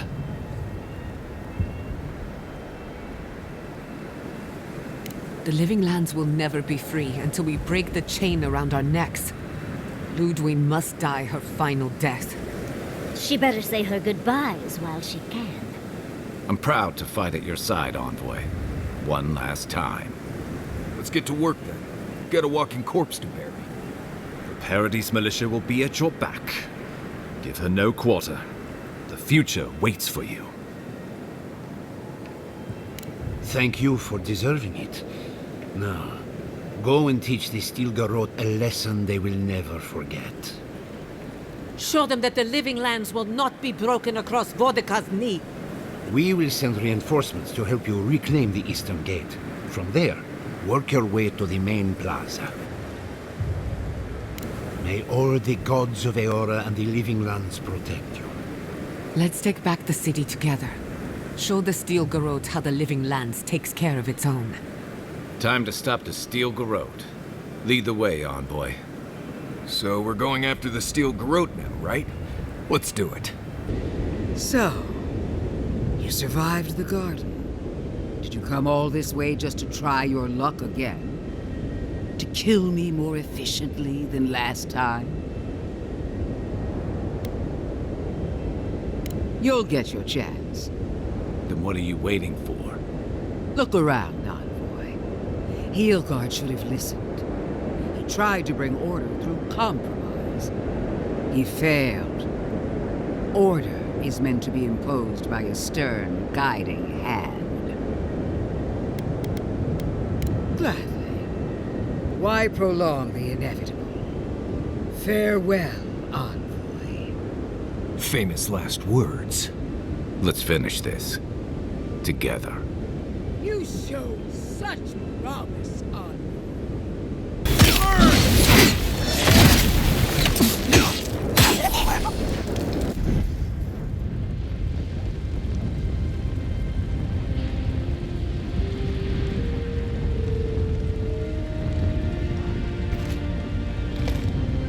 Wherever Ludwig is now, she must be seething.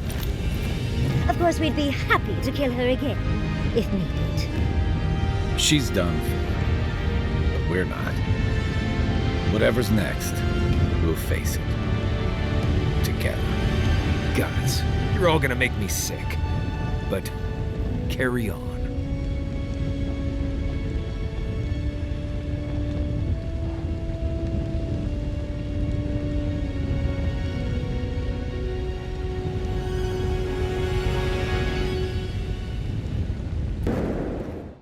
Silence falls over Paradise, as though the city is holding its breath. Then you hear it, the ringing of a distant bell, the waving of banners, and cheers of victory.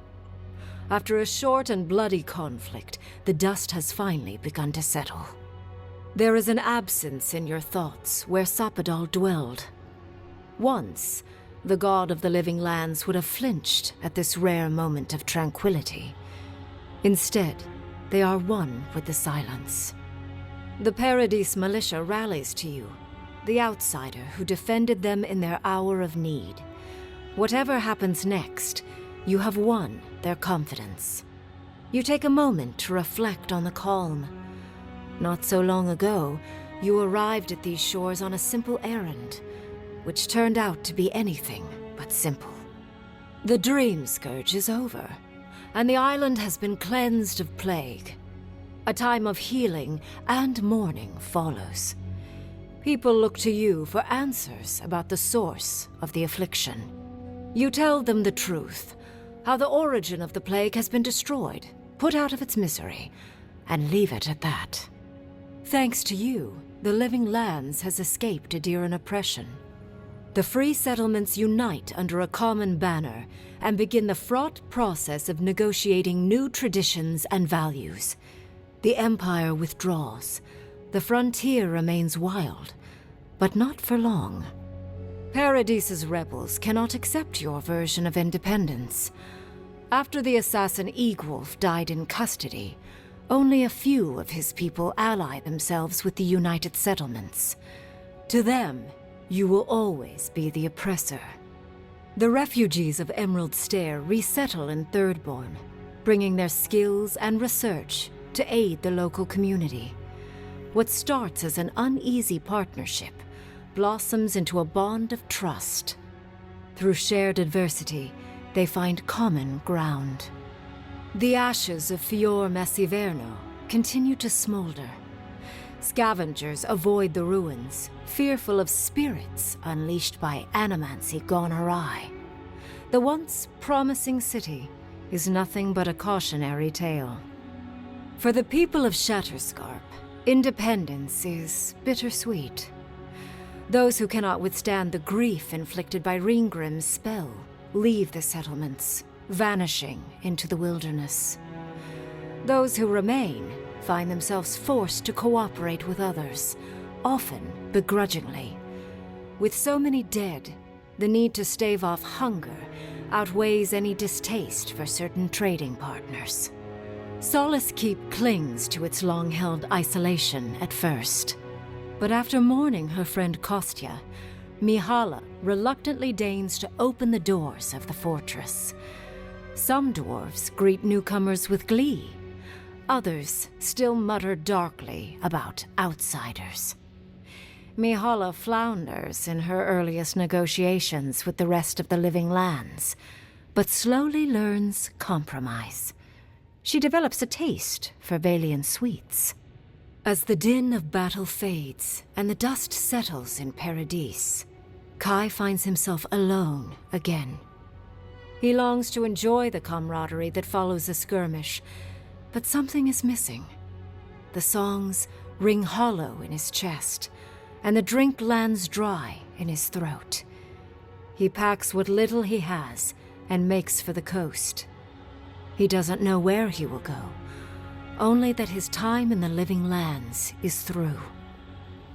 There was a lifeline here, but he never quite grasped it. He will drift. With his travels alongside the envoy complete, Marius is left directionless once again. Rather than disappearing into his cups, however, Marius leans on his time among his companions to give him the strength to re-enter society and find comfort in civilization. He establishes a route between Paradise and Thirdborn, guiding travelers between the two in return for money and supplies. And while he has a reputation for being aloof, he joins the campfires from time to time, sharing stories of his time with the envoy that most travelers believe are completely made up. Giada learned much in your time together. How to stand up to authority, how to face the unknown, and how to move on from the past. But her family's unfinished work weighs heavily on her soul. Her inheritance is the burden of achieving the impossible. Such is the life of an animancer. At least now she has the right tools for the job, and new friends to help her through hard times. No longer under the threat of imminent death, Yardsley returns to the Animancers. Reunited with her beloved Quilici, she helps him and the Animancers as they put their lives together after the attack on Fior Messiverno. Eventually, she even has something nice to say to Vidaro. As the days pass in contentment and relative peace, Yardsley is struck by the persistent feeling that something is missing. Though she still devotes herself to her studies of both the arcane and the godless, the restlessness never goes away. Alone in your thoughts, you feel endless opportunities stretching out before you. This is the freedom Sapadol never had. You promise to cherish it. The sounds of celebration pull you out of reverie. Many are waiting to greet you with open arms. You take a moment to catch your breath and savor it, because everything is about to change.